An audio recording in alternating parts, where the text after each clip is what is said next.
Introduction. This book is about success and what it really takes to earn it. It's time somebody told it to you straight. You've been bamboozled for too long. There's no magic bullet, secret formula, or quick fix. You don't make $200,000 a year spending only 2 hours a day on the internet, lose 30 pounds in a week, rub 20 years off your face with a cream, fix your love life with a pill, or find lasting success with any other scheme that is too good to be true. Hey, wouldn't it be great if you could buy your success, fame, self-esteem, good relationships, health and well-being in a nicely clamshelled plastic package at the local Walmart? But that's not how it works. Look, we are constantly bombarded with increasingly sensational claims to get rich, get fit, get younger, get sexier, all overnight with little effort and for 3 easy payments of $39.95. These repetitive marketing messages have distorted our sense of what it really takes to succeed. We've lost sight of the simple but profound fundamentals of what it really takes to be successful. I'm tired of it. I won't sit back and watch these reckless messages derail people any longer. I wrote this book to take you back to the basics. I'm going to help you clear the clutter and bring focus to the core fundamentals that matter. You will be able to immediately implement in your life the exercises and time-tested principles this book contains to produce measurable and sustainable results. I'm going to teach you to harness the power of the compound effect, the operating system that has been running your life, for better or for worse, whether you know it or not. Use this system to your advantage and you truly can revolutionize your life. You've heard you can achieve anything you set your mind to, right? Well, only if you know how. The compound effect is the operator's manual that teaches you how to master the system. When you do, there's nothing you can't obtain or achieve. So how do I know that the compound effect is the only process you need for ultimate success? Firstly, I've proven these principles to work in my own life, for real. Now, I hate it when authors beat their chest about their fame and fortune, but I think it's important that you know that I speak from personal experience, having done it myself. I'm offering you living proof, not regurgitated theory. The principles you'll read in this book are the reason why I was earning more than $1 million a year by age 24 and built a company to do more than $50 million by age 27. For the past 20 years, I've been intensely studying success and human achievement. My own life has been a personal laboratory of study and research. I've spent hundreds of thousands of dollars testing thousands of different ideas, resources, and philosophies. Through my own failings and triumphs, I've figured out which ideas and strategies have merit and which are sheer malarkey. My personal experience has proven that no matter what you learn or what strategy or tactic you employ, success comes as a result of the operating system of the compound effect. Secondly, for the past 16 years now, I've been a leader in the personal development industry, working closely with hundreds of top writers, speakers, and thought leaders. I've trained tens of thousands of entrepreneurs, advised many large companies, and personally mentored dozens of top CEOs and high-performance achievers. From thousands of those case studies, I've extracted what really matters and what works and what doesn't. Thirdly, as publisher of Success Magazine, I sift through thousands of article submissions and books, help choose the experts we feature in the magazine, review all of their material, and each month I interview a half-dozen top experts on a multitude of success topics and drill down to their best ideas.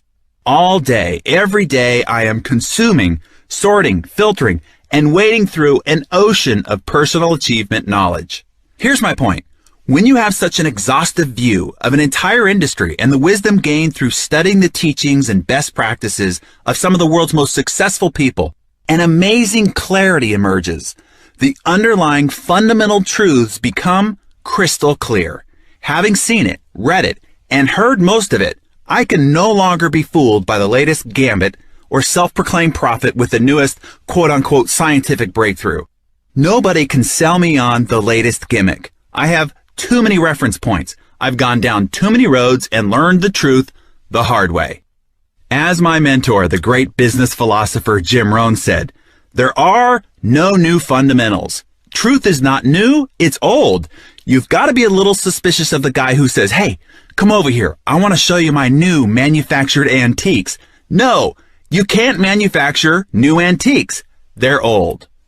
What this book is about, with all the unnecessary noise, fat, and fluff removed, is what really matters. What really works. Those half a dozen basics that, if focused on and mastered, constitute the operating system that can take you to any goal you desire and help you live the life you were meant to live. This book contains those half a dozen fundamentals. They comprise the operating system called the compound effect. Let me put it to you as simply as I can, and it's this. Success is not doing 5,000 things really well. Success is doing a half dozen things really well 5,000 times. So the key then is, what are those half dozen things, and how do you do them really well? That is what this book details. Now, before we dig in, I do have one warning. Contrary to commercial promotion, earning success is hard. The process is laborious, tedious, sometimes even boring. Becoming wealthy, influential, and world-class in your field is slow and arduous. Don't get me wrong though, you will see results in your life from following these steps almost immediately. But if you have an aversion to work, discipline, and commitment, you're welcome to turn the TV back on and put your hope in the next infomercial. You know, the one with the circus barker touting promises of overnight success, only if you have access to a major credit card and can call right now. Here's the bottom line. You already know all that you need to succeed. You don't need to learn anything more. If all we needed was more information, everyone with an internet connection would be living in a mansion, have abs of steel, and be blissfully happy. New or more information is not what you need. A new plan of action is. It's time to create new behaviors and habits that are oriented away from sabotage and toward success.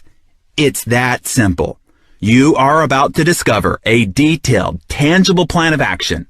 Let it shake up your expectations, eliminate your assumptions, ignite your curiosity, and bring value to your life, starting right now.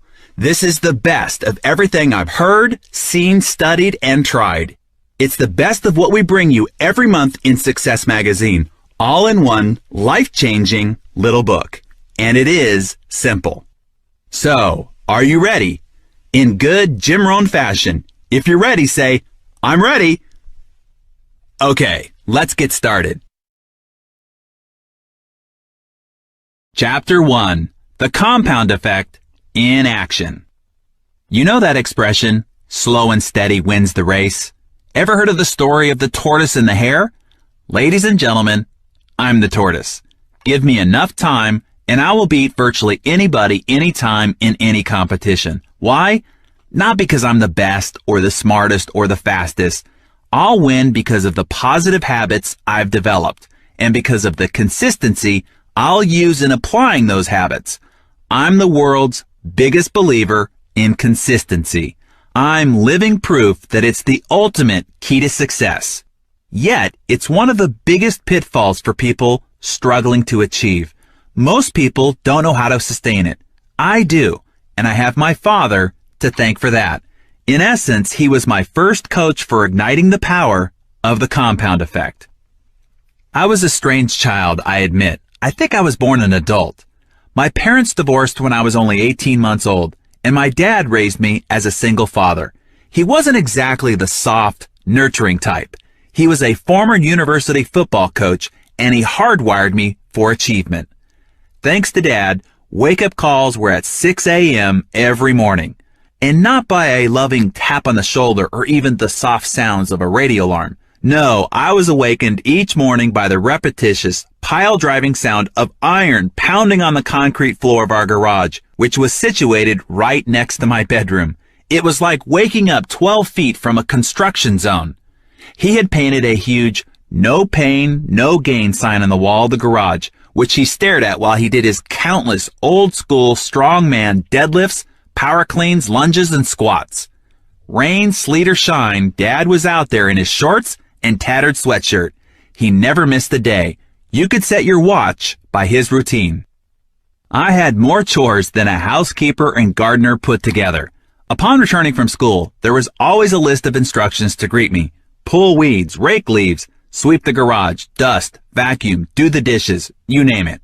And getting behind in school wasn't tolerated. That's just the way it was. Dad was the original no excuses guy. We weren't ever allowed to stay home from school sick unless we were actually puking, bleeding, or quote-unquote showing bone. The term showing bone came from his coaching days.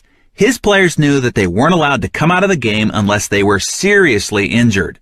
One time his quarterback asked to be pulled out of a game, and Dad said, "Not unless you're showing bone." The quarterback pulled back his shoulder pads, and sure enough, his collarbone was sticking out of his neck skin. Only then was he allowed to come off the field.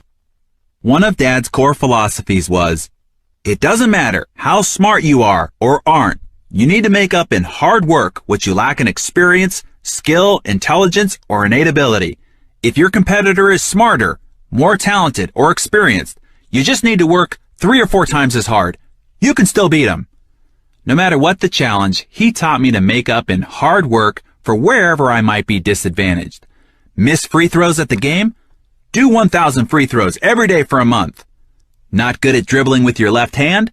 Tie your right hand behind your back and dribble for 3 hours a day. Behind in your math? Hunker down, hire a tutor, and work like hell all summer until you get it. No excuses. If you aren't good at something, work harder, work smarter. He walked his talk, too. Dad went from being a football coach to a top salesperson. From there, he became the boss and ultimately went on to own his own company. But I wasn't given loads of instruction. From the beginning, Dad let us figure it out. He was all about taking personal responsibility. He didn't hammer on us every night about homework. We just had to show up with the results. And when you did, you were celebrated. If we got good grades, Dad would take us to this place called Pring's, an ice cream parlor where you could get these giant king banana splits, 6 scoops of ice cream, and all the fixings. Sometimes my siblings didn't fare as well in school, so they didn't get to go. Getting to go was a big deal, so you worked your butt off to win the trip. Dad's discipline served as an example for me. Dad was my idol. I wanted him to be proud of me. I also lived in fear of disappointing him. One of his philosophies is, be the guy who says no. It's no great achievement to go along with the crowd. Be the unusual guy, the extraordinary guy. That's why I never did drugs. He never harped on me about it, but I didn't want to be that guy who just went along because everybody else was doing it. And I didn't want to let Dad down. Thanks to Dad, by age 12, I had mastered a schedule worthy of the most efficient CEO. Sometimes I griped and moaned, hey, I was a kid. But even then, I secretly liked knowing that I had an edge over my classmates. Dad gave me a serious head start on the discipline and mentality it takes to be dedicated and responsible, to achieve whatever I set out to achieve. Hey, it's no accident that the tagline of Success Magazine is, what achievers read. Today, Dad and I joke about what an addictive overachiever he trained me to be. At 18, I was making a 6-figure income in my own business. By age 20, I owned my own home in an upscale neighborhood. And as mentioned before, by age 24, my income grew to more than $1 million a year. And by age 27, I was officially a self-made millionaire with a business that brought in more than $50 million in revenue. That just about brings us to present day, because I'm not yet 40, but have enough money and assets to last my family the rest of my life. To this, Dad says, hey, there are a lot of ways to screw up a kid. At least my way was a pretty good one. You seem to have done pretty well. You haven't experienced the payoff of the compound effect. The compound effect is the principle of reaping huge rewards from a series of small, smart choices. Whether you're using this strategy for improving your health, relationships, finances, or anything else for that matter, the changes are so subtle, they're almost imperceptible. These small changes offer little or no immediate result. No big win, no obvious I told you so payoff. So why bother? Most people get tripped up by the simplicity of the compound effect. For instance, they quit after the 8th day of running because they're still overweight. Or they stop practicing the piano after 6 months because they haven't mastered anything other than chopsticks. Or they stop making contributions to their IRA only after a few years because they could use the cash, and it doesn't seem to be adding up to much anyway. What they don't realize is that these small, seemingly insignificant steps, completed consistently over time, will create a radical difference. Let me give you a few detailed examples. Before the examples, remember this formula. Small, smart choices plus consistency plus time equal radical difference. Visible. Now understand, it's the same small mathematical growth improvement each day that makes the compounded penny worth $10,737,418.24 on day 31. More than 3 times your $3 million. In this example, we see why consistency over time is more important. On day 29, you've got $3 million. Penny Lane has around $2.7 million. It isn't until day 30 that she pulls ahead with $5.3 million. And it isn't until the very last day of this month-long ultramarathon that your friend blows you out of the water and she ends up with the $10 million to your $3 million. Very few things are as impressive as the magic of compounding pennies. Amazingly, this force is equally powerful in every area of your life. Here's another example. 3 friends. Let's take 3 buddies who all grew up together. They live in the same neighborhood with very similar sensibilities. Each makes around $50,000 a year. They're all married. They have average health and body weight, plus a little bit of that dreaded marriage flab. Friend number 1, let's call him Larry, plods along doing as he's always done. He's happy, or so he thinks, but complains occasionally that nothing ever changes. Friend number 2, we'll call Scott. He starts making some small, seemingly inconsequential, positive changes. He begins reading 10 pages of a good book a day and listening to 30 minutes of something instructional or inspirational just on his commute to work. Scott wants to see changes in his life, but doesn't want to make a big fuss over it.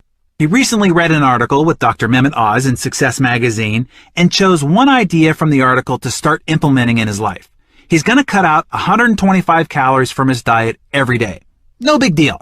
We're talking about maybe a cup of cereal less, trading a can of soda for a bottle of seltzer, switching from mayo to mustard on a sandwich. All doable.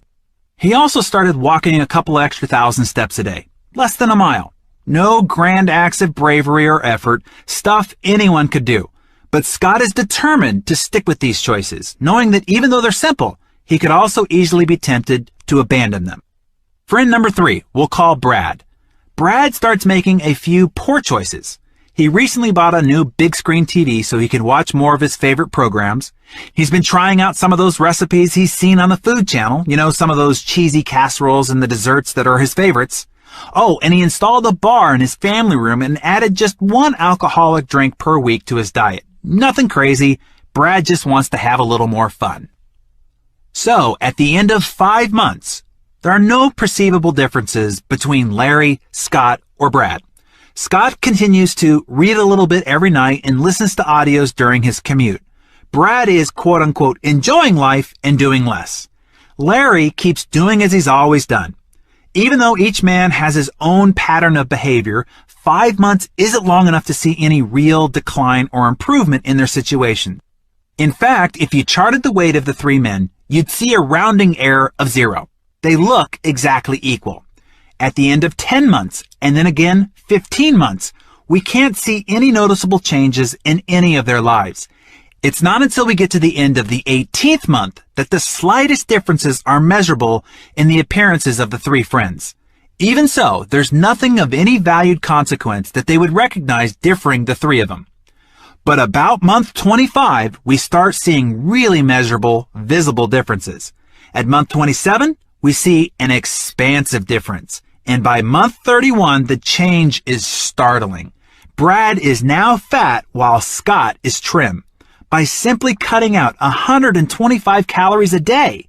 In just 31 months, Scott has lost 33 pounds. In case you're skeptical or curious, here's the math. 31 months equals 940 days. 940 days times 125 calories a day equals 117,500 calories saved. 117,500 calories saved times 1 pound divided by 3,500 calories equals 33.5 pounds lost. Now, on the other side of the equation, Brad ate only 125 calories more. Remember, as small as a bowl of cereal a day in the same time frame, and gained 33.5 pounds. Now he weighs 67 pounds more than Scott, but the differences are more significant than weight. Scott invested almost 1,000 hours in reading good books and listening to self-improvement audios. By putting his newly gained knowledge into practice, he's earned a promotion and a raise. Best of all, his marriage is thriving. Brad? He's unhappy at work, and his marriage is on the rocks. And Larry? Larry is pretty much exactly where he was 2.5 years ago, except now he's a little bit more bitter about it. By the way, let me jump off and talk a little bit more about Larry here. Larry represents the vast majority of people. They aren't climbing new heights and accomplishing great feats, and they aren't in a death spiral downward either. They are in what Tony Robbins called in our January 2009 interview in no man's land. He said, this is a place where you're not really happy, but you're not unhappy enough to do anything about it. That's a dangerous place. It's a place where people numb themselves to their dreams. It's where they dismiss hope and accept what's in front of them instead of driving towards what they really want in life. Don't ever be a Larry. Don't get stuck in the no man's land of complacency and status quo. There's no standing still. You are either green and growing or ripening and rotting. There really is no in between. Okay, back to the book. The phenomenal power of the compound effect is simple. The difference between people who employ the compound effect for their benefit compared to their peers who allow the same effect to work against them is almost inconceivable. It looks miraculous, like magic or quantum leaps. After 31 months or 31 years, the person who uses the positive nature of the compound effect appears to be a overnight success.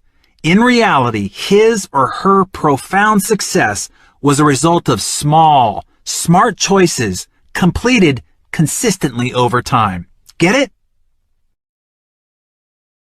The ripple effect. The results in the previous example seem dramatic, I know, but it goes even deeper than that. The reality is that even one small change can have a significant impact that causes an unexpected and unintended ripple effect.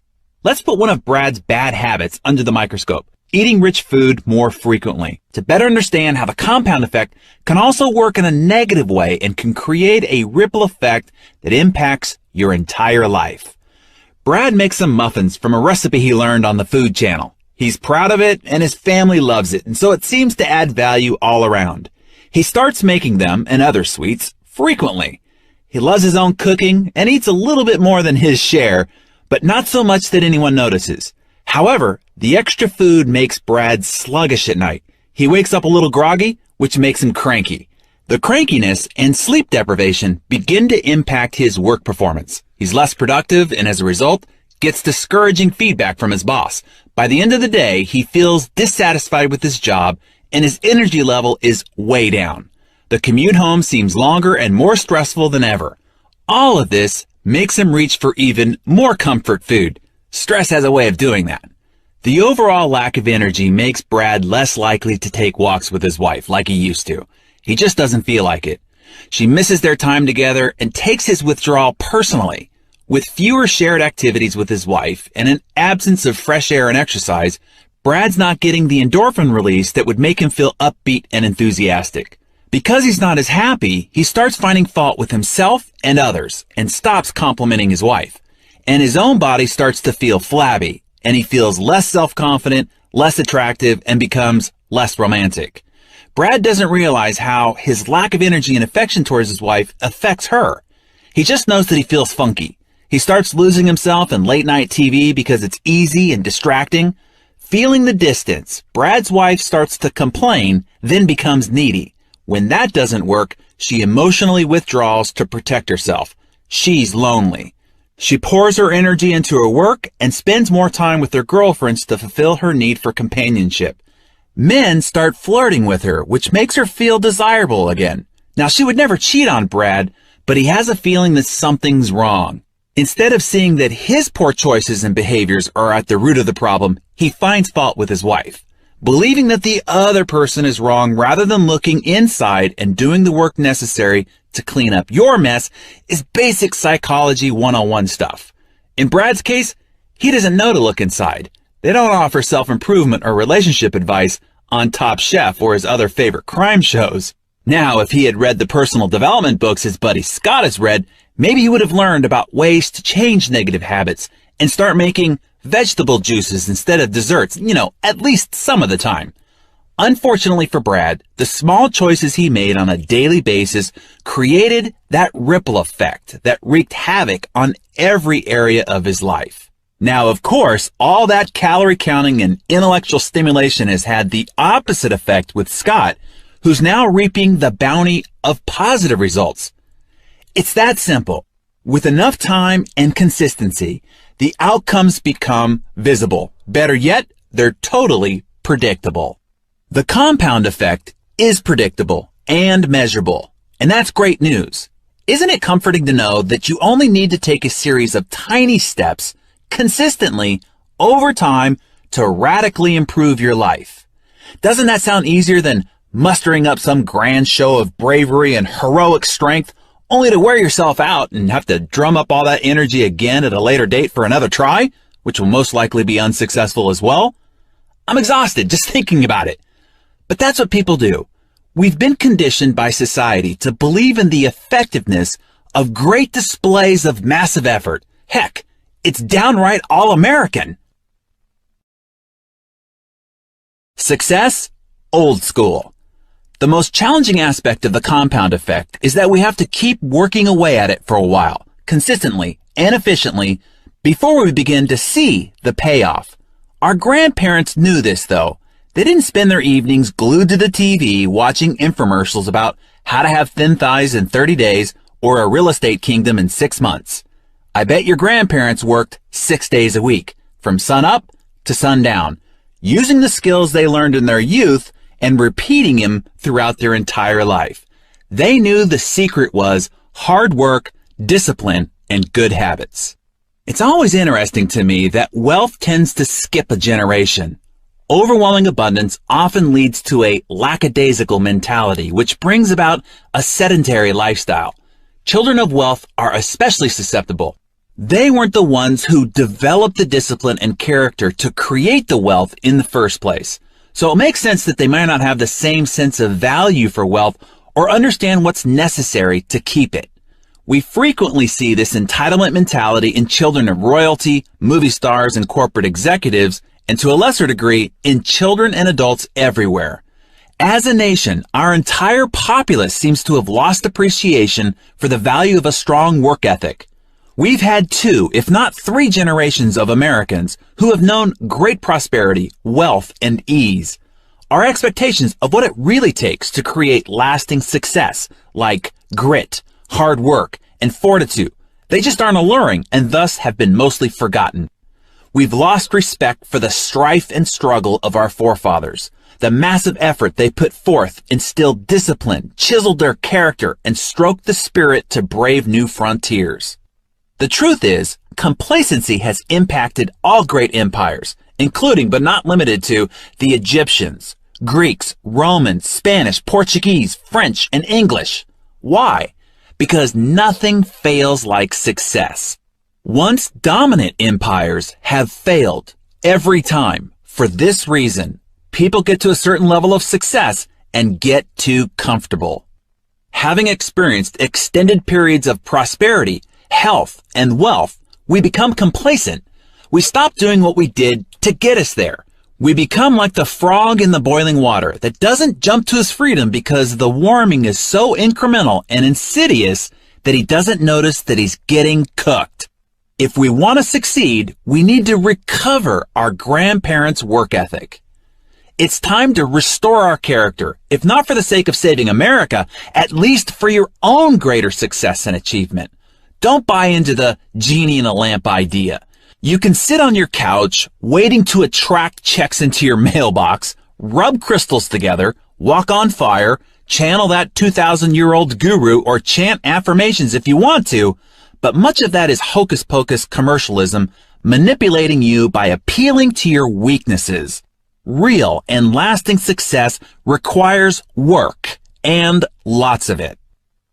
I have a quick, real-time story to illustrate this nothing fails like success concept. A great new restaurant opened up close to my home on the beach in San Diego. In the beginning, the place was always immaculate. The hostess had a big, welcoming smile for everyone. The service was impeccable. The manager always came over to assure it. And the food was sensational. Soon people lined up to eat there and would often wait more than an hour to be seated. Then, unfortunately, the restaurant staff began to take its success for granted. The hostess became snooty, the service staff disheveled and curt, and the food hit or miss. The place was out of business within 18 months. They failed because of their success, or rather, because they stopped doing what made them successful to begin with. Their success clouded their perspective, and they slacked off. Microwave mentality. Understanding the compound effect will rid you of the instant results expectation. The belief success should be as fast as your fast food, your 1-hour glasses, your 30-minute photo processing, your overnight mail, your microwave eggs, your instant hot water, and text messaging. Enough, okay? Promise yourself that you're going to let go, once and for all, your lottery winner expectations. Because, let's face it, you only hear the stories about the one winner, not the millions of losers. That person you see jumping up and down in front of the Vegas slot machine or at the horse track race doesn't reveal the hundreds of times that same person lost. If we go back to our mathematical chance of a positive result again, we have a rounding error of 0, as in you have about 0 chance of winning. Harvard psychologist Daniel Gilbert, author of Stumbling on Happiness, says, if we gave lottery losers each 30 seconds on TV to announce not I won, but I lost, it would take almost 9 years to get through the losers of a single drawing. When you understand how the compound effect works, you won't pine for quick fixes or silver bullets.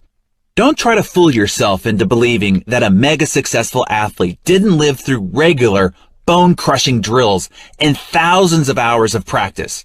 He got up early to practice and kept practicing long after others had stopped. He faced the sheer agony and frustration of the failure, loneliness, hard work, and disappointment it took to become number one. By the end of this book, or even before, I want you to know it in your bones that the only path to success is through a continuum of mundane, unsexy, unexciting, and sometimes difficult daily disciplines compounded over time. Know, too, that the results, the life, and the lifestyle of your dreams can be yours when you put the compound effect to work for you. If you use the principles outlined in the compound effect, you will create a fairy tale ending. Okay, have I made my point? Good. Now, before we go into the next chapter, I want to remind you that in the book, I provide you with a summary of action steps, taking the key principles that we've covered in Chapter 1 so you can start integrating them into your life. Remember this, knowledge is not power. It's potential power. It's like energy in a light switch. Until you turn it on, taking action, the power is useless. Knowledge uninvested is wasted. Or as Jim Rohn would say, ideas without action leads to delusion. So don't forget to go back, capture the key points, and start taking action on them today. Now, coming up in the next chapter, we will focus on the one thing that controls your life. Every victory or defeat, triumph or failure has started with this. Everything you have or don't have in your life right now has been because of this. Learn to change this, and you can change your life. Let's discover what this is.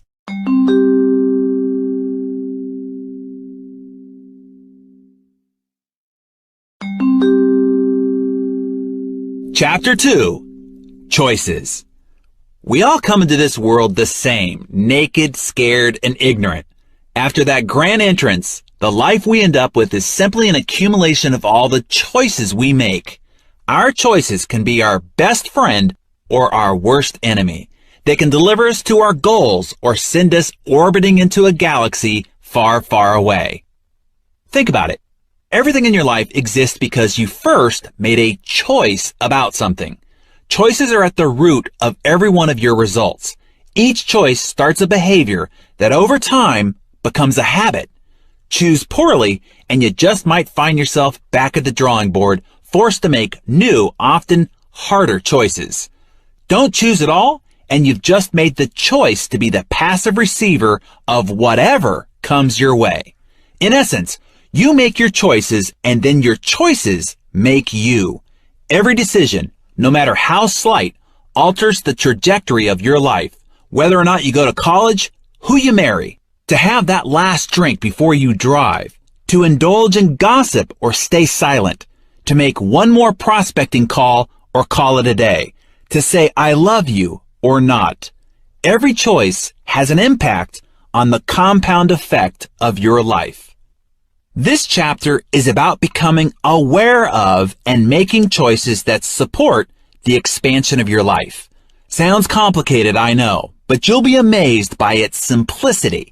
No longer will 99% of your choices be unconscious. No more will most of your daily routines and traditions come as a reaction to your programming. You'll ask yourself and be able to answer, how many of my behaviors have I not voted on? What am I doing that I didn't consciously choose to do, yet continue to do every day? By employing the same idiot-proof strategies I've used to catapult my own life and career, strengthened by the compound effect, you'll be able to loosen up the mysterious grip of these things that are unwinding your life and pulling you in the wrong direction. You'll be able to hit the pause button before stumbling into idiot territory yourself. You'll experience the ease of making decisions that lead to behaviors and habits that support you every time.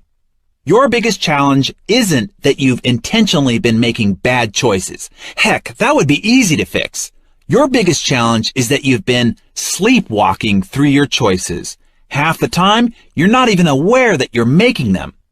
Our choices are often shaped by our culture and upbringing. They can be so entwined in our routine behaviors and habits that they seem beyond our control.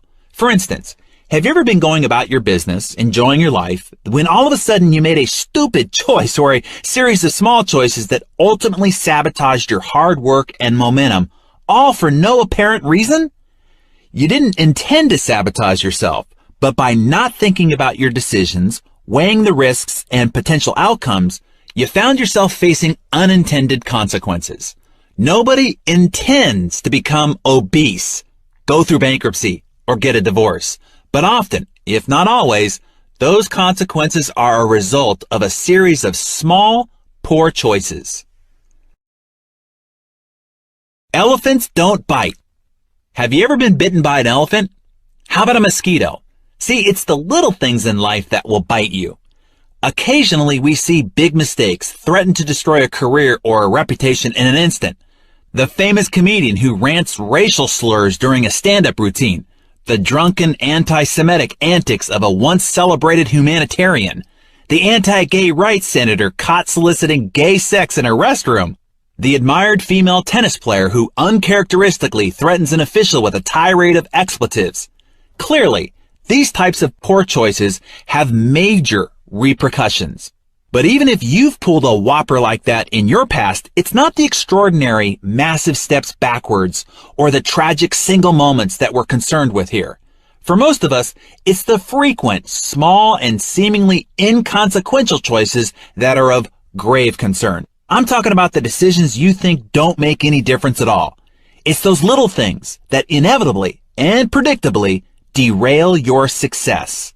Whether they're boneheaded maneuvers, no biggie behaviors, or are disguised as positive choices, those are especially insidious, these seemingly insignificant decisions can completely throw you off course because you're not mindful of them. You get overwhelmed, space out, and become unaware of the little actions that take you way off course. The compound effect works all right. It always works, remember? But in this case, it works against you because you're unaware of what you're doing. You're sleepwalking. For instance, you inhale a soda and a bag of potato chips, suddenly realize only after you've polished off the last chip that you blew an entire day of healthy eating and you weren't even hungry. You get caught up and lose 2 hours watching mindless TV. Scratch that. Let's give you some credit and make it an educational documentary. Before realizing you spaced out preparing for an important presentation to land a valuable client. You blurt out a knee-jerk lie to a loved one for no good reason, when the truth would have worked just fine. What's going on? You've allowed yourself to make a choice without thinking, and as long as you're making choices unconsciously, you can't consciously choose to change that ineffective behavior and turn it into productive habits. It's time to wake up and make empowering choices. Thanksgiving year-round. It's easy to point fingers at others, isn't it? I'm not getting ahead because of my lame boss. I would have gotten that promotion if it hadn't been for that backstabbing coworker. I'm always in a bad mood because my kids are driving me crazy. And we are particularly gifted in the finger-pointing department when it comes to our romantic relationships, where the other person is the one who needs to change.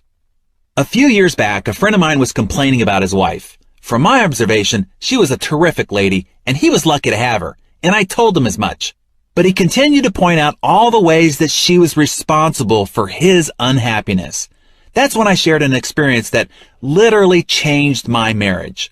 One Thanksgiving, I decided to keep a Thanksgiving journal for my wife. Every day for an entire year, I logged at least one thing that I appreciated about her. It could be as simple as the way she interacted with her friends, how she cared for our dogs, the fresh bed she prepared, a succulent meal that she whipped up, or just the beautiful way that she styled her hair that day, whatever. I looked for the things my wife was doing that touched me, or revealed attributes, characteristics, or qualities that I appreciated. I wrote them all down secretly for an entire year. By the end of that year, I had filled an entire journal. When I gave it to her the following Thanksgiving, she cried, calling it the best gift she'd ever received, and even better than the BMW I'd given her that year for her birthday. The funny thing was this: the person most affected by this gift was me. All that journaling forced me to focus on my wife's positive aspects. I was consciously looking for all the things that she was doing right. That heartfelt focus overwhelmed anything that I might have otherwise had to complain about. I fell deeply in love with her all over again, maybe even more than ever, as I was seeing the subtleties in her nature and behavior instead of just her more obvious qualities. My appreciation, gratitude, and intention to find the best in her was something that I held in my heart and eyes each day. This caused me to show up differently in my marriage, which of course made her respond differently to me. Soon I had even more things to write in my Thanksgiving journal. As a result of choosing to take a mere 5 minutes every day or so to document all the reasons why I was grateful for her, we experienced one of the best years of our marriage, and it's only gotten better. After I shared my experience, my friend decided to keep a Thanksgiving journal about his wife. Within the first few months, he completely turned around his marriage. Choosing to look for and focus on his wife's positive qualities changed his view of her, which changed how he interacted with her. As a result, she made different choices about the way she responded to him. The cycle perpetuated, or shall we say, compounded. Let me jump off script here for a second. Before we move past the concept of gratitude, let me pass on a little tip Montel Williams shared with me that I've incorporated into my life that's really helped my mind focus on the abundance and blessings I enjoy. I use this strategy right before I go to sleep so that my mind spends the night conjuring up ways to create more abundance and blessings. Here's what Montel told me. He said, put a little piece of paper by your bed with a pen. I use a journal so I can archive these great thoughts. And before you go to sleep, I want you to write down 3 things that happened today that you're thankful for. And as I will explain later, I also write down any unique observations about people, life, or myself, or what I call aha ideas, quotes, or insights collected from the day. Another insight from John Maxwell is to not only identify and enjoy the feeling of being grateful, but also express that feeling to others. Let me read to you what he said to me backstage at an interview at one of our success symposiums. He said, "You know, our attitude is a choice, and to be grateful is a choice. And I know a lot of people who have a lot of blessings that aren't really grateful. I also know a lot of people who have very little and are very grateful. So it's not what you have. It's not possessions. It's not where you've arrived positionally. I think it's a spirit, and the attitude of gratitude to me is saying there have been others in my life that have done things for me I couldn't have done for myself. And the way to express, I think, indebtedness to people is by being grateful to them. The person that says, well, I'm grateful, I've just never expressed it, that's not adding value to anyone." Key point, John. So the lesson here is not only look for what you appreciate, but give that appreciation to others. And as the saying goes, what you appreciate appreciates. Let's get back to the book. Owning 100%. We are all self-made men and women, but only the successful take credit for it. I was 18 when I was introduced to the idea of personal responsibility at a seminar, and that concept completely transformed my life. If you threw out the rest of this book and only practiced this one concept, within 2 or 3 years, the changes in your life would be so great, your friends and family would have a difficult time remembering the old you. In that seminar that I attended at 18, the speaker asked, "What percentage of shared responsibility do you have in making a relationship work?" Now, I was a teenager, so wise in the ways of true love, of course I had all the answers. 50-50, I blurted out. It was obvious, right? Both people must be willing to share the responsibility evenly or someone's going to get ripped off. 51-49, yelled someone else, arguing that you have to be willing to do a little bit more than the other person. Aren't relationships built on self-sacrifice and generosity?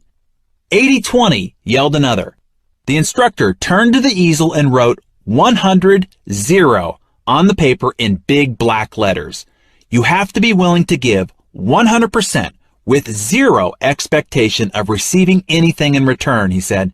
Only when you're willing to take 100% responsibility for making the relationship work will it work. Otherwise, a relationship left to chance will always be vulnerable to disaster. Whoa!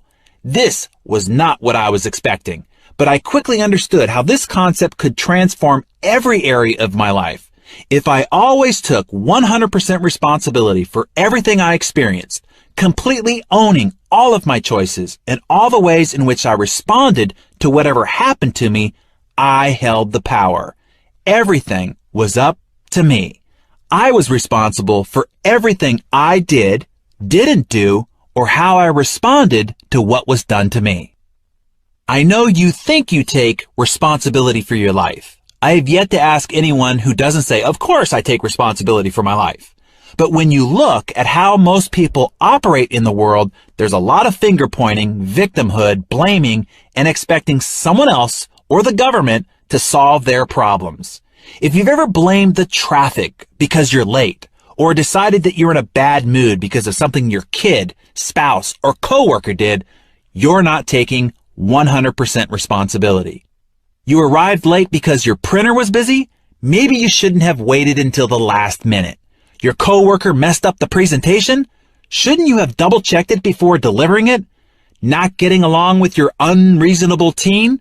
There are countless fantastic books and classes to help you learn how to deal.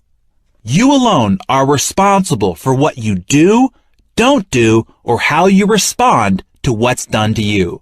This empowering mindset revolutionized my life. Luck, circumstances, or the right situation wasn't what mattered. If it was to be, it was up to me. I was free to fly. No matter who was elected president, how badly the economy tanked, or what anybody said, did, or didn't do, I was still 100% in control of me.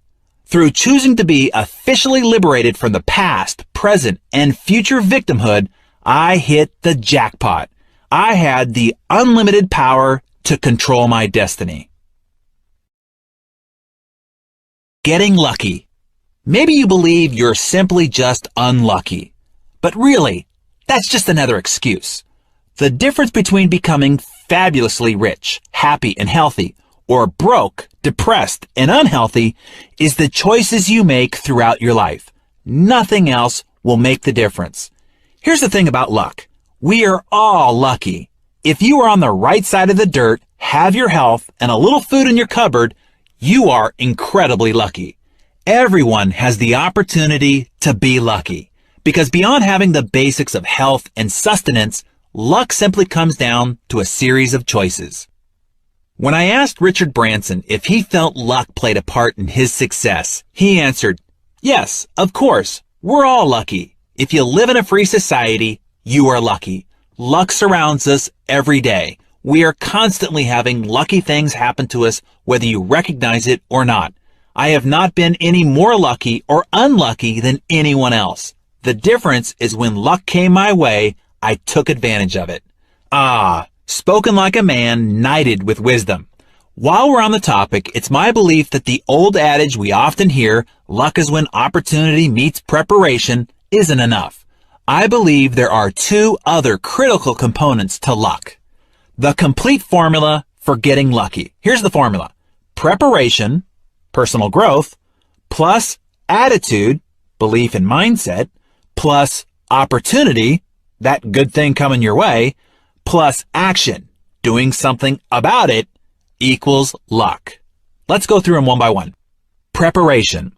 By consistently improving and preparing yourself, your skills, knowledge, expertise, relationships, and resources, you have the wherewithal to take advantage of great opportunities when they arise, or as Richard Branson said, when luck strikes. Then you can be like Arnold Palmer, who told us in his Success Magazine feature February 2009, "It's a funny thing. The more I practice, the luckier I get." Attitude. This is where luck evades most people, and where Sir Richard is spot on with his belief that luck is all around us. It's simply a matter of seeing situations, conversations, circumstances as fortuitous. You cannot see what you don't look for, and you cannot look for what you don't believe in. Opportunity. It is possible to make your own luck, but the luck I'm talking about here isn't planned for, or it comes faster or differently than expected. In this stage of the formula, luck isn't forced. It's a natural occurrence and often shows up seemingly of its own accord. And action. This is where you come in. However, this luck was delivered to you from the universe, God, the Lucky Charms, leprechaun, or from whomever or whatever you associate delivering your good fortune. It's now your job to act on it. This is what separates the Richard Bransons from the Joseph Wallingtons. Joseph who? Exactly. You've never heard of him. That's because he failed to take action on all the lucky things that happened to him. So, no more whining about the cards you were dealt, the great defeats you suffered, or any other circumstances. Countless people have had more disadvantages and greater obstacles than you, and yet they're wealthier and more fulfilled. Luck is an equal opportunity distributor. Lady Luck shines on us all. But rather than having your umbrella drawn, you gotta have your face to the sky. When it comes down to it, it's all you, baby. There's no other way around it. The high price of tuition at UHK, University of Hard Knocks. Nearly a decade ago, I was asked to be a partner in a new startup venture. I invested a considerable sum of money into the deal and worked tirelessly on it for nearly 2 years before finding out that my partner had mismanaged and squandered all the cash. I lost more than $330,000. I didn't try to sue him. In fact, I lent him more money later for a personal situation. The bottom line was the loss was my fault. I agreed to be his partner without doing enough due diligence on his background and personal character. During our time in business, I wasn't inspecting what I was expecting. I could justify it by saying I trusted him, but the truth was I was guilty of being lazy by not watching the finances more diligently. Not only had I made the choice to start this relationship and business, but I also made the choices to ignore the obvious red flags and warning signs. Because I chose not to be completely responsible for the business, in the end, I was responsible for the results. When I learned of the wrongdoings, I chose not to lose any more time fighting it. Instead, I licked my wounds, learned my lesson, and moved on. In hindsight, I'd make the same choice to pick up and move on again today. I now challenge you to do the same. No matter what has happened to you, take complete responsibility for it. Good or bad, victory or defeat, own it. My mentor Jim Rohn said, "The day you graduate from childhood to adulthood is the day you take full responsibility for your life." Today is graduation day. From this day forward, choose to be 100% responsible for your life. Eliminate all of your excuses. Embrace the fact that you are freed by your choices, as long as you assume personal responsibility for them. It's time to make the choice to take control. Your secret weapon, your scorecard. I'm about to walk you through one of the single greatest strategies I've ever used in my personal development. This strategy helps me take control of the choices I make throughout the day, causing everything else to fall into place and leading to behaviors and actions that shepherd my habits in line like dutiful, loyal minions. Right this moment, pick an area of your life where you most want to be successful. Do you want to have more money in the bank? A trimmer waistline? The strength to compete in an Ironman event?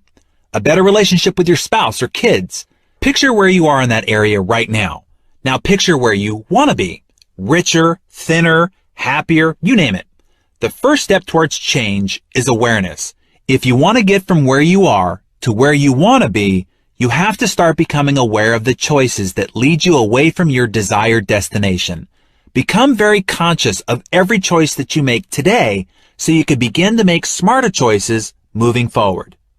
To help you become aware of your choices, I want you to track every action that relates to the area of your life you want to improve. If you've decided you want to get out of debt, you're going to track every penny you pull out of your pocket. If you've decided you want to lose weight, you're going to track everything that you put into your mouth. If you decided to train for an athletic event, you're going to track every step you take, every workout you do. Simply carry around a small notebook, something you'll keep in your pocket or purse at all times, and a writing instrument. You're going to write it all down every day, without fail. No excuses, no exceptions. As if Big Brother's watching you. As if my dad and I will come and make you do 100 push-ups every time you miss. It doesn't sound like much, I know, writing things down on a little piece of paper, but tracking my progress and missteps is one of the reasons I've accumulated the success I've had. The process forces you to become conscious of your decisions. But as Jim Rohn would say, what's simple to do is also simple not to do. The magic is not in the complexity of the task. The magic is in the doing of simple things repeatedly and long enough to ignite the miracle of the compound effect. So beware of neglecting the simple things that make the big things in your life possible. The biggest difference between successful people and unsuccessful people is successful people are willing to do what unsuccessful people are not. Remember that. It'll come in handy many times throughout your life when faced with a difficult, tedious, or tough choice. Money trap. I learned the power of tracking the hard way after I acted like a colossal idiot about my finances. Back in my early 20s, when I was making a lot of money selling real estate, I met with my accountant. He said, "You owe well over $100,000 in taxes." "What?" I said. "I don't have that kind of cash just lying around." "Why not?" he asked. "You collected several times that. Certainly you set aside the taxes that would be due on that money." "Evidently I didn't," I said. "Where did the money go?" he asked. "I don't know," I said, a sobering confession for sure. The money had passed through my hands like water. I hadn't even noticed. Then my accountant did me a great favor. "Son," he said, looking me dead in the eyes, "you've got to get a grip. I've seen this 100 times before. You're spending money like a drunken fool. and you don't even know how to account for it. That's stupid. Stop it. You are now seriously in the hole. You have to earn more money that you'll owe additional taxes on just to pay for your back taxes. Continue this and you'll dig your financial grave with your own wallet. Immediately, I got the message. Here's what my accountant had me do. Carry a small notepad in my back pocket and write down every single cent I spent for 30 days. Whether it was $1,000 for a new suit or 50 cents for air to fill up my tires, it all had to go down on the notepad. Wow, this brought an instantaneous awareness of the many unconscious choices I was making that resulted in money pouring out of my pockets. Because I had to log everything, I resisted buying some things just so I didn't have to take out the notepad and write it in that dang book. Keeping a money log for 30 days straight cemented a new awareness in me and created a completely new set of choices and disciplines around my spending. And since awareness and positive behaviors compound, I found myself being more proactive with money in general, putting away more for retirement, finding areas to save where there was clear waste, and enjoying the fun quotient of money, play money, all the more. When I did consider shelling out for entertainment, I did so only after a long pause. This tracking exercise changed my awareness of how I related to my money. It worked so well, in fact, that I've used it many times to change other behaviors. Tracking is my go-to transformation model for everything that ails me. Over the years, I've tracked what I eat, what I drink, how much I exercise, how much time I spend improving a skill, my number of sales calls, even improvement of my relationships with my family, friends, or my spouse. The results have been no less profound than my money tracking wake-up call. In buying this book, you're basically paying me for my opinion, my guidance. This is where I'm going to become kind of a hard ass and insist that you start tracking your behaviors for at least 1 week. This book isn't designed to entertain you. From some of my jokes, that's obvious. It's designed to help you get results. To get results, you have to take some action. You may have heard about tracking before. In fact, you've probably done your own version of this exercise. But I also bet you aren't doing it right now, right? How do I know? Because your life isn't working as successfully as you like. You've gotten derailed. Tracking is a way to get back on track. Do you know how casinos make so much money in Vegas? Because they track every table, every winner, every hour. Why do Olympic trainers get paid top dollar? Because they track every workout, every calorie, and every micronutrient for their athletes. All winners are trackers. Right now, I want you to track your life with the same intention, to bring your goals within sight.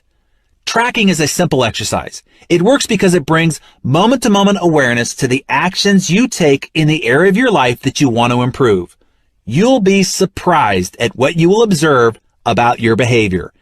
You cannot manage or improve something until you measure it. Likewise, you can't make the most of whom you are, your talents and resources and capabilities, until you are aware of and accountable for your actions. Every professional athlete and his or her coach track each performance down to the smallest minutia. Pitchers know their stats on every pitch in their repertoire. Golfers have even more metrics on their swings. Professional athletes know how to adjust their performances based on what they've tracked. They pay attention to what they record and make changes accordingly, because they know when their stats improve, they win more games and earn more in endorsement deals.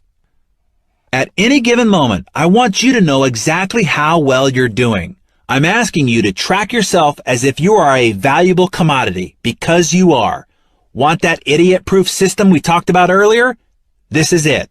So regardless of whether you think you are aware of your habits or not, believe me, you're not, I'm asking you to start tracking. Doing so will revolutionize your life and ultimately your lifestyle. Keep it slow and easy. Don't panic. We're starting off with an easy breezy tempo here. Just track one habit for 1 week. Pick the habit that has the greatest control over you. That's where you'll start. Once you begin reaping the rewards of the compound effect, you'll naturally want to introduce this practice into other areas of your life. In other words, you'll choose to choose tracking. Let's say the category you choose is getting your eating under control because you want to lose weight. Your task is to write down everything you put into your face, from the steak, potatoes, and salad you had at dinner to the many little choices during the day. That handful of pretzels in the break room, that second slice of cheese on your sandwich, that fun-sized candy bar, that sample at Costco, those extra sips of wine after the host tops off your glass. Don't forget the beverages. They all add up. But unless tracked, they're easy to dismiss or forget because they seem so small. Again, merely writing these things down sounds simple, and it is, but only when you do it. That's why I'm asking you to commit to choosing a category and a start date now. So, what will tracking look like? It will be thorough, as in organized, and relentless, as in constant. Each day, you'll start at the top of a fresh page and start keeping track. What happens after the first week of tracking? You'll probably be in shock. You'll be astonished at how those calories, pennies, minutes have been escaping you. You never even knew that they were there, let alone that they'd vanished. Now, keep going. You're going to track in this area for maybe 3 weeks. Maybe you're already groaning. I can hear it. You just don't want to do it. But trust me, you'll be so blown away by the results. After 1 week, you'll sign yourself up for another 2. I can practically guarantee it. Why 3 weeks? You've probably heard psychologists say that something doesn't become a habit until you've practiced it for 3 weeks or so. It's not an exact science, but it's a good benchmark, and it has worked for me.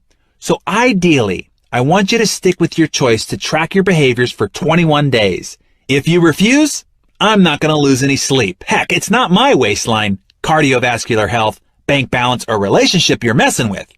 But seriously, you're reading this book or listening to this audio because you want to change your life, right? And I promised you it was going to take slow, steady work, didn't I? This one action isn't easy, but it is simple and doable. So do it. Promise yourself to start today.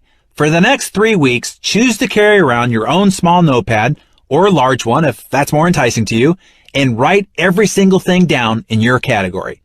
What happens in 3 weeks? You move from the shock that follows the first week to the happy surprise of seeing how merely becoming conscious of your actions begins to shape them. You'll find yourself asking, do I really want that candy bar? I'm going to have to haul out my notebook and write it down, and I'll feel a little sheepish. That's 200 calories saved right there. Turn down that candy bar every day, and in a little more than 2 weeks, you will already have lost a pound. You'll start adding up that $4 coffee on the way to work and realize, holy cow, I've just spent $60 on coffee in 3 weeks. Hey, that's $1,000 a year. Or compounded, that's $51,833.79 in 20 years. How much do you really need to stop for that coffee now? Come again, you say? Am I saying that your $4 a day coffee habit is going to cost you $51,833.79 in 20 years? Yes, I am. Did you know that every dollar you spend today, no matter where you spend it, is costing you nearly $5 in only 20 years and $10 in 30 years? That's because if you took $1 and invested it at 8%, in 20 years, that dollar would be worth almost $5. Every time you spend $1 today, it's like taking $5 out of your future pocket.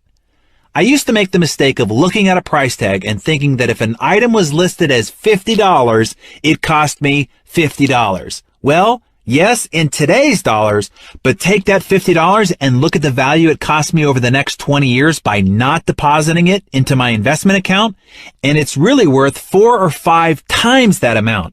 In other words, every time you look at an item that cost $50, ask yourself this: is this item really worth $250 to me? If it is worth $250 to you today, then it's worth buying. If it's not worth buying. Keep that in mind the next time you go to a place like Costco with all sorts of amazing things you didn't know you had to have.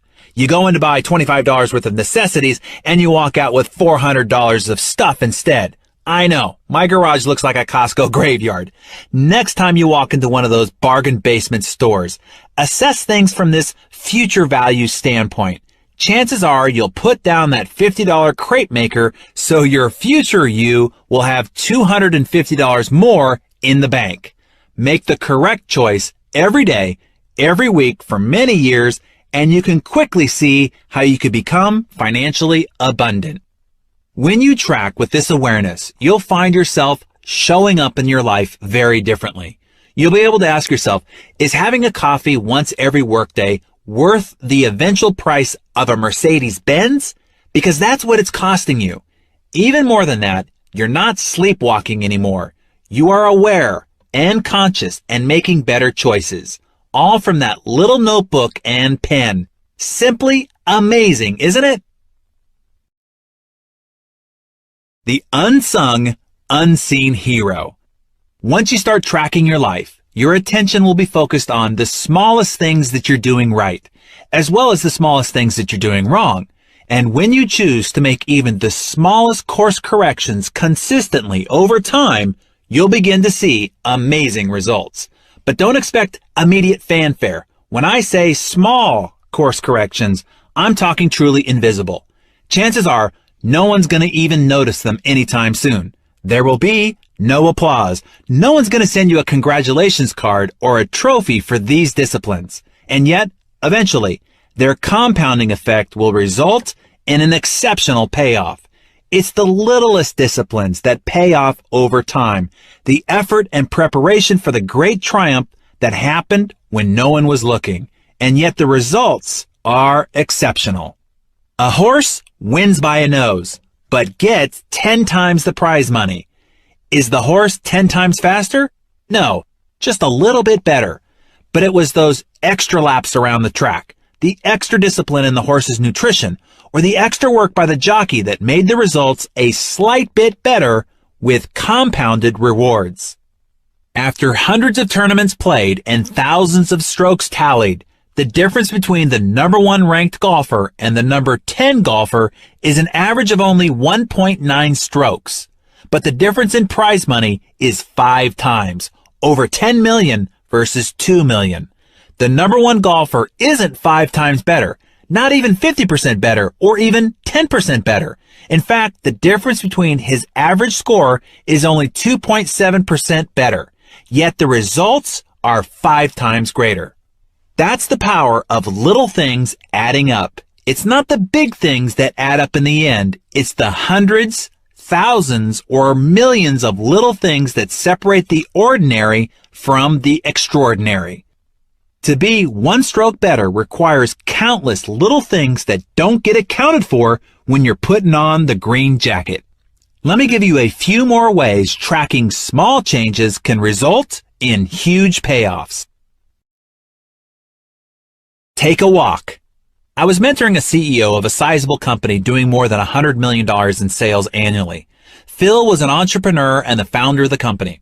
The company was doing fine, but I detected a lack of engagement, trust, and enthusiasm in the culture of his organization. I wasn't too surprised to learn it turns out that Phil hadn't been in parts of his own building for more than 5 years. He'd never spoken personally to more than 80% of his staff. He basically lived in a bubble with his management team. I asked Phil to track just one change. 3 times a week, he had to step out of his office and walk around the building. His goal was to seek out at least 3 people whom he saw doing things right or had heard good things about and give them some personal acknowledgement of his appreciation. This one small change in his behavior took less than an hour a week, but had massive effects over time. The employees Phil took the time to recognize began to go the extra mile and work hard to earn his greater appreciation. Other employees started to perform better, observing that great effort was recognized and appreciated. The ripple effect of their new attitude transferred to their customer interactions, improving the customer's experience with the company, increasing repeat and referral business, which increased everyone's pride. That simple change over a period of 18 months did a complete 180 in the company culture. Net profits grew by more than 30% during that time, utilizing the same staff and 0 additional investment in marketing. all because Phil committed to one small, seemingly insignificant step done consistently over time. Money Tree. 12 years ago, I had a wonderful assistant, Kathleen. She earned $40,000 a year at the time. One day, she was asked to manage the registration table situated at the back of the room during one of my lectures on entrepreneurship and wealth building. The next week, she came into my office and said, "I heard you talking about saving 10% of everything you earn. That sounds nice, but there's no way I could do that. It's totally unrealistic." She proceeded to tell me about all her bills and financial obligations. After she wrote them all out, it was obvious that there really wasn't any money left over at the end of the month. "I need a raise," she said. "I'll do better than that," I told her. "I'm going to teach you how to become wealthy." It wasn't the answer she was looking for, but she agreed. I taught Kathleen how to track her spending, and she began to carry her notebook. I told her to open up a separate savings account with only $33, just 1% of her existing monthly income. I then showed her how to live on $33 less the next month. Bring in her own lunch just one day a week instead of going downstairs to the deli and ordering a sandwich, chips, and a drink. The next month I had her save only 2%, $67. She saved the additional $33 by changing her cable subscription service. The next month we went up to 3%. We canceled her subscription to People magazine. It was time for her to study her own life. And instead of going to Starbucks twice a week, I told Kathleen to buy the Starbucks beans and other fancy fixings and make her own coffee in the office. She grew to like that even better. Me too. By the end of the year, Kathleen was saving 10% of every dollar she earned without noticing a significant impact on her lifestyle. She was amazed. That one discipline also had a ripple effect on many other disciplines in her life. She calculated what she spent on mind-numbing entertainment and began investing that money on her personal growth instead. After feeding her mind with several hundred hours of inspirational and instructional content, her creativity started to soar. She brought me several ideas on how we could make and save more money in our organization. She presented me with a plan that she would implement in her spare time if I promised to reward her with 10% of all the money-saving strategies and 15% of all the new revenue strategies that proved profitable. By the end of the second year, she was earning more than $100,000 a year on the same $40,000 base salary. Kathleen eventually started her own independent contract service business that took off. I ran into Kathleen at an airport 2 years ago. She now earns more than $250,000 a year and has saved and created more than $1 million in assets. She is a millionaire. All starting from the choice to take one small step by starting to save $33 a month. On the topic of saving money, I want to give you a few extra tips that I picked up from some people who know what they're talking about. One is a way of reframing your savings account. This comes from Dr. Mehmet Oz in an interview I did with him in 2008 when he said, "I tithe to myself." This was true when I was making $29,000 as an intern, and it's true with my money right now. 10% of what I earn, I don't touch. It's as though I didn't earn that money. I don't actually put it aside for a rainy day. I'm putting it aside because that buys me peace of mind.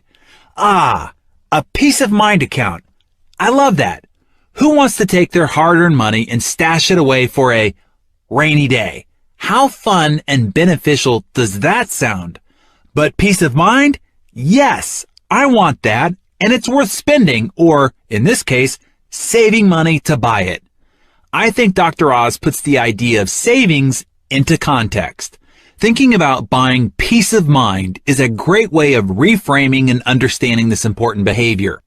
Speaking of behavior, let me share some insights Dave Ramsey passed on to the Success CD listeners and me. This is what he said.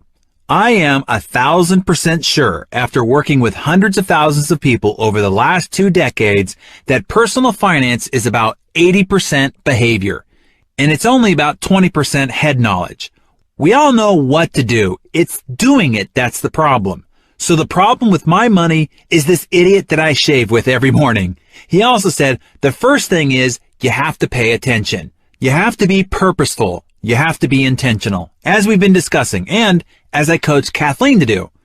Ramsey goes on to say, "And the second thing is this issue of just, oh, dare I say it aloud, Maturity. Adults devise a plan and follow it. Children do what feels good.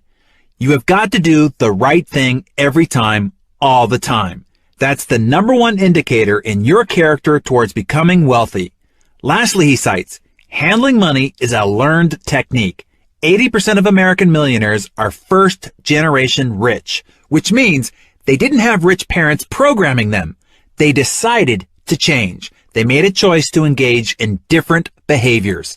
Ah, thanks, Dave. There it is again. It's about choices that lead to behaviors, done long enough, become habits that over time compound into our results, wealth and financial abundance, or bankruptcy, heartache, and despondency. The choices are small, the behavior changes almost unnoticeable, but the outcomes are profound by comparison. Time is of the essence. The earlier you start making small changes, the more powerfully the compound effect works in your favor. Suppose your friend listened to Dave Ramsey's advice and began putting $250 a month into an IRA when she got her first job after graduating from college at age 23. You, on the other hand, don't start saving until you're 40. Or maybe you started saving a little earlier but cleaned out your retirement account because you didn't notice any great gains. By the time your friend is 40, she never has to invest another dollar and will have more than $1 million by age 67, growing at 8% interest compounded monthly. You continue to invest $250 every month until you reach 67, the normal retirement age for Social Security for those born after 1960. That means you're saving for 27 years by contrast to her 17 years. When you're ready to retire, you'll have less than $300,000 and will have invested $27,000 more than your friend. Even though you saved for many more years, invested much more cash, you still ended up with less than a third of the money you could have had. That's what happens when we procrastinate and neglect necessary behaviors, habits, and disciplines. Don't wait another day to start the small disciplines that will lead you in the direction of your goals. Now, are you telling yourself that you're already starting too late and you're already way behind the 8 ball and can never catch up? That's just another tired tape in your head. It's time to turn it off. It's never too late to reap the benefits of the compound effect. Suppose you've always wanted to play the piano, but it feels too late because you're about to turn 40. If you start now, by the time you're at retirement age, you could be a master, as you will have been playing for 25 years. The key is to start now. Every great act, every fantastic adventure starts with small steps. The first step always looks harder than it actually is. But what if 25 years is too long? What if you've only got time or patience for 10 years? In Brian Tracy's book, Focal Point, he models how to improve any area of your life by 1,000%. Not 10% or even 100%, but 1,000%. Let me outline it for you. All you have to do is improve yourself, your performance, your output, and your earnings by 0.1% each workday. Yeah, you even get to slack off on the weekends. That's 1/1000th. Do you think you could do that? Of course, anyone can do that. Simple. Do it each day of the week and you'll improve by 0.5% each week. Translation? Not much. Equaling 2% each month, which compounded adds up to 26% each year. Your income now doubles each 2.9 years. By year 10, you could be performing and earning 1,000% of what you're earning right now. Isn't that amazing? You don't have to put in 1,000% more effort or work 1,000% more hours. Just 0.1% improvement each day. That's it. While we're on this topic, when I asked Donnie Deutsch what the most important ingredient to success was, this was his answer. The most important thing I say is, are you learning every day? Are you growing every day? Are you being challenged every day? That is the key to success. The day that stops happening, the world is going to turn in the wrong direction for you. Harvey Mackay said it this way: you don't go to school once for a lifetime. You're in school all of your life. And of course, Jim Rohn said it to me this way: formal education will make you a living, which is fine, but self-education will make you a fortune, which is super fine. And lastly, this concept of constant and never-ending improvement is echoed in every endeavor. This is how the Iron Man Cal Ripken Jr. said it when asked how he was able to beat the 56-year-old record made by Lou Gehrig's 2,131 consecutive games played. The Iron Man went on to surpass it another 502 straight starts. Cal said this: "I think it's important, especially in this economy. You can't stay around if you're not getting better. No business or baseball team is going to keep people just because they show up. You have to constantly be looking for ways to get better and looking for ways to improve your value to the organization. You have to develop strong fundamentals, no matter what you do, and you have to make yourself indispensable. That requires you to be evaluating what you're doing and what needs to be done." Well said, Cal, and he should know. And now you do too. Success is a half marathon. Beverly was a salesperson for an educational software company for which I was doing a turnaround. One day she told me about her friend who was running a half marathon the upcoming weekend. "I could never do such a thing," Beverly, who was significantly overweight, assured me. "I get winded going up a single flight of stairs." "If you want to, you can choose to do what your friend is doing," I told her. She balked, saying, "There's absolutely no way." My first step was to help Beverly find her motivation. "So Beverly, why would you want to run a half marathon in the first place?" I was trying to get a handle on her greater, more personal desires and motivations. "Well, my 20-year high school reunion is coming up next summer, and I want to look fabulous. But I've gained so much weight since my second child 5 years ago, I don't know how I could do it." Bingo! Now we had a motivating goal, but I proceeded with caution. If you've ever tried to lose weight, you probably know the drill. Buy an expensive gym membership, drop a fortune on personal trainers, new equipment, spiffy new workout clothes, and great athletic footwear. Work out vigorously for a week or so, then turn your elliptical machine into a clothes drying rack. Ditch the gym and let your sneakers mold in the corner. I wanted to try a better way with Beverly. I knew that if I could get her to choose just one new habit, she'd get hooked and all the other behaviors would naturally fall in line. I asked Beverly to drive her car around the block and map out a 1-mile loop from her house. Once she mapped the course, I told her to walk the loop just 3 times over a period of 2 weeks. Notice that I didn't ask her to start by running the mile. Instead, I started with something I knew she could do in her existing state, a small, easy task that required no major stretch. Then I had her walk the loop 3 times in 1 week for an additional 2 weeks. Each day she made the choice to continue on. After she accomplished that, next I told Beverly to start a slow jog, only as far as she felt comfortable. As soon as she started feeling breathless, she was to stop and continue walking. I asked her to do this until she could run 1/4 and then 1/2 and then 3/4 of that mile. It took 3 more weeks, 9 outings before she could jog a full mile. After a total of 7 weeks, she was jogging the whole loop. That might seem like a long time for such a short victory, right? After all, a half marathon is 13.1 miles. 1 mile is nothing. What was something, however, was Beverly was beginning to see how her choice to get fit for the reunion, her Y power, was fueling her new health habits. The compound effect had been set in motion and was starting its miraculous process. I then asked Beverly to increase her distance 1/8 of a mile each outing, almost an unnoticeable length, maybe about 300 steps further. Within 6 months, she was running 9 miles without any discomfort at all. In 9 months' time, she was running 13.5 miles regularly, more than the distance of a half marathon, as part of her regular running routine. More exciting, though, is what happened in other areas of her life. Beverly lost her craving for chocolate, a lifelong obsession, and heavy, fatty foods, gone.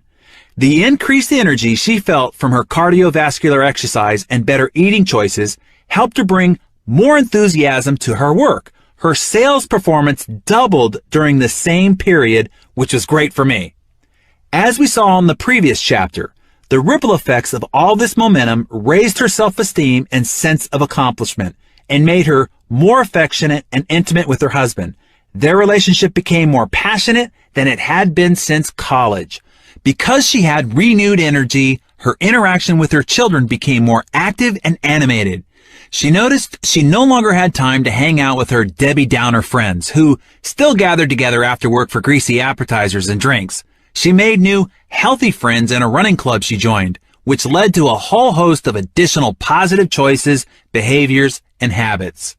Following that first conversation in my office and Beverly's decision to find her why power and commit to a series of small steps, she lost more than 40 pounds, becoming a walking and running billboard for fit and empowered women. Today, Beverly regularly runs full marathons. Your life is a product of your moment-to-moment choices. In our Success CD, May of 2010, TV's Biggest Loser fitness trainer, Jillian Michaels, shared with me a powerful childhood story. She said, "When I was a kid, my mom would have these elaborate Easter egg hunts for me. I would run around the house, and when I would get close to a hidden egg, she'd say, 'Oh, you're warm. You know, you're getting closer to it. Oh, you're on fire.' And when you move away from the egg, she'd go, 'Oh, you're cold. You're freezing.'" She goes on to say, "I teach contestants that on a moment-to-moment basis, I need them to think about their happiness and their ultimate goal as being warm, how every choice and every decision they make in the moment is getting them closer to that ultimate goal. Since your outcomes are the result of your moment-to-moment choices, you have incredible power to change your life by changing those choices. Step by step, day by day, your choices will shape your actions until they become habits, where practice makes them permanent." Losing is a habit. So is winning. Now let's work on permanently instilling winning habits into your life. Eliminate sabotaging habits and instill the needed positive habits, and you can take your life in any direction you desire, to the heights of your greatest imagination. Let me show you how. Before we go into chapter 3, I want to remind you once again, go to the book, look at the summary action points, and be sure that you're implementing them into your life.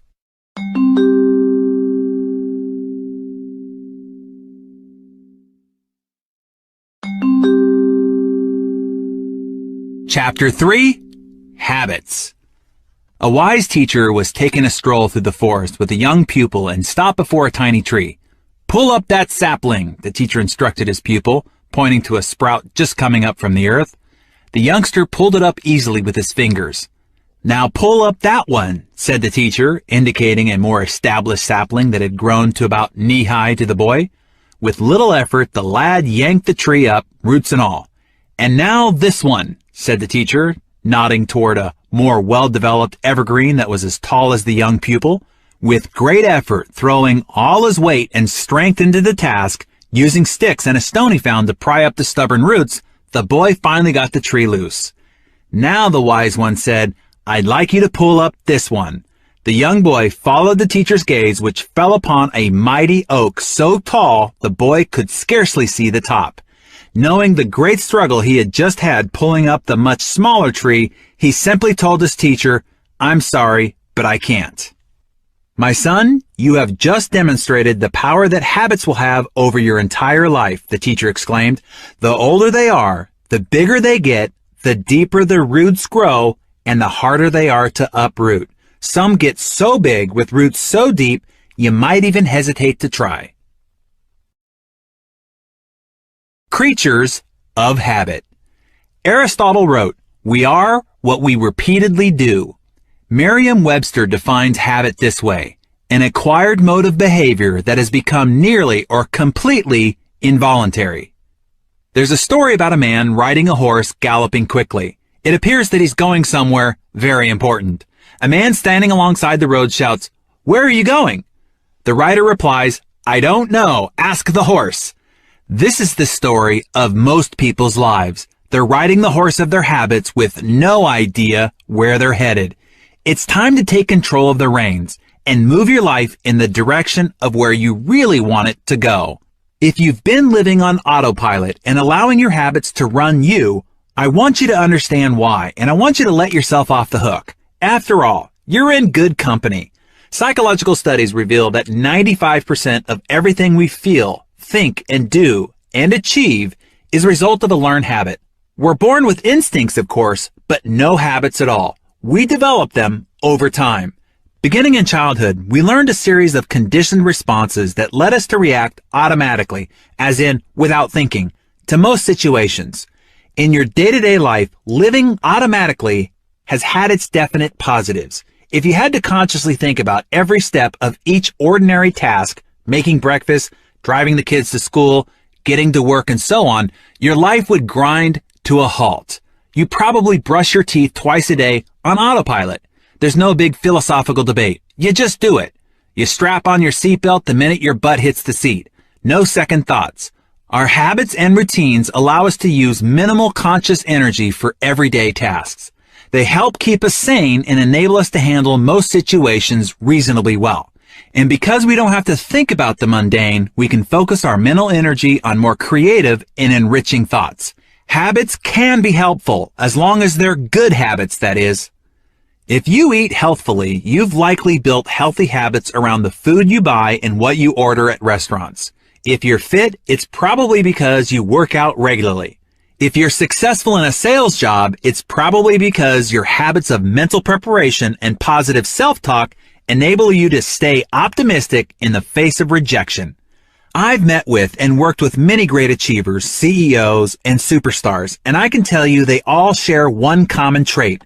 They all have good habits. That's not to say they don't have bad habits, they do, but not many.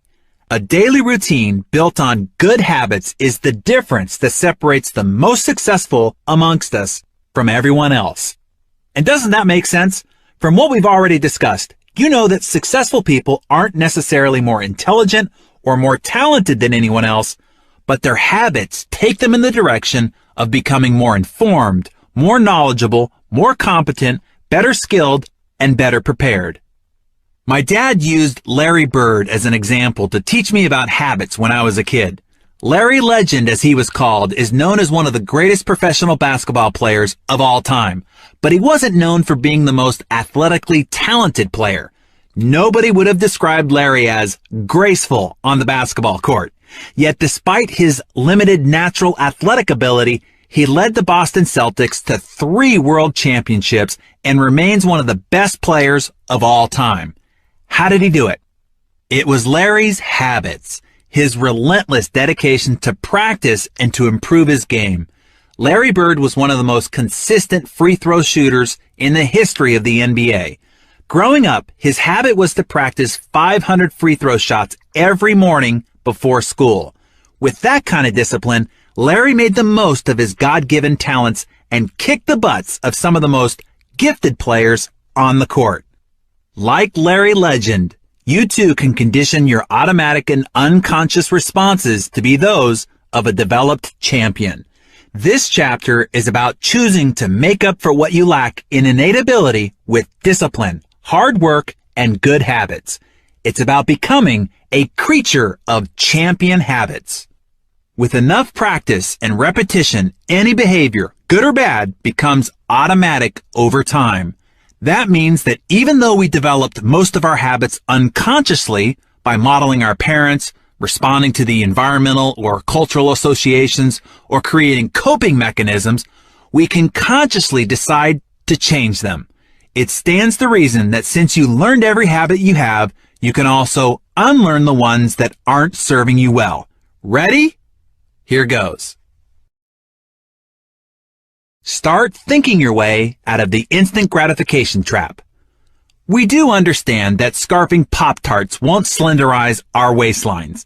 We realize that logging 3 hours a night watching Dancing with the Stars and NCIS leaves us with 3 fewer hours to read a good book or listen to a terrific audio. We get that merely purchasing great running shoes doesn't make us marathon ready. We are a rational species, at least that's what we tell ourselves. So why are we so irrationally enslaved by so many bad habits? It's because our need for immediate gratification can turn us into the most reactive, non-thinking animals around. Now, if you took a bite of a Big Mac and immediately fell to the ground clutching your chest from a heart attack, you might not go back for that second bite. If your next puff of a cigarette instantly mutated your face into that of a weathered 85-year-old, chances are you'd pass on that too. If you failed to make that 10th call today and were immediately fired and bankrupted, suddenly picking up the phone would be a no-brainer. And if that first forkful of cake instantly put 50 pounds on your frame, saying, no thank you to dessert would be a true piece of cake. The problem is this. The payoff, or the instant gratification we enjoy, derived from the bad habits, often far outweighs what's going on in your rational mind concerning long-term consequences. Indulging in our bad habits doesn't seem to have any negative effects at all in the moment. You don't have that heart attack, your face doesn't shrivel up, you're not standing in the unemployment line, and your thighs aren't thunderous. But that doesn't mean you haven't activated the compound effect. It's time to wake up and realize that the habits you indulge in could be compounding your life into repeated disaster. The slightest adjustments to your daily routines can dramatically alter the outcomes in your life. Again, I'm not talking about quantum leaps of change or a complete overhaul to your personality, character, and life. Super small, seemingly inconsequential adjustments can and will revolutionize everything. The best illustration I can give you to emphasize the power of small adjustments is that of a plane traveling from Los Angeles to New York City. If the nose of that plane is pointed only 1% off course, almost an invisible adjustment when the plane is sitting on the tarmac in Los Angeles, it will ultimately end up about 150 miles off course, arriving in either upstate Albany or in Dover, Delaware. Such is the case for your habits. A single poor habit, which doesn't look like much in the moment, can ultimately lead you miles off course from the direction of your goals and the life you desire. Most people drift through life without devoting much conscious energy to figuring out specifically what they want and what they need to do to take themselves there. I want to show you how to ignite your passion and help you aim your unstoppable creative power in the direction of your heart's dreams and desires. Uprooting bad habits that have grown into mighty oaks is going to be arduous and difficult, and to see the process through will require something greater than even the most relentless determination. Willpower alone won't cut it. Finding your mojo, your why power.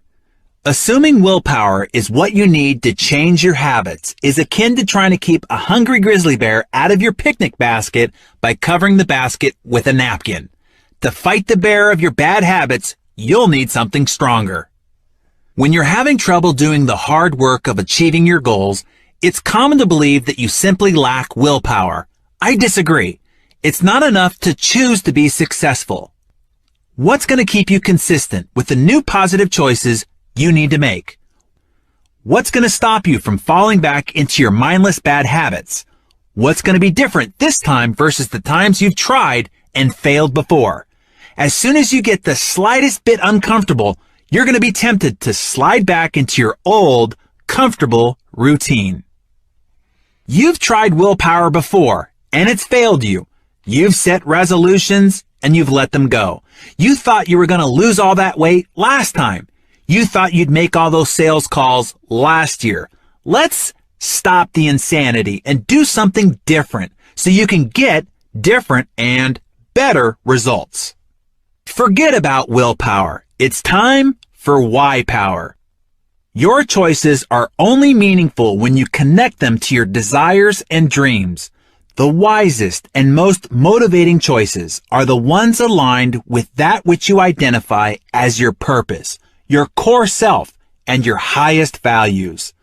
You've got to want something and know why you want it, or you'll end up giving up too easily. So, what is your why? You've got to have a reason if you want to make significant improvements to your life.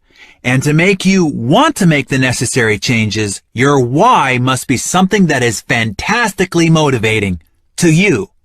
You've got to want to get up and go, go, go, go for years. So what is that moves you the most? Identifying your why is critical. What motivates you is the ignition to your passion, the source for your enthusiasm, and the fuel of your persistence. This is so important that I made it the focus of my first book, Designing Your Best Year Ever, a proven formula for achieving big goals. You must know your why. Why everything's possible. The power of your why is what gets you to stick through the grueling, mundane, and laborious. All of the hows will be meaningless until your whys are powerful enough. Until you've set your desire and motivation in place, you'll abandon any new path you seek to better your life. If your why power, your desire, isn't great enough, if the fortitude of your commitment isn't powerful enough, you'll end up like every other person who makes a New Year's resolution and gives up too quickly and reverts back to sleepwalking through their poor choices. Let me give you an analogy to help bring this home.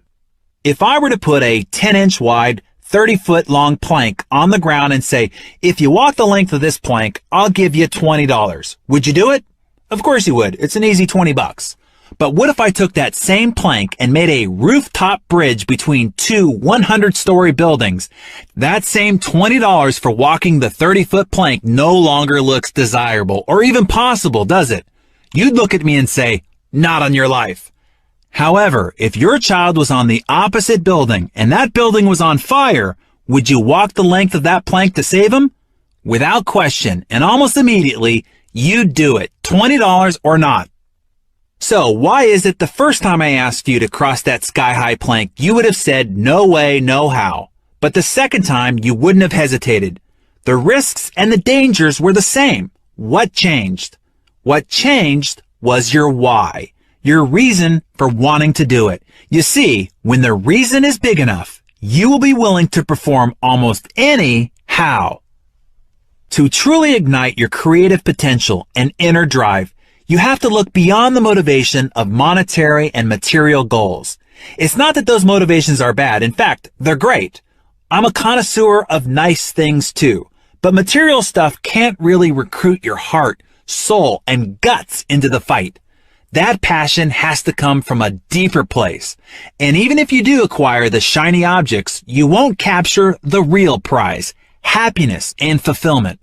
In my interview with peak performance expert Tony Robbins in January of 2009, he said, I've seen many business moguls achieve their ultimate goals, but still live in frustration, worry, and fear. So what's preventing these people from being happy? The answer is they have focused only on achievement and not fulfillment. Extraordinary accomplishment does not guarantee extraordinary joy, happiness, love, and a sense of meaning. These two skill sets feed off each other and makes me believe that success without fulfillment is failure. Well said. That's why it's not enough to choose to be successful. You have to dig deeper to find out your core motivation to activate your superpower, your why power. Core motivation. The access point to your why power is through your core values, which define both who you are and what you stand for. Your core values act as your navigation system through life. Your core values are the values that you would fight for and defend to the death. These values make up your character. They are your non-negotiables in life. They are the attributes you would hope others would say about you in your absence and in your departure. They become what you are known for. They become your internal compass, your guiding beacon.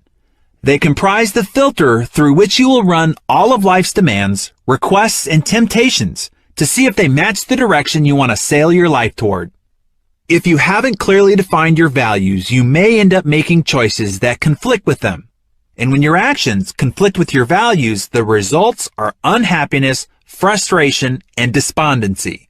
Psychologists tell us that nothing creates internal stress and trauma more than when what you're doing on the outside, your actions and behaviors, is incongruent with your values on the inside. Let me jump off here on this point in particular. I like how Tony Jerry said it in one of our success interviews when he said, so many people set goals, they go after those goals, but they have friction sometimes with their values.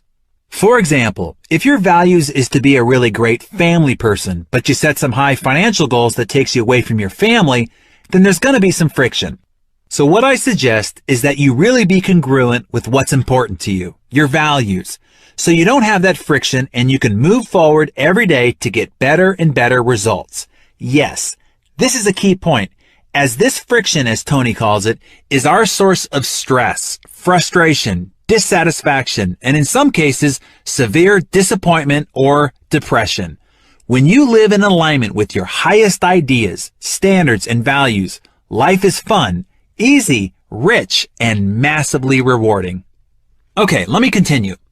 Defining your core values also helps make life simpler and more efficient.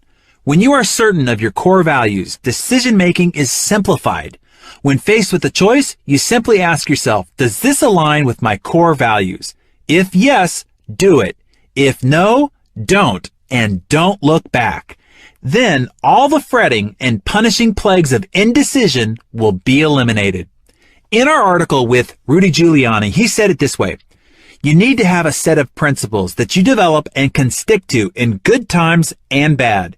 You cannot wait for things to go awry before you start trying to figure out what your core values are.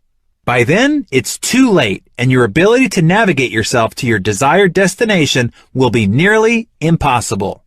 Jim Rohn's father used to quip, when it's raining, it's too late to fix the roof. When it's sunny outside, the roof doesn't need fixing. Now is the time to get clear on who you really are, what's important to you, and who you really want to become. Your core values will help you navigate your life and keep you on course to your desired destination. Also, in my interview with the CEO and founder of Starbucks, Howard Schultz, he put this key concept this way. And this is a guy who knows a little bit something about creating culture and adhering to core values, as he grew from 150 stores to now almost 17,000, run by 142,000 employees. He said, whatever your culture, values, guiding principles, you have to take steps to incorporate them into your organization early in its life so that they can guide your every decision, every hire, every strategic objective you set. This is true for a large corporation, and it's just as true for you as an individual. Get your core values determined and squared away, and they will be your guiding principles for every decision, every project that you take on or say yes to, and every goal that you go for. Find your fight. People are either motivated by something they want or something that they don't want. Love is a powerfully motivating force, but so is hate. Contrary to social correctness, it can be good to hate. Hate disease, hate injustice, hate ignorance, hate complacency, and so on. Sometimes identifying an enemy lights your fire. Some of my greatest motivation, determination, and dogged persistence came when I had an enemy to fight. In history, most transformational stories and political revolutions came about as a result of fighting an enemy. David had Goliath. America had the British. Luke had Darth Vader. Rocky had Apollo Creed. 20-somethings have the man. Rush Limbaugh has the liberals. Lance Armstrong, cancer. Apple, Microsoft. Microsoft, Apple. We could go on, but I think you get the point. Enemies give us a reason to stand tall with courage. Having to fight challenges your skills, your character, and your resolve. It forces you to assess and exercise your talents and abilities. Without a motivating fight, we become fat and lazy. We lose our strength and purpose. Some of my mentorship clients worry that their why power derives from less than noble goals. They feel guilty for wanting to prove the naysayers wrong, or wanting to get back at the person who said they'd never amount to anything, or beat the competition, or finally one-up a sibling who's always dominated them. But really, it doesn't matter what the motivation is, as long as it's legal and moral. You don't have to be motivated for great humanitarian reasons. What matters is that you feel fully motivated. Sometimes that motivation can help you use a powerfully negative emotion or experience to create an even more powerful and successful end. This is certainly true of one of history's most celebrated football coaches, Pete Carroll. When we featured Carroll in Success in September of 2008, he explained his early motivation like this. When I grew up, I was a little dink. I couldn't do much because I was just too small. It took me a couple of years to get to a place where I could be competitive. All that time, I was living with the fact that I was much better and I needed to fight to prove it. I was frustrated because I knew I could be special. Carroll's need to fight ultimately brought out his greatness. On our March 2010 issue of Success, we featured an interview with acclaimed actor Anthony Hopkins.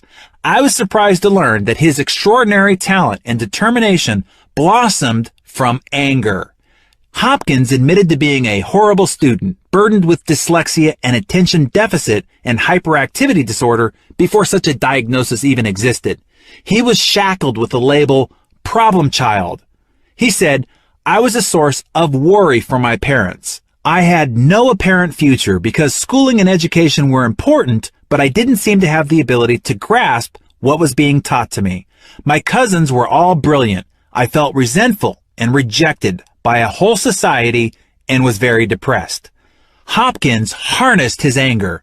At first, it propelled him to fight to achieve success outside of academics or athletics.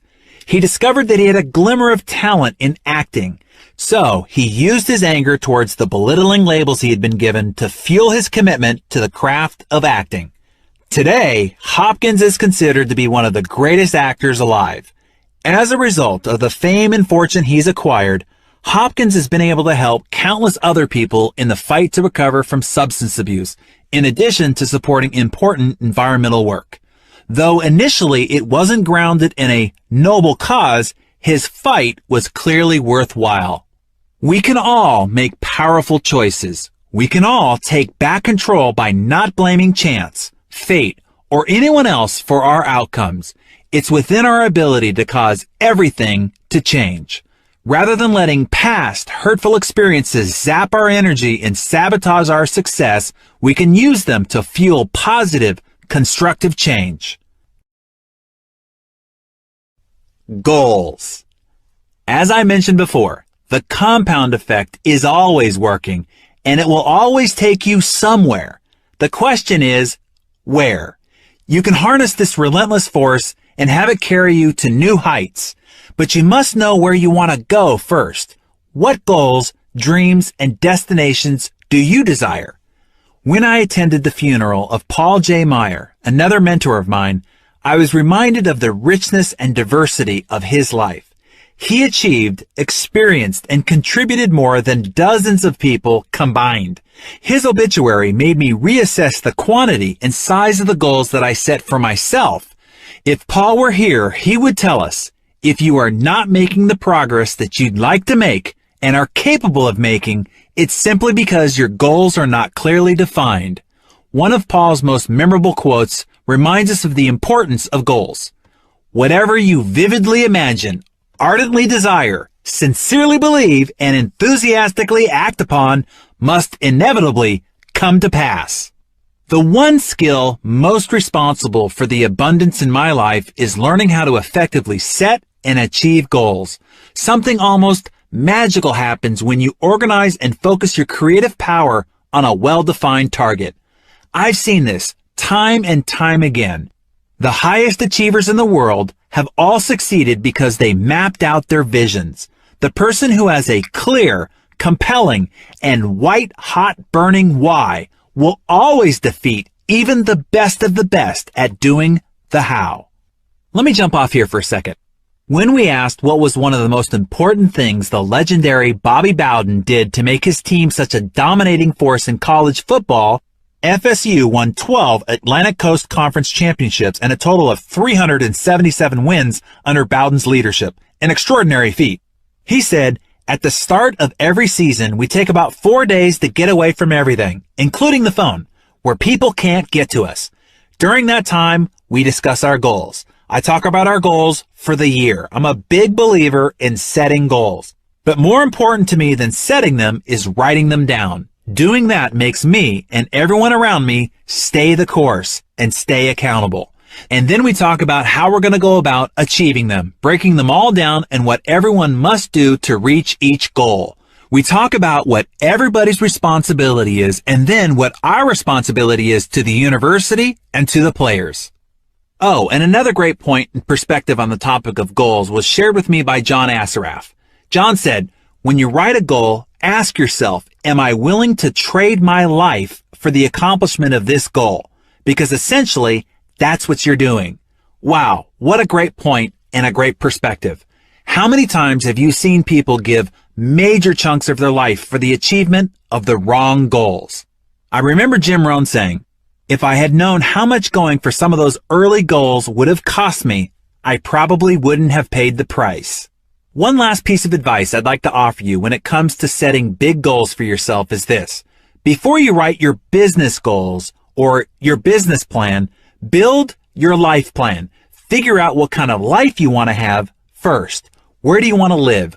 What type of people do you want to be surrounded by? Whether you want to work nights and weekends, whether you want to travel and how much and where, whether you want to be home for dinner every night, if you want a short commute, what type of environment you want to go to each day, how you want to dress, etc. Then build your business or your professional plan around these criterion. Most of us have done exactly the opposite. I know I did for many years. We build our business plan first. We outline all our big goals, plans, and ambitions, and then figure out how to fit our lives around them, usually sacrificing most of the rest of our life. Or sometimes we define a professional plan by outlining the money we want to make and the titles we want to obtain. Again, sacrificing much of the rest of our lives. If we continue to live this way, when we get to the end of our lives, we're likely to discover that we paid too high a price and sacrificed what was really important in life for too little. How goal setting actually works. The mystery, secret, revealed. You only see, experience, and get what you look for. If you don't know what to look for, you certainly won't get it. By our very nature, we are goal-seeking creatures. Our brain is always trying to align our outer world with what we are seeing and expecting in our inner world. So, when you instruct your brain to look for the things that you want, you will begin to see them. In fact, the object of your desire has probably always existed around you, but your mind and eyes weren't open to seeing it. In reality, this is how the law of attraction really works. It is not the mysterious, esoteric voodoo that it sometimes sounds like. It's far simpler and more practical than that. We are bombarded with billions of sensory, visual, audio, physical, bytes of information each day. To keep ourselves from going insane, we ignore 99.9% of them, only really seeing, hearing, or experiencing those upon which our mind focuses. This is why when you think something, it appears that you are miraculously drawing it into your life. In reality, you're now just seeing what was already there. You are truly attracting it into your life. It really wasn't there before or accessible to you until your thoughts focused and directed your mind to see it. Make sense? See, this isn't mysterious at all. In fact, it's quite logical. Now, with this new perception, whatever your mind is thinking internally is what it will focus on and all of a sudden see within that 99.9% of the remaining space. Here's a well-worn example, because it's so true. In shopping for or buying a new car, all of a sudden you start to see that model and make everywhere, right? It seemed like there are tons of them on the streets all of a sudden when they weren't there yesterday. But is that realistic? Of course not. They were all there all along, but you weren't paying attention to them. Thus, they didn't really exist to you until you gave them your attention. When you define your goals, you give your brain something new to look for and focus on. It's as if you're giving your mind a new set of eyes from which to see all the people, circumstances, conversations, resources, ideas, and creativity surrounding you. With this new perspective and inner itinerary, your mind proceeds to match up the outside with what you want most on the inside, your goal. It's that simple. The difference in how you experience the world and draw ideas, people, and opportunities into your life after you have clearly defined your goals is profound. In one of my interviews with Brian Tracy, he put it this way: top people have very clear goals. They know who they are and they know what they want. They write it down and make plans for its accomplishment. Unsuccessful people carry their goals around in their heads like marbles rattling around in a can.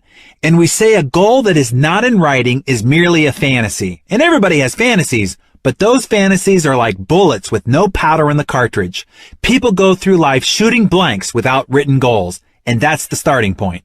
So I suggest that you take some time today to make a list of your most important goals. I recommend considering your goals in all aspects of your life, not just for your business or finances. Be wary of the high price of putting too much focus on any single aspect of your life to the exclusion of everything else. Go for whole life success, balance in all aspects of life that are important to you. Business, finance, health and well-being, spirituality, family and relationships, and lifestyle. Who you have to become. When most people set out to achieve their goals, they ask, okay, I have my goal. Now, what do I need to do to get it? It's not a bad question, but it's not the first question that needs to be addressed. The question we should be asking ourselves is this: who do I need to become? You probably know some people who seem to do all the right things, but they still don't produce the results that they want, right? Why not? One thing Jim Rohn taught me is this: if you want to have more, you have to become more. Success is not something you pursue. What you pursue will elude you. It can be like trying to chase butterflies. Success is something you attract by the person you become. When I understood that philosophy, wow, it revolutionized my life and my personal growth. When I was single and ready to find my mate and get married, I made a long list of traits that I desired in the perfect woman for me. I filled more than 40 pages of a journal, front and back, describing her in great detail, her personality, character, key attributes, attitudes, and philosophies about life, even what kind of family she'd come from, including her culture and physical makeup, down even to the texture of her hair. I wrote in depth what our life would be like and what we'd do together. If I then asked, okay, now what do I have to do to find and get this girl? I might still be on that butterfly chase right now. Instead, I looked back at the list and considered whether or not I embodied those same attributes myself. Did I have those very qualities I was expecting in her? I asked myself, what kind of man would a woman like this be looking for? Who do I need to become to be attractive to a woman of this substance? Then I filled 40 more pages describing all the attributes, qualities, behaviors, attitudes, and characteristics I needed to become myself. Then I went to work on becoming and achieving those qualities. And guess what? It worked. As if she were peeled off the pages of my journal and appeared in front of me. My wife, Georgia, is exactly what I described and asked for in almost eerie detail. The key was my getting clear on whom I'd have to be to attract and keep a woman of her quality, and then doing the work to achieve that. Behave yourself. All right, let's map out your process for achieving the goals you've decided upon. This is the doing process, or in some cases, the stop doing process. What stands between you and your goal is your behavior. Do you need to stop doing anything so the compound effect isn't taking you in a downward spiral? Also, what do you need to start doing to change your trajectory so that you're headed in the most beneficial direction? In other words, what habits and behaviors do you need to subtract from and add to your life? Your life comes down to this formula. You, your choices, plus your behavior, plus your habits, compounded equal your goal. That's why it's imperative to figure out which behaviors are blocking the path that leads you to your goal and which behaviors will help you accomplish the goal you desire. Now, you may think that you've got a handle on all your bad habits, But I'd bet good money you're wrong. Again, that's why tracking is so effective. I mean, honestly, do you know how many hours of TV you are really watching every day? How many hours do you spend tuned into news channels or keeping up with the goals and accomplishments of others on the sports or style networks?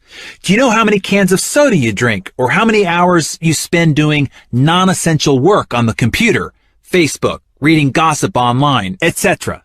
As I emphasized in the previous chapter, your first job is to become aware of how you're behaving. Where have you fallen asleep on the job and developed an unconscious bad habit that's leading you astray? Let me pause here and pass along a great tip shared with me by Brian Tracy. I'll read it to you just as he shared it with me.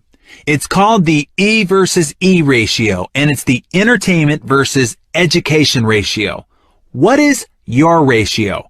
How many minutes do you spend each day on entertainment, and how many minutes do you spend each day on education? He said the bottom 80% of people are preoccupied with entertainment, with iPods and music and radio and television and talking on their phone and reading the paper and surfing the internet and so on. But the top 20% are focused on education and getting better all the time. So any person anywhere in the world can go to the top if they just focus on getting better and just learning to try something new every single day and never stop improving. That is a great thing to evaluate. What is your entertainment versus education ratio? Give that some thought. I wrote an article on my blog recently that is called How to Change the World, with a subtitle of This Article Could Change Your Life Experience Forever. No joke. Let me read just a bit of it to you. I think it's something you can use right now today. Here it is. I want to show you how to completely change the world in an instant. This might be a bit controversial for many, and even more won't have the stomach to do what I'm suggesting. You can rid the world of all wars, crimes, scandals, gossip, corruption, and international conflict. You have that much power in the palm of your hand. Are you ready to change the world? If you dare, hit the off button. Turn off your TV, turn off your radio, turn off your newspaper subscription. I have explained before, and there's a video on my blog called Media Madness, how watching media that aggregates the most brutal, shocking, heinous, and scandalous events of the day can give you a perverted view of the world. And meanwhile, millions of beautiful, miraculous, positive, and wonderful things happen during the same day that don't get any attention. It's incredibly destructive to your spirit and creative potential. Here's the controversial part. Early on, I learned the difference between the world and my world. I, personally, only pay attention to my world. After all, it's the only thing I can do anything about. Paying too much attention to the rest of it only makes me feel fearful, frustrated, and cynical. All I have in life is my attention. And where our attention goes, energy flows, and so goes our life. I have to make the choice of where I want to give it. That choice affects my experience of life and determines my potential for positive creativity. I can focus on the worst of the world or the best. I can focus it on the things that I can't do anything about, or I can focus it on those things that I can and that have a direct impact on my life and the life of my family. Not long ago, a successful executive for whom I served on a nonprofit board hired me to mentor him on improving his productivity. He was already doing well, but knew he could optimize his time and output further with some coaching. I had him track his activities for a week and noticed something I see all too often. He spent an incredible amount of time reviewing the news, 45 minutes in the morning reading the newspaper, another 30 minutes listening to news on his morning commute, and an equal amount of time tuning in again on his drive back home. During his workday, he'd check Yahoo News several times, spending at least 20 minutes in total. When he got home, he'd catch the last 15 minutes of the local news while greeting his family. Then he'd catch up on 30 minutes of sports news and 30 minutes of the 10 o'clock news before going to bed.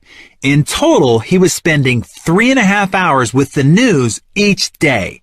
This man wasn't an economist or a commodities trader or in any profession that lived or died by the latest news. The time he spent with the paper and news programs on radio and TV greatly exceeded what he needed to be a knowledgeable voter and a contributing member of society, or even to enhance his own personal interest. In fact, he was getting very little valuable information through his programming choices, or rather, his lack of choices. So why did he spend nearly 4 hours a day consuming it? It was a habit. So I suggested that he keep his TV and radio off, cancel his newspaper subscription, and set up an RSS feeder so he could select and review only the news he deemed important for his business and personal interests. Doing so immediately cleared out 95% of the mind-cluttering and time-sucking noise. He could now review all that mattered to him in less than 20 minutes a day.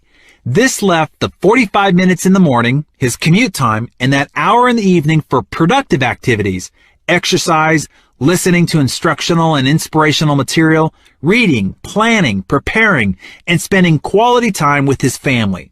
Now he tells me he's never felt less stressed and more inspired and focused than he does now. Constant negative news has a tendency to make you anxious. One small, simple change in habit, one giant leap forward in balance and productivity.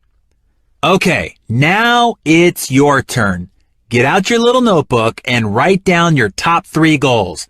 Make a list of the bad habits that might be sabotaging your progress in each area. Write down every one. Habits and behaviors never lie. If there's a discrepancy between what you say and what you do, I'm going to believe what you do every time. If you tell me you want to be healthy, but you've got Dorito dust on your fingers, I'm believing the Doritos. If you say self-improvement is a priority, but you spend more time with your Xbox than at the library, I'm believing the Xbox. If you say you're a dedicated professional, but you show up late, unprepared, your behavior rats you out every time. You say your family is your top priority, but if they don't appear on your busy calendar, they aren't, really. Look at the list of bad habits you just made. That's the truth about who you are. Now you get to decide whether that's okay or if you want to change. And then next, add to that list all the habits that you need to adopt, that if practiced and compounded over time, will result in your gloriously achieving your goals. Making this list isn't about wasting energy by getting judgmental and regretful on yourself. It's about taking a clear-headed look at what you want to improve. I'm not going to leave you there, however. Let's uproot those sabotaging bad habits and plant new, positive, and healthy ones in their place. Game Changers. 5 strategies for eliminating bad habits. Your habits are learned, therefore they can be unlearned. If you want to sail your life in a new direction, you have to first pick up the anchors of bad habits that have been weighing you down. The key is to make your why power so strong that it overwhelms your urges for instant gratification. And for that, you need a new game plan. The following are my all-time favorite game changers. 1. Identify your triggers. Look at your list of bad habits. For each one you've written down, identify what triggers it. Figure out what I call the big 4s, the who, the what, the where, and the when, underlying each bad behavior. For example, are you more likely to drink too much when you're around certain people? Is there a particular time of the day when you just have to have something sweet? What emotions tend to provoke your worst habits? Stress, fatigue, anger, nervousness, boredom? When do you experience those emotions? Who are you with? Where are you? And what are you doing? What situations prompt your bad habits to surface? Getting in your car, the time before performance reviews, visits with your in-laws, conferences, social settings, when you're feeling physically insecure, or deadlines. Take a closer look at your routines. What do you typically do or say when you wake up? When you're on a coffee or a lunch break? When you've gotten home from a long day? Again, get out your notebook or use the Bad Habit Killer worksheet, which you can download for free at thecompoundeffect.com/free, and write down your triggers. This simple action alone increases your awareness exponentially. But of course, this isn't the whole enchilada, because as we've discussed, increasing your awareness of a bad habit isn't enough to break it. Number 2, clean house. Get to scrubbing. And I mean this literally and figuratively. If you want to stop drinking alcohol, remove every drop of it from your house and your vacation house if you have one. Get rid of the glasses, any fancy utensils or doodads that you have when you drink. And those decorative olives too. If you want to stop drinking coffee, heave the coffee maker and give that bag of gourmet grounds to a sleepy neighbor. If you're trying to curb your spending, take an evening and cancel every catalog or retail offer that flies through your mailbox or your inbox so you won't even need to muster the discipline to walk it from the front door to the recycling bin. If you want to eat more healthfully, clean your cupboards of all the crap and stop buying the junk food. And stop buying into the argument that it's not fair to deny the other people in your family junk food just because you don't want it in your life. Trust me, everyone in your family is better off without it. Don't bring it into the house, period. Get rid of whatever enables your bad habits. And 3, swap it. Look again at your list of bad habits. How can you alter them so that they're not as harmful? Can you replace them with healthier habits or drop kick them altogether, as in for good? Anyone who knows me knows that I love something sweet after a meal. If there is ice cream in the house, the something sweet turns into a triple scoop banana split with all the fixings, 1,255 calories. Instead, I replace that bad habit with 2 Hershey's Kisses, 50 calories. And I'm still able to satisfy the sweet tooth without having to spend the extra hour on the treadmill just to get back to even. My sister-in-law started a habit of eating crunchy and salty junk food when she watched TV. She'd crunch through a whole bag of tortilla chips with little actual awareness. Then she realized that what she really enjoyed was just the crunchy sensation in her mouth. So she decided to replace her bad habit with crunching on carrot and celery sticks and raw broccoli spears. She got the same joyful sensation and her FDA recommended vegetable servings at the same time. A guy who used to work for me had a habit of drinking 8 to 10 Diet Cokes a day. That is a bad habit. I suggested that he replace them with low-sodium carbonated water, adding fresh lemon, lime, or oranges. He did this for about a month before realizing he didn't need the carbonation at all and switched to just plain water. So, play with this and see what behaviors you can replace, delete, or swap out. Number 4 is ease in. I live near the Pacific Ocean. Whenever I get into the water, I get my ankles acclimated first. Then I walk in up to my knees, and then it's my waist and chest before taking the plunge. Some people just run and dive in and get it over with. Good for them. Not me. I like to ease my way in. This is probably residual trauma from my childhood, as you'll see in the next strategy.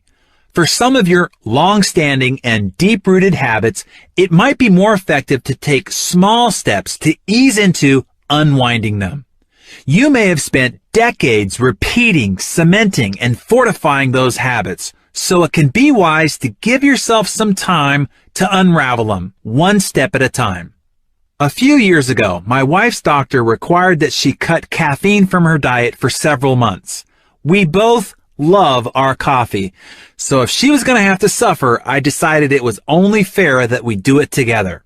We first went to 50-50, 50% decaffeinated and 50% regular for a week. Then 100% decaf for another week. Then Earl Grey decaf tea for a week, followed by decaf green tea. It took us about a month to get there, but we didn't suffer even one moment of caffeine withdrawal. No headaches, no sleepiness, no brain fog, no nothing. However, if we had gone cold turkey, well, I shiver at the thought. And number 5, jump in.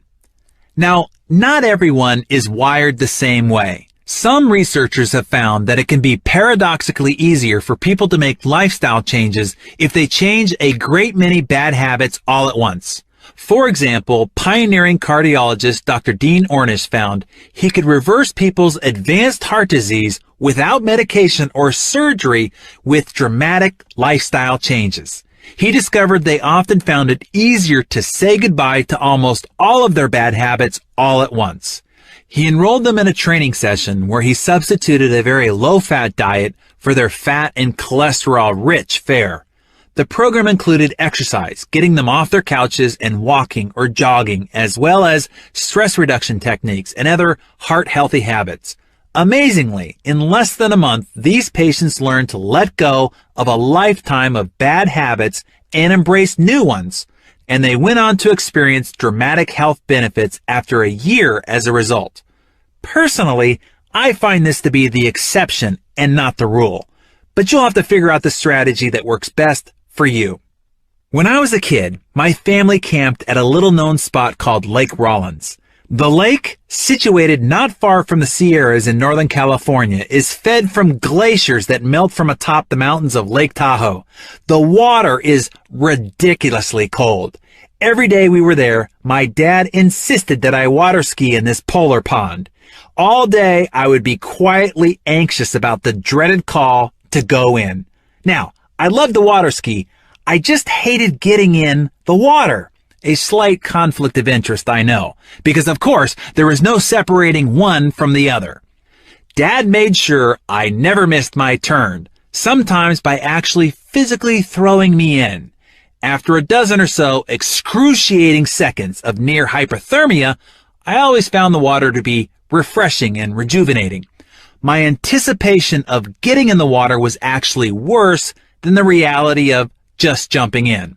Once my body acclimated, water skiing was a blast. And yet, I went through this cycle of dread and relief each and every time. That experience isn't unlike that of suddenly dropping or changing a bad habit.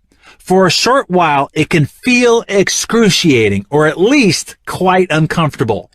But just as the body adjusts to a changing environment through a process called homeostasis, we have a similar homeostatic ability to adjust to unfamiliar behavior changes. And usually we can regulate ourselves physiologically and psychologically to the new circumstances quite quickly. So, sometimes wading in just won't do. Sometimes you really do have to just jump in. I want you to ask yourself now, where can I start slow and hold myself accountable? And where do I need to just take the big leap? Where have I been avoiding pain or discomfort when I know deep down that I'll adapt in no time if I just go for it? One of my former partners had a brother who was a beer-guzzling, bar-brawling, life-of-the-party alcoholic. He drank at lunch, with dinner, after dinner, and all weekend long. One day he was at a wedding for a former college roommate when he saw his friend's brother, who was 10 years older than both of them, but looked 10 years younger. He watched the man dance, laugh, and play during the wedding, exuding a vitality he hadn't felt himself in many years. He made a decision on the spot that he would never touch another drop of alcohol again. Cold turkey, that was it. Never again. And he hasn't in more than 6 years. When it comes to changing bad habits at home, I'm a toe dipper, but in my professional life, I find that taking the big plunge is far more effective. Whether it's committing to a new business or dealing with potential new clients, partners, or investors, toe dipping usually doesn't cut it. Each time I think of the Lake Rollins experience and know that it will be painful at first, but I remember that within a little time it will be exhilarating and well worth the temporary discomfort. Run a vice check. I'm not suggesting you cut out every bad thing in your life. Most everything is good in moderation. But how can you tell whether a bad habit is becoming the boss of you? I believe in testing my vices.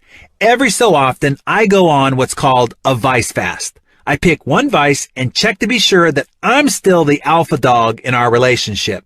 My vices are coffee, ice cream, wine, and movies. I already told you about my ice cream obsession. When it comes to wine, I want to be sure that I'm enjoying a glass of wine and celebrating the day, not drowning a bad mood. About every 3 months, I pick one vice and abstain for 30 days. This probably stems from my Catholic Lent upbringing. I love proving to myself that I'm still in charge. Try this yourself. Pick a vice, something you do in moderation, but you know it doesn't contribute to your highest good, and take yourself on a 30-day wagon run. If you find it seriously difficult to abstain for those 30 days, you may have found a habit worth cutting out of your life completely. Game changers. 7 techniques for installing good habits. Now that we've helped you eliminate the bad habits that are taking you in the wrong direction, we need to create the choices, behaviors, and ultimately habits that will finally take you in the direction of your grandest desires. Eliminating a bad habit means removing something from your routine. Installing a new, more productive habit requires an entirely different skill set. You're planting the tree, watering it, fertilizing it, and making sure it's properly rooted. Doing so takes effort, time, and practice. Here are my favorite techniques for putting good habits in place. Leadership expert John C. Maxwell said, "You will never change your life until you change something you do daily." The secret of your success is found in your daily routine. According to research, it takes about 300 instances of positive reinforcement to turn a new habit into an unconscious practice. That's almost a year of daily practice. Fortunately, as we talked about earlier, we've got a much better chance of cementing a new habit into our lives after 3 weeks of diligent focus. That means if we bring special attention to a new habit daily for the first 3 weeks, we have a far better chance of making it into a lifelong practice. The truth is, you can change a habit in a second, or you could still be trying to break it after 10 long years. I bet the first time that you touched the hot stove, you instantly knew you never wanted to make that a habit. The shock and the pain was so intense that it forever changed your awareness.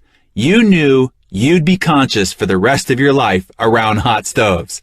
The key is staying aware. If you really want to maintain a good habit, make sure you pay attention to it at least once a day, and you're far more likely to succeed. Game changer number 1. Set yourself up to succeed. Any new habit has to work inside your life and lifestyle. If you join a gym that's 30 miles away, you won't go. If you're a night owl, but the gym closes at 6 p.m., it's not going to work for you. Your gym must be close, convenient, and fit into your schedule. If you want to lose weight and eat healthier, make sure your fridge and pantry are stocked with healthy options. Want to make sure you don't binge on vending machine snacks when you get your midday hunger pangs? Keep nuts and healthy snacks in your desk drawer. The easiest thing to grab when you're hungry is empty carbs. One of the strategies I use is to have protein on hand and convenient at all times. So what I do is I cook up a bunch of chicken on Sunday, package it up, and have it ready throughout the week. Now, I guess it's part confessional. One of my most distracting and destructive habits is my email addiction. Seriously, this is no laughing matter. I could lose hours of focus every day with the massive amounts of email flooding my inbox if I'm not vigilant about staying organized and focused. To set up the discipline of my new habit of only checking email 3 times a day, here's what I did.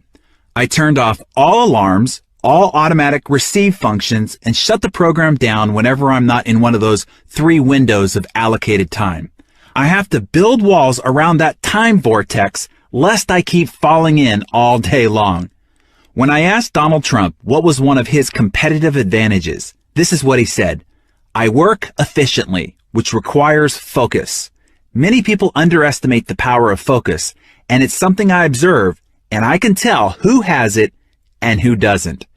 Well, it appears to have worked for the Donald. He seems to be getting a lot more done than you and I. So I challenge you with what I'm constantly challenging myself.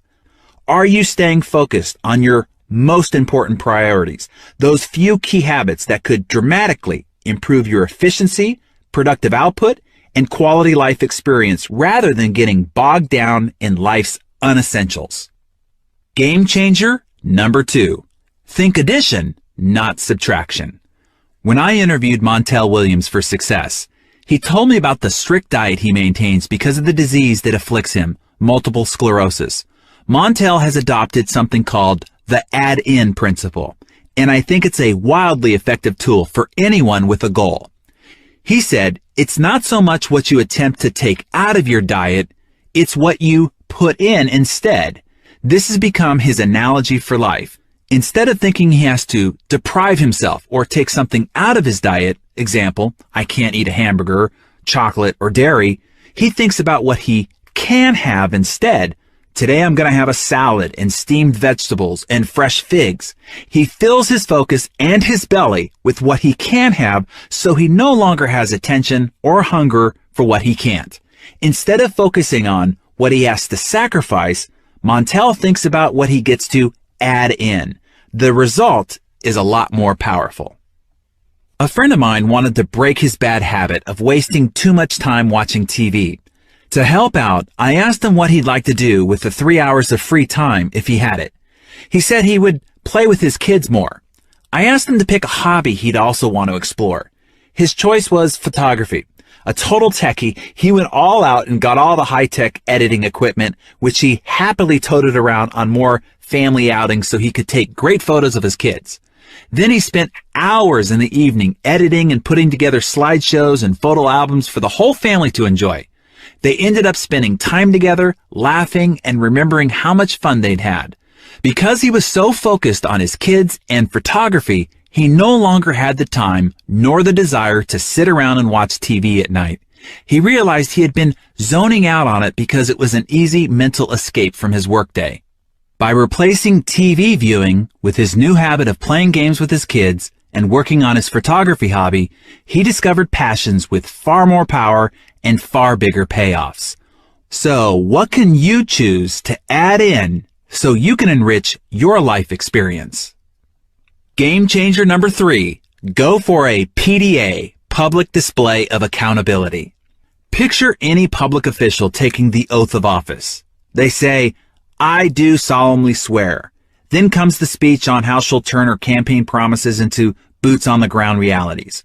Once she puts it out there on public record, she knows that she'll be held responsible for any action that she rolls back on her promises and praised for any progress towards her goals. So, do you want to cement that new habit? Get Big Brother to watch you.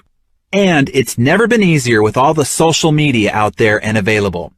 I heard about one woman who decided to get control of her finances by blogging about every penny she spends every day. She got her family, friends, and plenty of colleagues following her spending habits, and as a result of the many eyes of scrutiny, she became far more responsible and disciplined in her finances. I once helped a coworker quit smoking by telling everyone at the company, listen up, Zelda's decided to stop smoking. Isn't that great? She just smoked her last cigarette. And then I placed a big, huge wall calendar on the outside of her cubicle. Every day she didn't smoke, Zelda got to draw a big fat red X on the calendar. Coworkers took notice and started to cheer her on, and the parade of big red X's started to fill up the chart, which took on a life of its own. Zelda didn't want to quit on that chart, quit on her coworkers, or quit on herself. But she did quit smoking. Tell your family, tell your friends, tell Facebook, tell Twitter. Get the word out that there's a new sheriff in town and you're in charge. Game changer number 4. Find a success buddy. There are few things as powerful as two people locked arm in arm marching towards the same goal.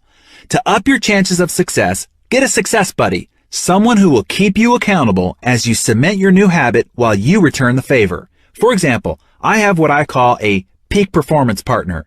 Every Friday at 11 a.m. sharp, we have a 30-minute call during which we trade our wins, losses, fixes, ahas, and solicit the needed feedback and hold each other accountable. You might seek out a success buddy for regular walks, runs, or dates at the gym, or just to meet to discuss and trade personal development books.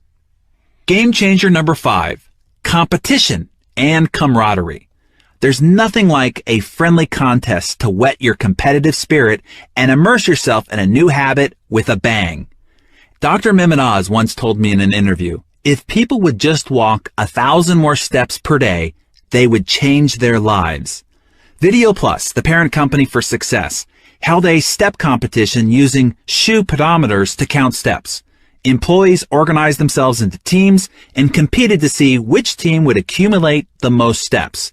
It was amazing to me that people who didn't previously exercise for their own health or benefit suddenly started walking 4, 5, or 6 miles a day. At lunch, they walked the parking lot.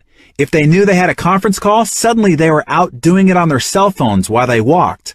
Because of the competition, they found ways to increase their activity. Everyone's steps were tracked, and the whole office could see who was slacking off and who was stepping up. People's step tallies increased every day. Yet, as soon as the competition was over, I was fascinated to observe that the step count completely dropped off the cliff by more than 60% in just 1 month after the competition. When the competition was reorganized again, the step count shot right back up. All it took was a little competition to keep people's engines revved, and they got a wonderful sense of community and shared experience and camaraderie in the bargain. Oh, let me add in another idea that I've seen to work especially well. My wife, Georgia, was never a runner. She's one of these women that other women hate because she stays in pretty great shape without having to do much. But she made friends with a client of her interior design business who was a runner. She went to cheer her on at the finish of a half marathon once, which was only a few months after her client, Michelle, had delivered a baby. Quite impressive by anyone's standards. At that event, Georgia got inspired to run a half marathon herself. She started training and did pretty well for a while, and then something happened with her registration for the upcoming event, and she stopped running entirely. Encouraged once again by her friend, she decided to register for one that would be only a few days before her 40th birthday. But this time, someone recommended the Nike Plus iPod sensor that builds a running training regimen and tracks her progress. I am super proud of her. She has been steadfast in keeping up with her training schedule. And one reason, in my observation, is because the system makes tracking and accountability easy and very visually evident. And she can compare her progress with her friends, which is a big part of keeping her motivation going and keeping her on track with her accountability. Not only does she know if she's keeping up with them, but now all her friends know and monitor her progress as well. So, as you look to incorporate new disciplines and habits into your lifestyle, look for ways to infuse some tracking and accountability measurement systems along the way with some friendly competition. Think about it. What can you organize with your friends, colleagues, or teammates? How can you inject fun rivalry and a competitive spirit into your new habit? Game changer number 6. Celebrate. All work and no play makes Jack a dull boy, and it's a recipe for backsliding. There should be a time to celebrate, to enjoy some of the fruits of your victories along the way. You can't go through this thing sacrificing yourself with no benefit. You've got to find little rewards to give yourself every month, every week, every day. Even if it's something small, to acknowledge that you've held yourself to a new behavior. Maybe it's just time to yourself to take a walk, relax in the bath, or read something just for fun.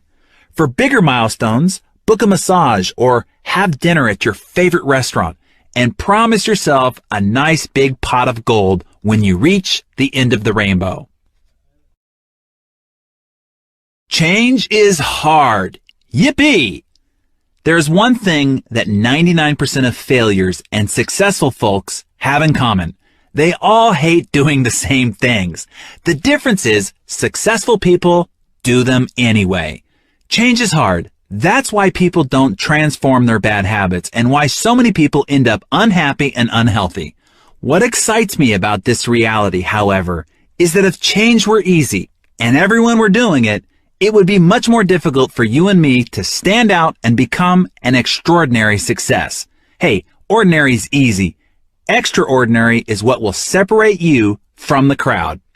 Personally, I'm always happy when something is hard. Why, you ask? Because I know that most people won't do what it takes. Therefore, it will be easier for me to step in front of the pack and take the lead. I love what Dr. Martin Luther King Jr. said so eloquently. The ultimate measure of a man is not where he stands in the moment of comfort and convenience, but where he stands at the times of challenge. When you press on despite difficulty, tedium, and hardship. That's when you earn your improvement and gain strides on the competition. If it's hard, awkward, tedious, so be it. Just do it. And keep doing it, and the magic of the compound effect will reward you handsomely.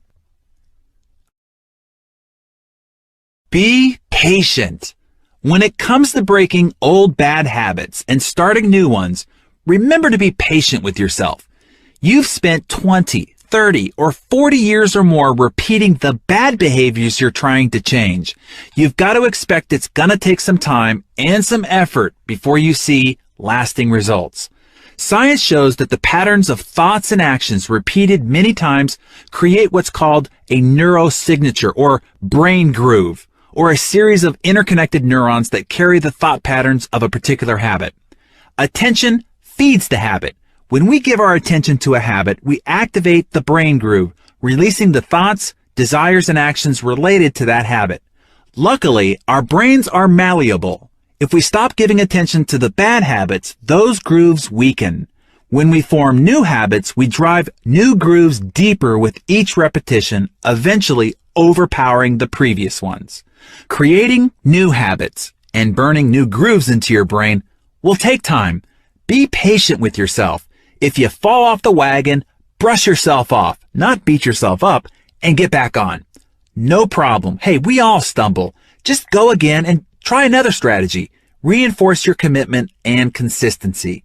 When you press on, you will receive huge payoffs. And speaking of payoffs, the next chapter is where we really start breaking away from the herd, where the multiplying effect really takes shape. With all the disciplined effort you've applied from the fundamentals of the first 3 chapters, here's where you get rewarded. Big time. Oh, and before we move to chapter 4, let me remind you again to go back to the book and review the summary action steps. I've taken the knowledge from the entire chapter we just covered and reduced it to a half a dozen action steps to be sure that you're transferring what you're learning into actual results in your life.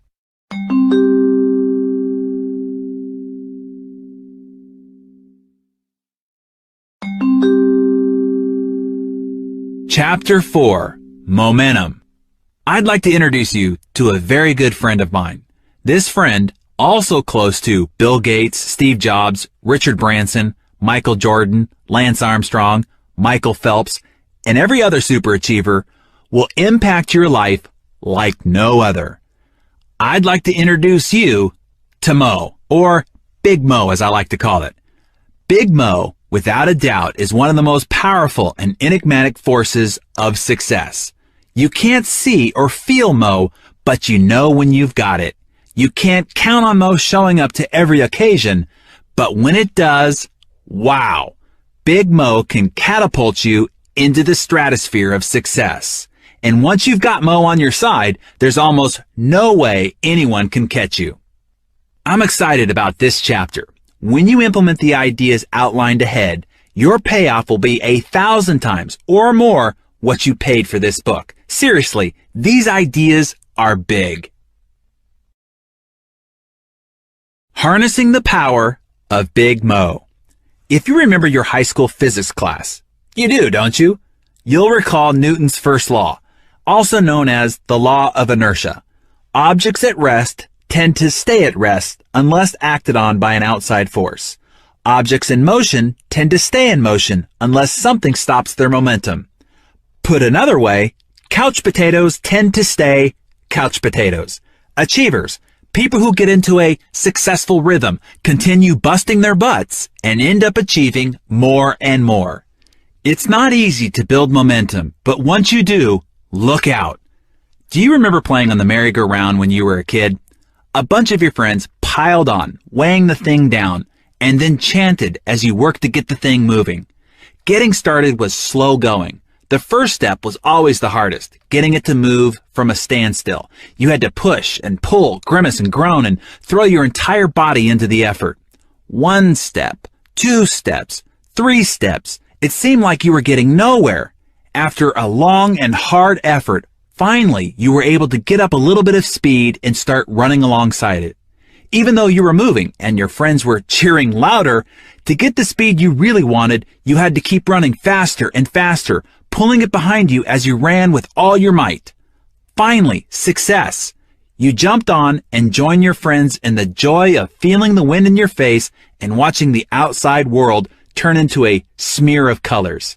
After a while, when the merry-go-round started to slow down, you'd hop off and run alongside for a minute, get the speed back up, or you could simply give it a couple of good pushes and then hop back on.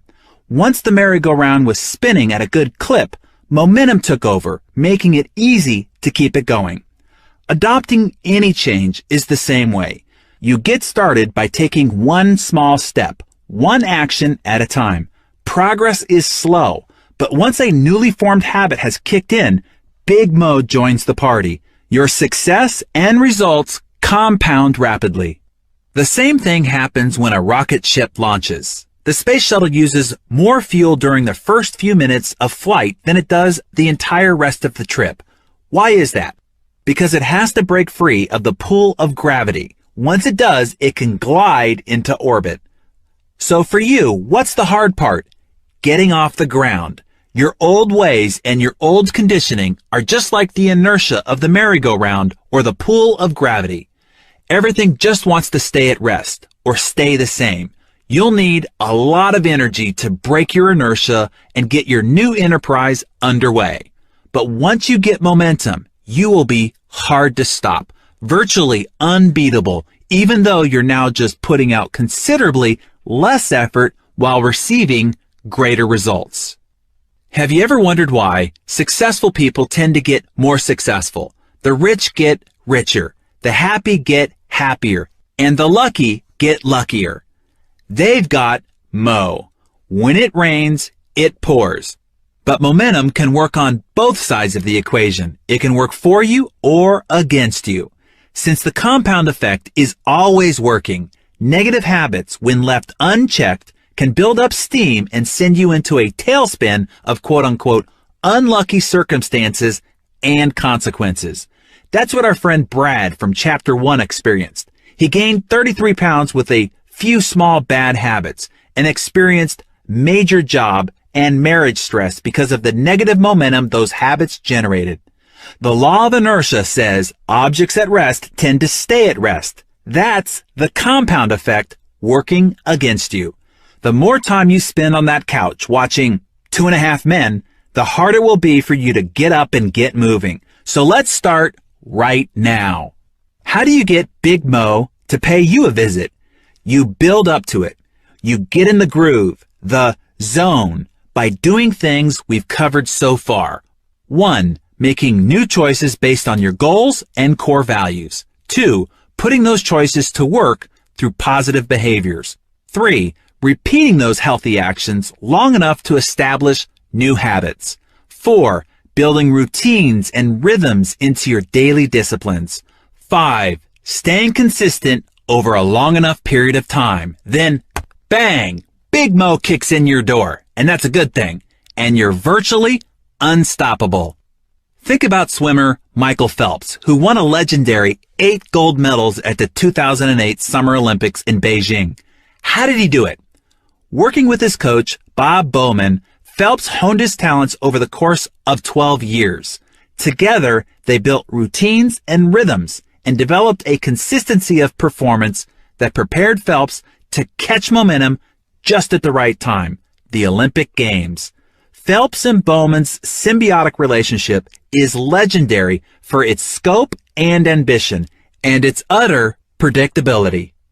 Bowman required such consistency when it came to practice that one of Phelps' most vivid memories is when Bowman allowed him to finish a training session 15 minutes early so he could get ready for a middle school dance. That's one time in 12 years. No wonder Phelps was so unbeatable in the pool.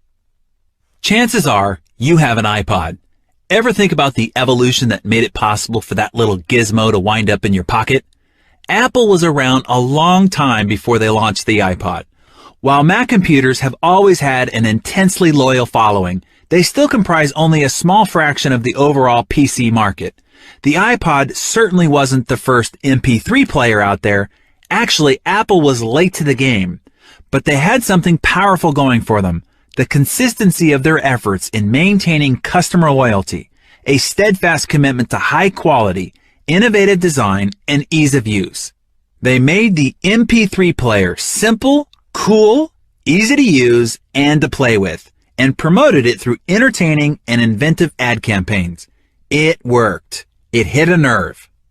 But the iPod wasn't an overnight success like a lot of people assume. In 2001, the year Apple released the iPod, they went from 30% revenue growth the year previous to negative 33%. The following year, 2002, was also a negative revenue growth at negative 2%. But 2003, they saw a slight shift to the positive with 18%. Growth came again in 2004, up 33%, and in 2005, they caught Mo, and bang! Apple catapulted to 68% revenue growth and now holds more than 70% of the MP3 player market share. As you know, Big Mo has since helped them dominate the smartphone market with the iPhone and the digital music distribution market with iTunes. This momentum has also given them a resurgence of growth in their original market of personal computers. With Big Mo on their side, I wouldn't be surprised to see them expand into other markets. Google was a small, struggling search engine for a long while. Today, it too owns more than 60% of its market. YouTube, the video sharing space created in February of 2005, officially launched in November of that year. But it wasn't until they featured the Lazy Sunday digital short that originally aired on Saturday Night Live that people started going to YouTube in huge numbers to find it. That YouTube video clip went viral. It got more than 5 million views before NBC asked to have it taken down. Then there was no way to catch him. They had Mo. Today, YouTube owns more than 60% of the video market. Google caught up with YouTube and the two young founders and paid them $1.65 billion to buy their Mo. Wow. So, what do Michael Phelps, Apple, Google, and YouTube have in common? They were doing the same things before and after they achieved momentum. Their habits, disciplines, routines, and their consistency were the keys that unlocked momentum for each, and they became unstoppable when Big Mo showed up to their party. Routine power. Some of our best intentions fail because we don't have a system of execution. When it comes down to it, your new attitudes and behaviors must be incorporated into your monthly, weekly, and daily routines to affect any real and positive change.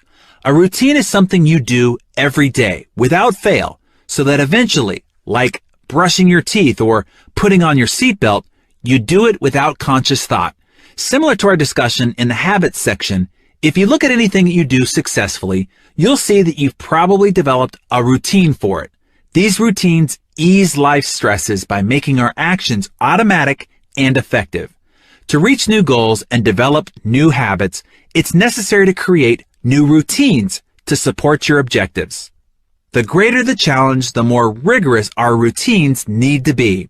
Ever wonder why they make military boot camp so hard, where relatively minor tasks like making the bed, shining your shoes, or standing at attention become over-the-top important?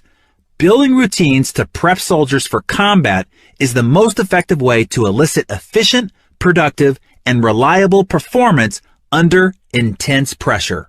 The seemingly simplistic routines built and developed during basic training are so exact that soft, fearful, slovenly teenagers are transformed into lean, confident, mission-driven soldiers in only 8 to 12 weeks. Their routines are so well rehearsed that these young soldiers can instinctively act with precision in the middle of the chaos of combat.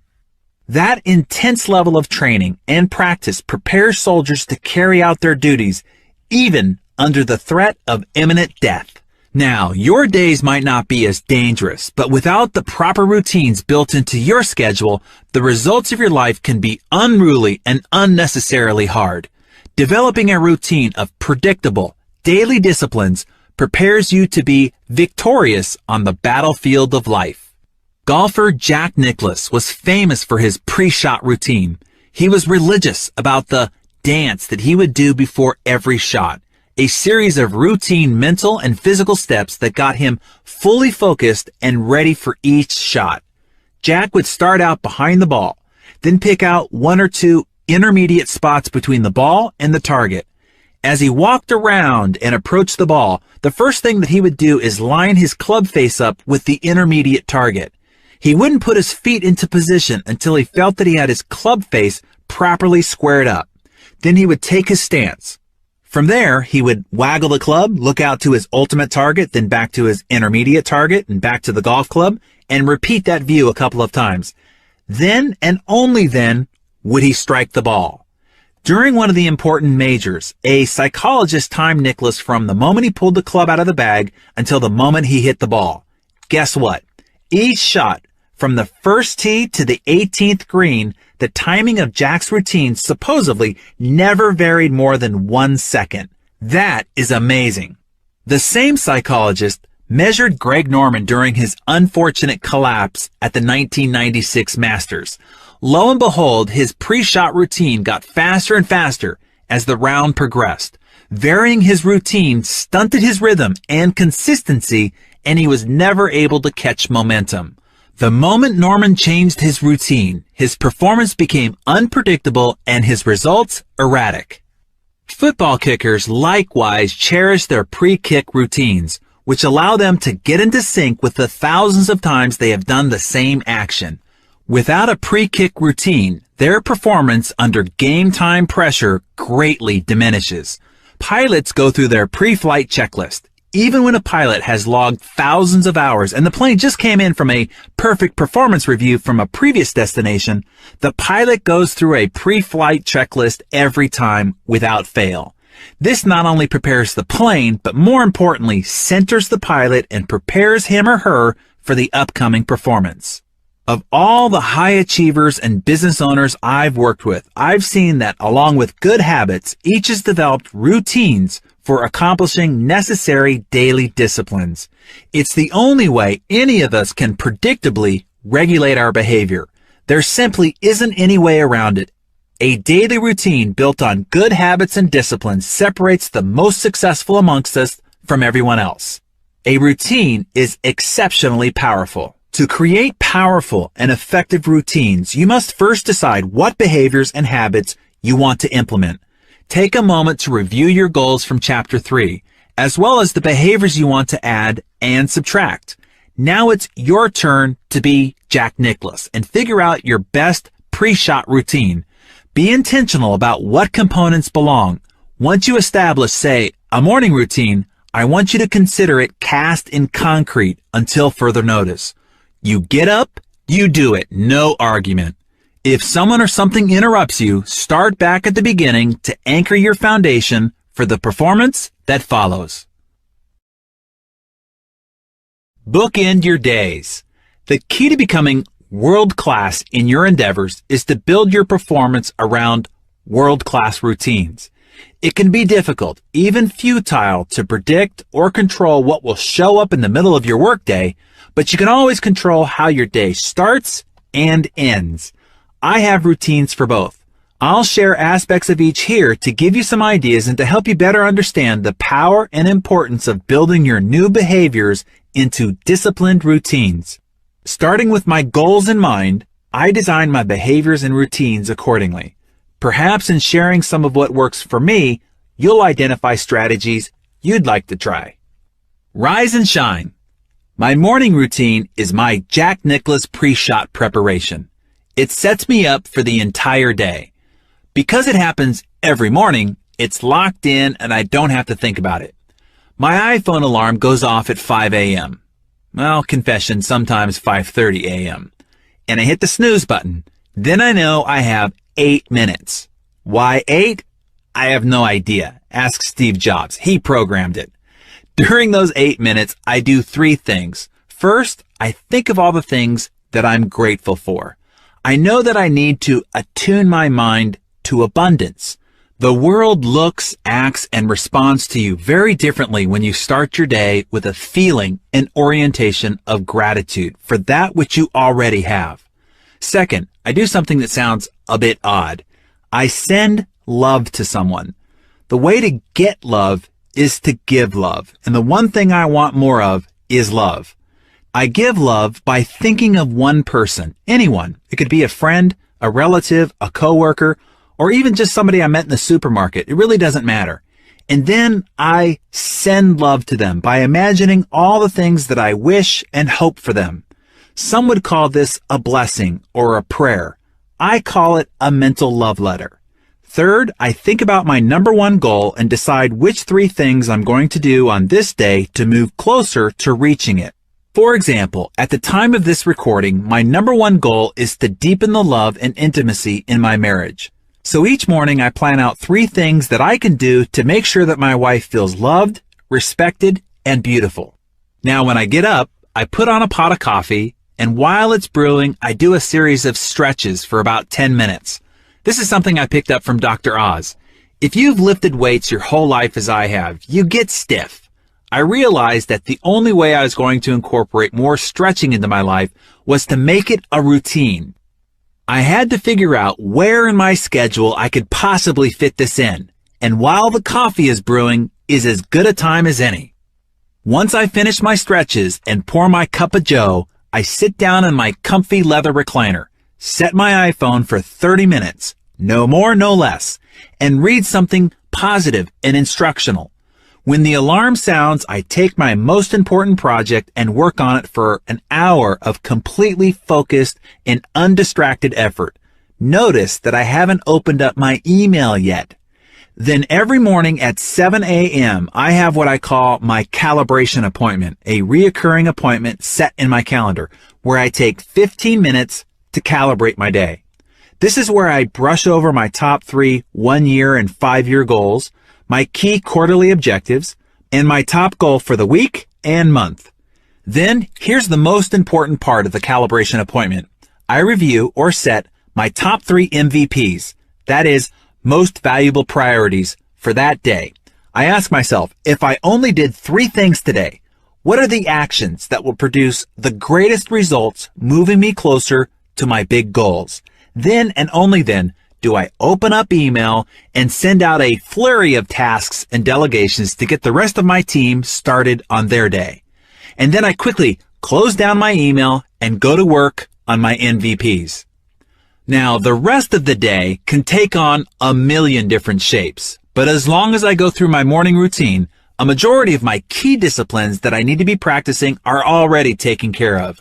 And I'm already properly grounded and prepared to perform at a much higher level than if I started out each day erratically, or worse, with a set of bad habits.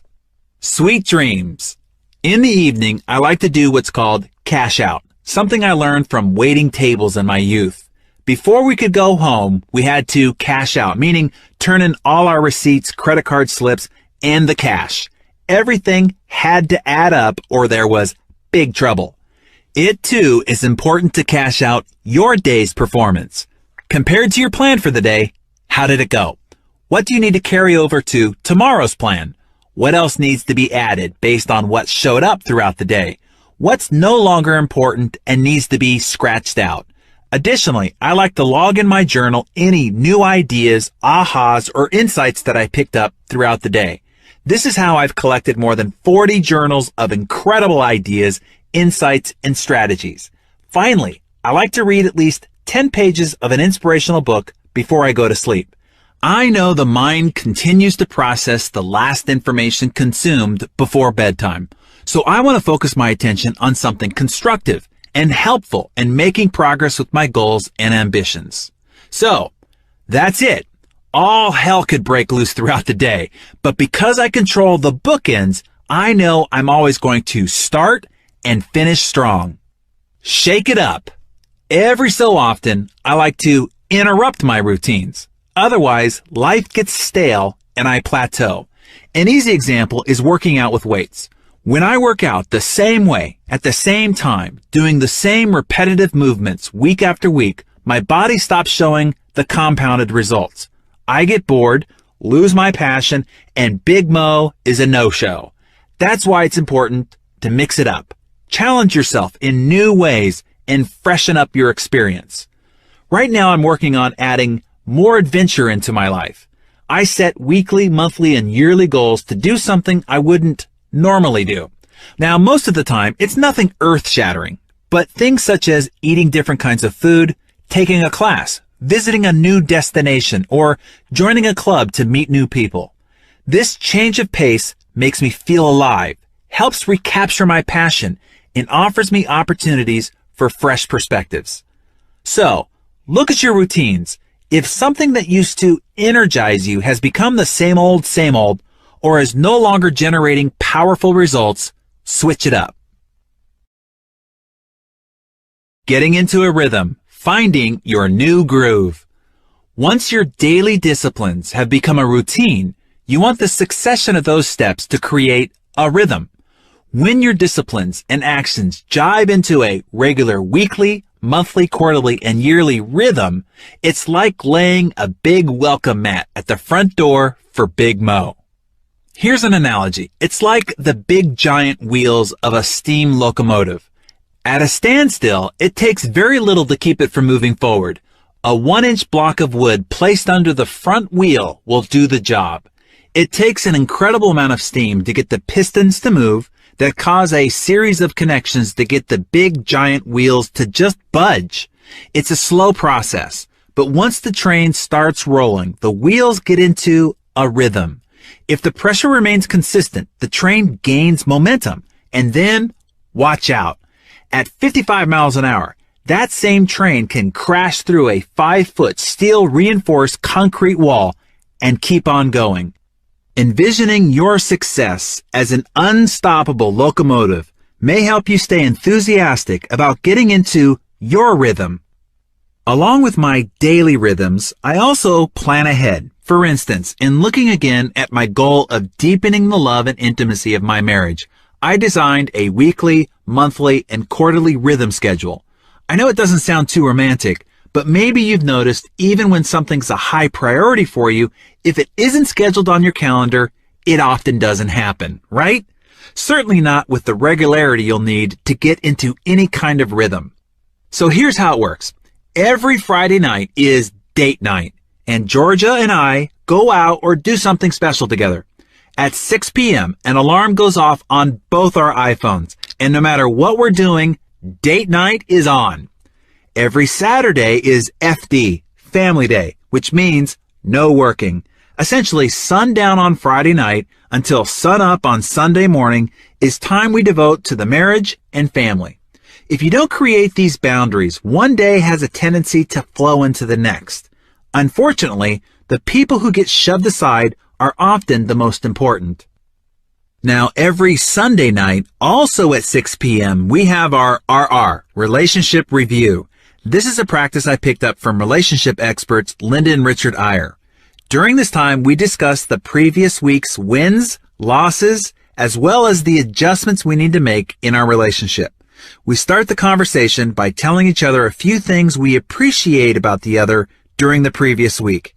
It's helpful to start off with the good stuff. Then, using an idea I picked up from my interview with Jack Canfield, we ask each other, on a scale of 1 to 10, 10 being the best, how would you rate our relationship this week? This really gets the discussion of wins and losses flowing. Oh boy. Then we discuss the adjustments that need to be made through this follow-up question. What would it take to make the experience a 10? By the end of the discussion, both of us feel heard and validated, and we've made our observations and wishes clear moving into the next week. This is an incredible process. I highly recommend it if you dare. Now, every month, Georgia and I schedule something unique and memorable. Jim Rohn taught me this. Life is simply a collection of experiences. Our goal should be to increase the frequency and intensity of good experiences. Once a month, we try to do something that creates an experience that has some memorable intensity. It could be driving up to the mountains, or going on an adventurous hike, or driving up to LA to try a new fancy restaurant out, or going sailing in the bay, whatever. Something out of the ordinary that has a heightened experience and creates an indelible memory. And once a quarter, we plan a 2 or 3 day getaway. I like to do a quarterly review of all my goals and life patterns, and this is a great time to do a deeper check-in on how things are going in our relationship. Then we have our special travel vacation, plus our holiday traditions and our New Year's hike and goal-setting ritual. You can see that once all of this is scheduled, you no longer have to think about what you need to be doing. Everything happens naturally. We've created a rhythm that gives us momentum. Allow me to jump off the script again here and share something Harvey McKay told me about marriage. He said, "I learned the day I got married that anyone can fall in love. It takes no talent whatsoever to fall in love, but to remain in love is a real challenge, and you have to make that priority 1, 2, and 3 in your life." On the topic of creating a great marriage, one of the great models for my life was my mentor Paul J. Meyer and his wife Jane. The best way to explain this is a letter I received not too long ago from a man named David in Buckley, Washington. David wrote how he had been at a friend's house and was asked to make a beer run, but his car was blocked in, so he borrowed a friend's car. When he got in the car, the Success CD was playing with the interview between Paul J. Meyer and me back from our June issue of 2008. He thought it was the radio, so he just let it play. In the interview, I was asking Paul how he's kept such an amazing magic in his marriage of 37 years. Paul was explaining how he has sent Jane flowers every week for 37 years, and how he purposefully and intentionally has treated her the same every day as he did during courtship. He never stopped courting her. Every day of their marriage, Paul said he found reasons to tell her he loved her at least 10 times, every day. I knew Paul and Jane personally, and I can attest to this. While Dave was driving, listening to this interview, for some reason, at that time, in that moment, those words penetrated Dave's heart. That evening, he sat down with his wife and said, "I realized I've been wrapped up in myself, not giving you the attention, respect, reverence, and love you deserve. I'd like to renew my commitment to you tonight, to be the man I promised to be when we first got married. I love you, Katie. I always have. But now I promise to tell you and show you every day." Dave wrote that his wife, Katie, burst into tears and couldn't speak for several minutes. When she finally calmed down, she said, "I have been living with a broken heart for many months now. I didn't think you loved me anymore, and the pain became too much. 2 days earlier, I met with an attorney to file for divorce. I was planning to tell you tomorrow morning." Dave said, "That CD saved my marriage. It saved my life. Paul Meyer's example showed me how I could be in my marriage. The past year has been the best of my life. We've never been more in love and never happier together. Thank you." The lesson here is, it doesn't take very much to completely turn around your marriage, and it doesn't take very much to neglect or destroy it and create lots of pain around you. Stay focused and consistent on the little things every day that make for magic in your marriage and magic in the results of every area of your life. If you stay focused on the small, smart choices, the compound effect of them is profound. Registering your rhythm.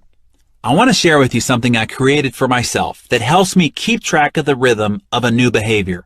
I call it the Rhythm Register, and I think you'll find it extremely helpful for you too.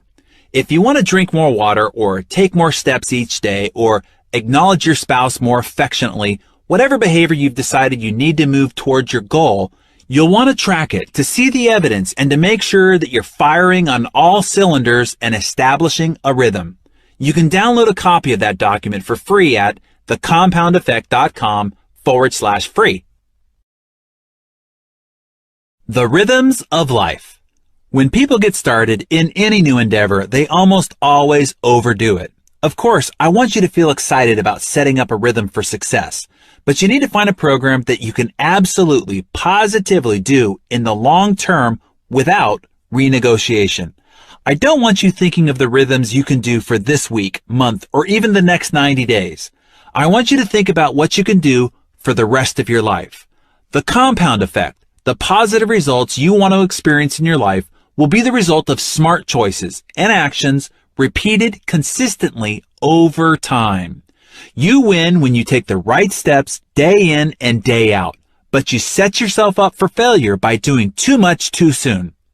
A friend to the success team, who will remain unnamed to protect the guilty, decided after seeing a picture I'd posted of him on Twitter that he was going to get in shape. This was a massive shift of lifestyle for him. On the job, he sits for at least a dozen hours a day, and he hates to exercise. Previously, he explained that he would find ways of avoiding using certain dishes or accessing files if it required him to squat and bend down to get them. That's how much of an aversion he had to physical activity. Still, he made a resolution to get in shape. He joined a gym, hired a personal trainer, and began working out 2 hours a day, 5 days a week. Richard, let's call him. I said, that's a mistake. You will not be able to maintain that commitment and will eventually stop doing it. You're setting yourself up for failure. He pushed back, assuring me that he changed forever.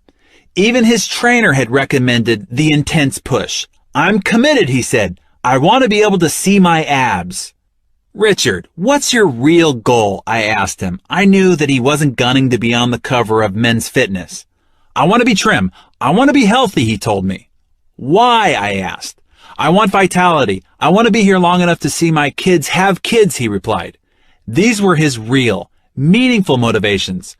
Richard wanted to be in it for the long haul. That meant he was signing on not for bikini season, but for a long-term commitment to fitness.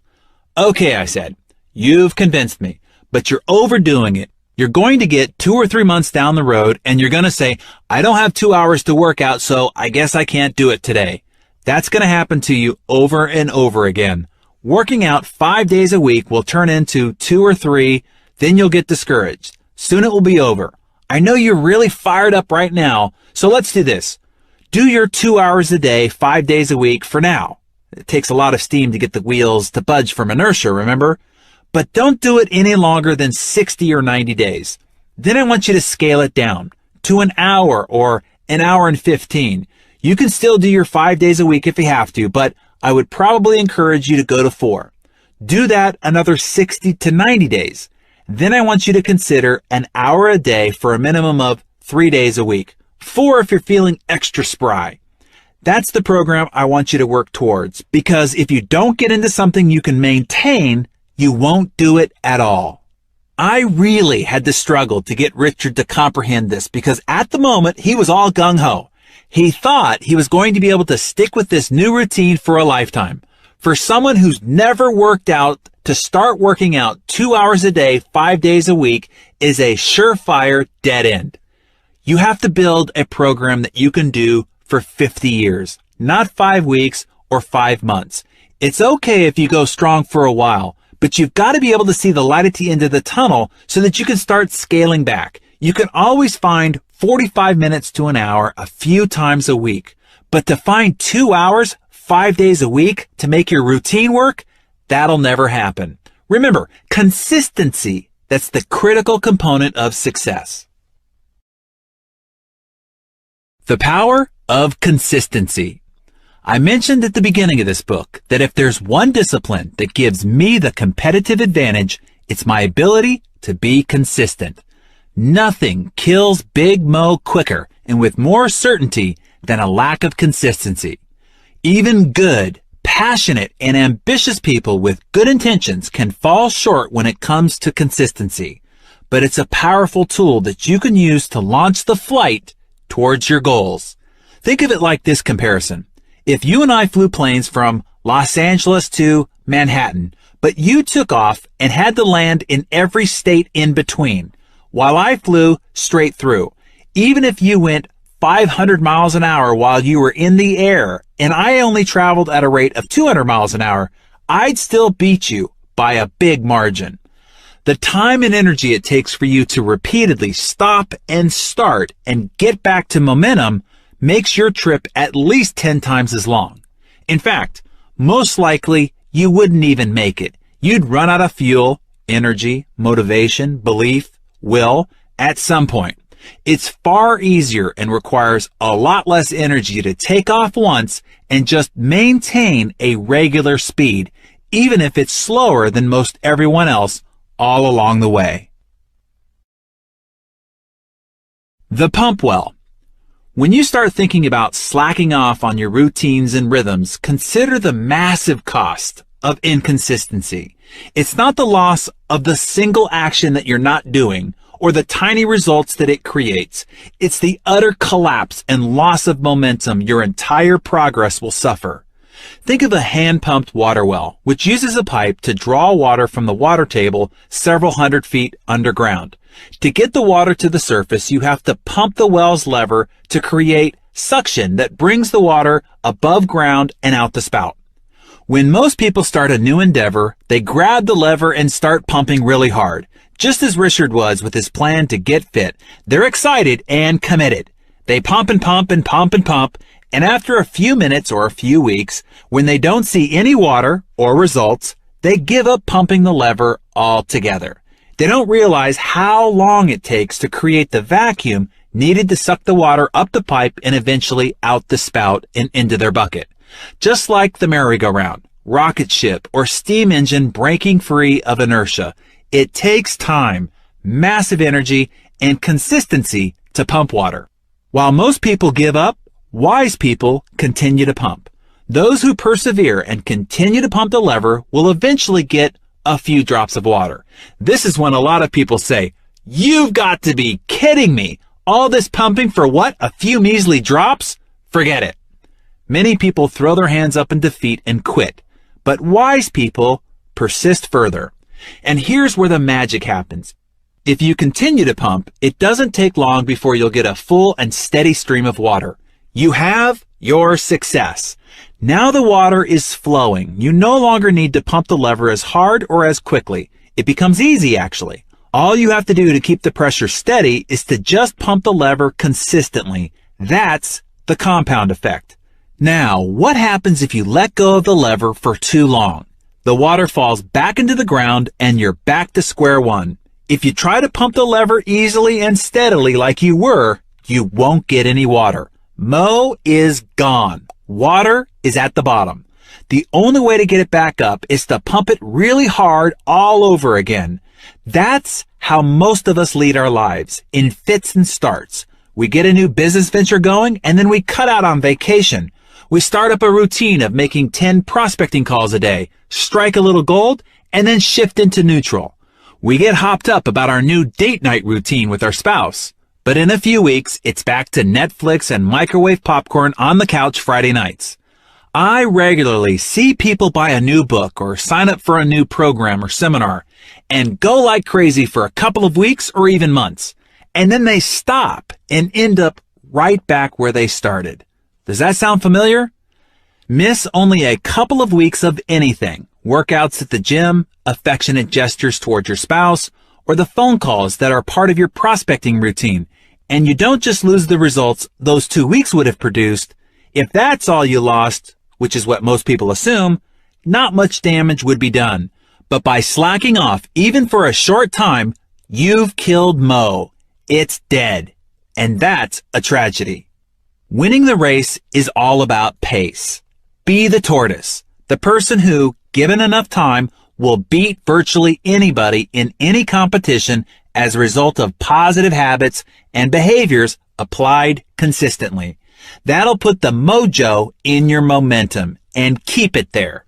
Making the right choice, holding to the right behaviors, practicing perfect habits, staying consistent, and keeping your momentum is easier said than done, I know, especially in the dynamically changing and always challenging world we share with billions of people.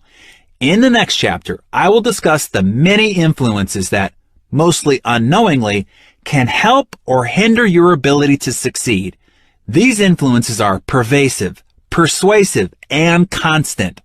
Learn how to use them or you might end up losing because of them. Let me show you how. Oh, and hey, homework alert. I would be remiss if I didn't remind you to once again go back to the book. Take a look at the summary action steps so that you can get the great tips offered there about how to take all this knowledge and implement it in your life.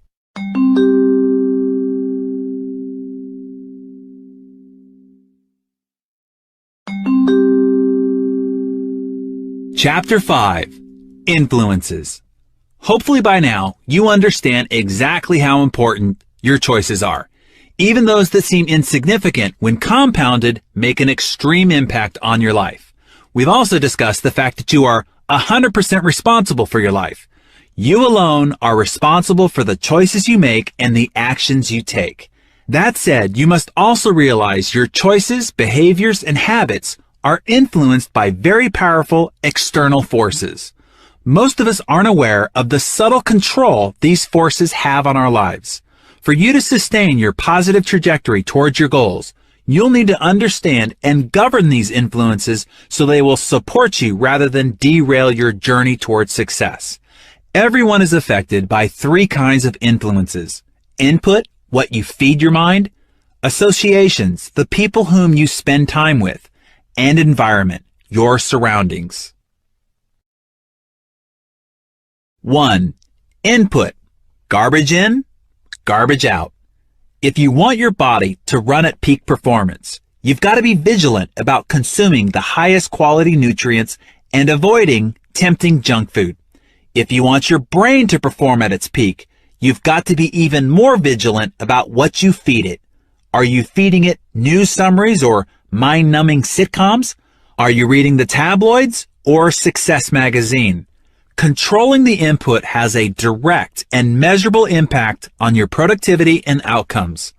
Controlling what our brains consume is especially difficult because so much of what we take in is unconscious. Although it's true that we can eat without thinking, it's easier to pay attention to what we put in our bodies because the food doesn't leap into our mouths. We need an extra level of vigilance to protect our brains from absorbing irrelevant, counterproductive, and downright destructive input. It's a never-ending battle to be selective and to stand guard against any information that can derail your creative potential. It's important to know that your brain was not designed to make you happy. Your brain has only one agenda in mind: survival. It is always watching for signs of lack and attack. Your brain is programmed to seek out the negative: dwindling resources, destructive weather, whatever's out to hurt you. So when you switch on that radio on the way to work and get bombarded with all those reports about robberies, fires, attacks, the tanking economy, your brain lights up. It now will spend all day chewing over that feast of fear, worry, and negativity. It's the same deal when you tune into the evening news after work. More bad news? Perfect. Your mind will stew on that all night long. Left to its own devices, your mind will traffic in the negative, worrisome, and fearful all day and night. We can't change our DNA, but we can change our behavior. We can teach our minds to look beyond lack and attack. How? We can protect and feed our mind. We can be disciplined and proactive about what we allow in. Don't drink dirty water. You get in life what you create. Expectation drives the creative process. What do you expect? You expect whatever it is that you're thinking about. Your thought process, the conversation in your head, is at the base of the results that you create in life. So the question is, what are you thinking about? What is influencing and directing your thoughts? The answer? Whatever you're allowing yourself to hear and see. This is the input you are feeding your brain, period.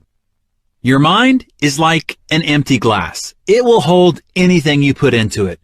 You put in sensational news, salacious headlines, talk show rants, and you're pouring dirty water into your glass.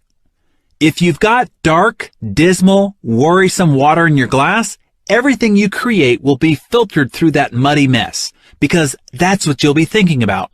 Garbage in, garbage out. All that drive time radio yak about murders, conspiracies, deaths, bad economy, and political battles drives your thinking process, which drives your expectations, which drives your creative output. That is bad news. Just like a dirty glass, if you flush it with clean, clear water under the faucet long enough, eventually you'll end up with a glass of pure, clear water. What is the clear water? Positive, inspirational, and supportive input and ideas. Stories of aspiration, people who, despite challenges, are overcoming obstacles and achieving great things. Strategies of success, prosperity, health, love, and joy. Ideas to create more abundance, to grow, expand, and become more. Examples and stories of what's good, right, and possible in the world. That's why we work so hard at Success Magazine. We want to provide you with those examples, those stories, and key takeaways that you can use to improve your view of the world, yourself, and the results you create. This is also why I read something inspirational and instructional for 30 minutes in the morning and evening, and have personal development CDs playing in my car. I am flushing my glass and feeding my mind. Does this give me an edge over the guy who gets up and first thing reads the newspaper, listens to news radio on his commute to and from work, and watches the evening news before going to bed? You bet it does, and it can for you too. Step 1. Stand guard. Unless you decide to hole up in a cave or on a desert island somewhere, you're gonna get dirty water in your glass. It's going to be on billboards, on CNN while you're walking through the airport, on the screaming tabloid headlines at the checkout when you're buying groceries. Even your friends, family members, and your own negative mental tapes can flood dirty water into your glass. But that doesn't mean you can't take steps to limit your exposure to all that grime. Maybe you can't avoid the tabloids stacked up at the checkout register, but you can cancel your subscriptions. You can refuse to listen to the radio to and from work and instead put in an instructional and inspirational CD. You can cut off the evening news and talk to your loved ones instead. You can buy a DVR and record only those programs you feel are truly educational and life-affirming, and speed through the commercials aimed at making you feel inadequate or lacking unless you buy some more crap. Personally, I didn't really grow up with a TV. I remember watching Solid Gold and the A-Team, you remember them? But television wasn't really a big part of our family life. I managed somehow to thrive without it. And that's given me a clearer perspective when I do watch an occasional program now. Sure, I'll laugh along with a sitcom, but afterwards I feel the same as if I ate fast food, bloated and malnourished. And I can't get over how commercials prey on our psychology, our fears, pains, needs, and weaknesses.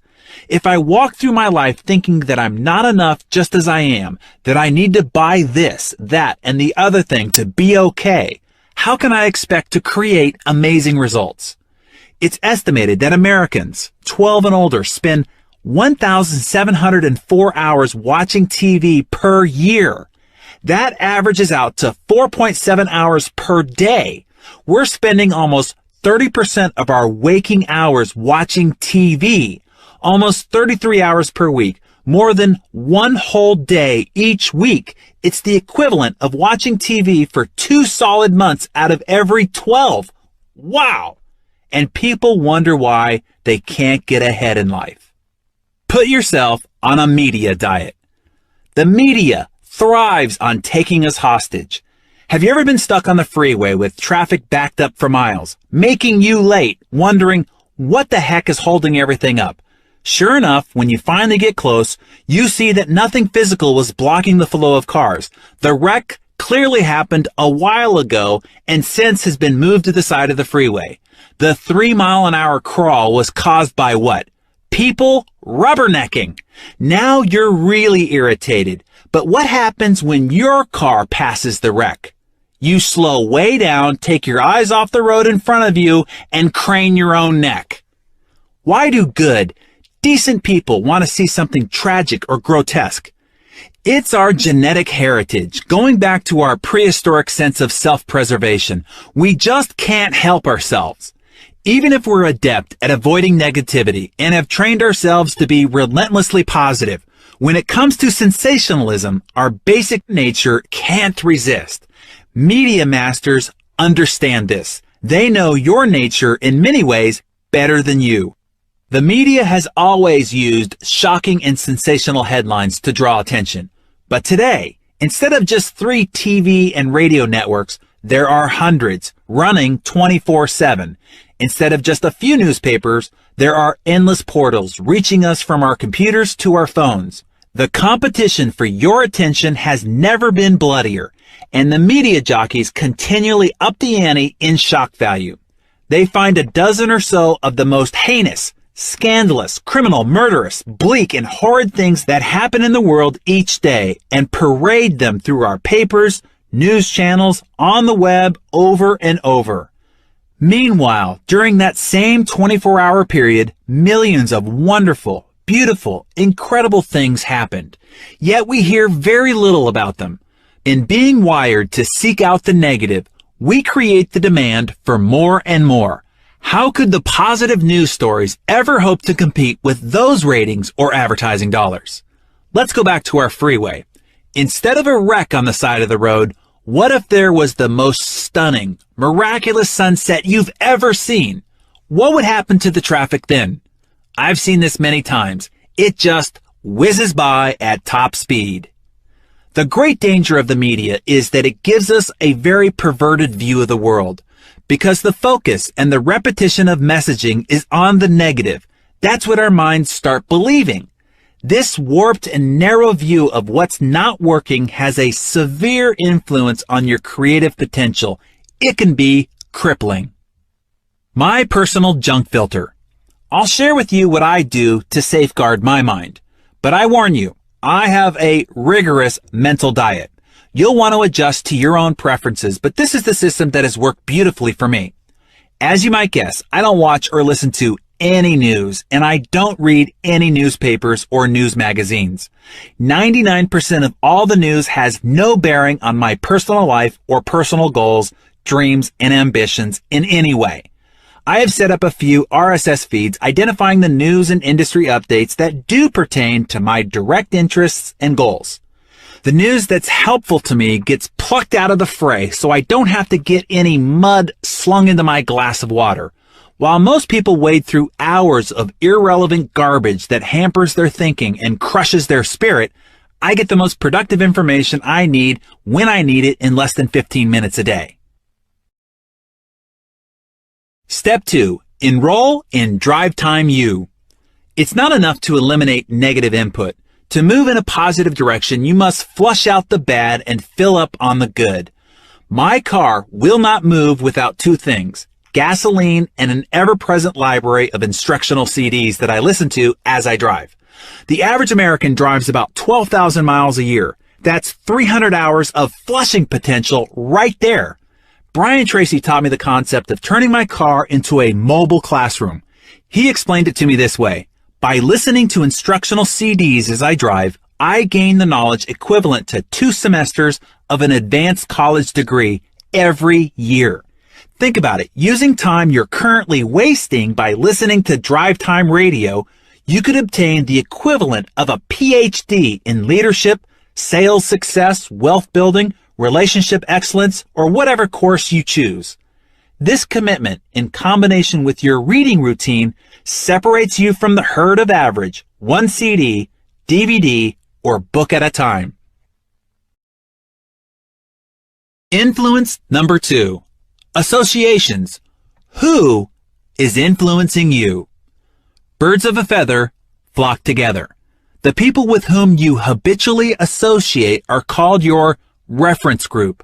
According to research by social psychologist Dr. David McClelland of Harvard, your reference group determines as much as 95% of your success or failure in life. Who do you spend the most time with? Who are the people you most admire? Are those two groups of people exactly the same? If not, why not? Jim Rohn taught that we become the combined average of the 5 people we hang around the most. Rohn would say, we can tell the quality of your health, attitude, and income by looking at the people around us. The people with whom we spend our time determine what conversations dominate our attention and to which attitudes and opinions we are regularly exposed. Eventually, we start to eat what they eat, talk like they talk, read what they read, think like they think, watch what they watch, treat people how they treat them, even dress like they dress. The funny thing is, More often than not, we are completely unaware of the similarities between us and our circle of 5. How are we unaware? Because your associations don't shove you in a direction, they only nudge you ever so slightly over time. Their influence is so subtle, it's like being on an inner tube out in the ocean, feeling like you're just floating in place until you look up and realize that the gentle current has pushed you half a mile down the shore. Think of your friends who order greasy appetizers or a cocktail before dinner, and that's their routine. Hang out with them long enough and you'll find yourself grabbing for cheese nachos and potato skins and joining them for that extra beer or glass of wine, matching their pace. Meanwhile, your other friends order healthy food and talk about the inspiring books they're reading and their ambitions in their business, and you begin to assimilate their behaviors and habits. You read and talk about what they talk about. You see the movies they're excited about. You go to the places they recommend. The influence your friends have over you is subtle and can be positive or negative. Either way, the impact is incredibly powerful. Watch out. You cannot hang out with negative people and expect to live a positive life. So, what is the combined average income, health, or attitudes of the 5 people you spend most of your time with? Does that answer frighten you? If so, the best way to increase your potential for whatever traits you desire is to spend the majority of your time with people who already possess those traits. You will then see the power of influence work for you, rather than against you. The behaviors and attitudes which help them acquire the success you admire will begin to become part of your daily routine. Hang around them long enough and you're likely to realize similar success outcomes in your life. Let me share with you how Kathy Ireland put it, whom, by the way, is an incredibly impressive entrepreneur who stepped out of modeling and created a $1.4 billion retail sales brand. She said it this way: do you surround yourself with anchors or engines? In life, there are engines who propel us forward, believe in us, and are supportive. And then there are the anchors who weigh everything down. It's important to stop and think, are you surrounding yourself with anchors or engines? Are you an anchor or an engine? Great advice, Kathy. So, if you haven't already, jot down the names of those 5 people you hang around the most. Also, write down their main characteristics, both positive and negative. It doesn't matter who they are. It could be your spouse, your brother, your neighbor, or your assistant. Now, average them out. What's their average health and bank balance? What's their average relationship like? As you look at the results, ask yourself, is this list okay for me? Is this where I want to go? It's time to reappraise and reprioritize the people you spend time with. These relationships can nurture you, starve you, or keep you stuck. Now that you've started to carefully consider with whom you spend your time, let's go a little deeper. As Jim Rohn taught me, it's powerful to evaluate and shift your associations into 3 categories: disassociations, limited associations, and expanded associations. All right, let's start with disassociations. You guard against the influences your children are exposed to and the people they hang around. You are aware of the influence these people have on your children and the choices they might make as a result. I believe the same principle should apply to you. You already know this. There are some people that you might need to break away from completely. This might not be an easy step to make, but it's essential. You have to make the hard choice not to let certain negative influences affect you anymore. Determine the quality of life that you want to have, and then surround yourself with the people who represent and support that vision. Personally, I am constantly weeding out of my life people who refuse to grow and live positively. Growing and changing your associations is a lifelong process. Some people might say that I'm even too rigorous about it, but I'd like to actually be more so. I had a business relationship with someone that I really liked, but when the economy got difficult, most of his conversation was forced on how horrible things were, how much his company was feeling the hit, and how hard it was out there. I said, man, you have got to stop working on your presentation about how bad life is. I can hear you collecting all the data points to reinforce your beliefs. He persisted in seeing everything as more dour and hopeless than it was. And I decided right then that we had no business doing business together anymore. When you make the tough decision to put up boundaries between you and people who drag you down, realize that they'll fight you, especially those closest to you. Your decision to live a more positive, goal-oriented life will be a mirror to their own poor choices. You will make them uncomfortable, and they will attempt to pull you back down to their level. Their resistance doesn't mean that they don't love you or want the best for you. It's actually not about you at all. It's about their fear and their guilt about their own poor choices and lack of discipline. Just know that breaking away won't be easy. Next, limited associations. There are some people that you can spend 3 hours with, but not 3 days. Others you can spend 3 minutes with, but not 3 hours. Always remember that the influence of associations is both powerful and subtle. The person you are walking with can determine whether you slow your pace or quicken it, literally and figuratively. Similarly, you can't help but be touched by the dominant attitudes, actions, and behaviors of the people with whom you spend time. Decide how much you can afford to be influenced based on how those people represent themselves. This is difficult, I know. I've had to do this myself on several occasions, even with close family members. But I will not, however, allow someone else's actions or attitudes to have a dampening influence on me. I've got a neighbor who's a 3-minute friend. For 3 minutes, we can have a great chit-chat, but we wouldn't mesh for 3 hours. I can hang out with an old high school friend for 3 hours, but he's not a 3-day guy. And then there are some people I can hang around for a few days, but wouldn't go on an extended vacation with. Take a look at your relationships and make sure you're not spending 3 hours with a 3-minute association. All right, now, expanded associations. We've just talked about weeding out the negative influencers, and while you're doing that, you'll also want to reach out. Identify people who have positive qualities in the areas of life where you want to improve. People with the financial and business success you desire, the parenting skills you want, the relationship you yearn for, the lifestyle you love, and then spend more time with them. Join organizations and businesses and health clubs where these people gather and make friends. Later in our journey, you'll see how I even used to drive to a different town to spend quality time with fortuitous results. But before we leave this section, I have to share a story with you told to me by our success contributing editor, Don Yeager, who had the privilege of being mentored by the famous UCLA basketball coach, John Wooden.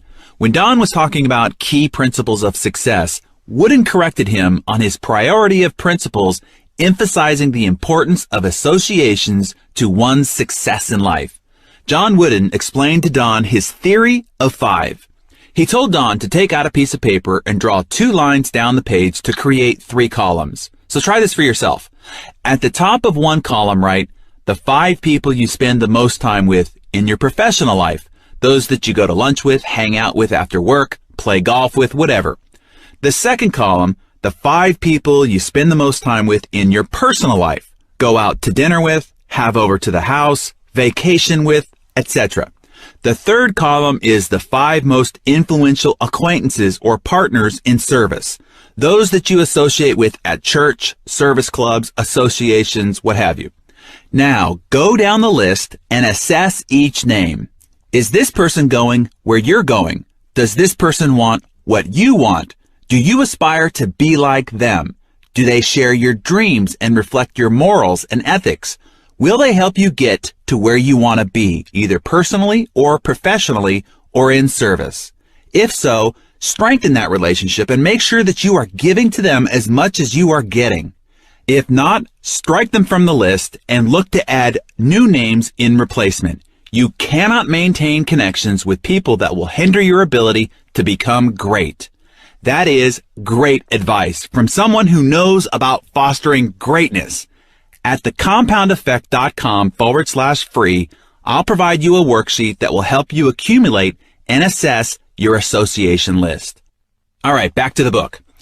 I rave about Jim Rohn throughout this book because, aside from my father, Jim remains the foremost mentor and influencer in my life. My relationship with Jim perfectly exemplifies an expanded association. While I got to spend a few private meals and spend a little time with him during our interviews and backstage before events, most of my time with Jim was spent listening to him in my car or reading his words in my living room.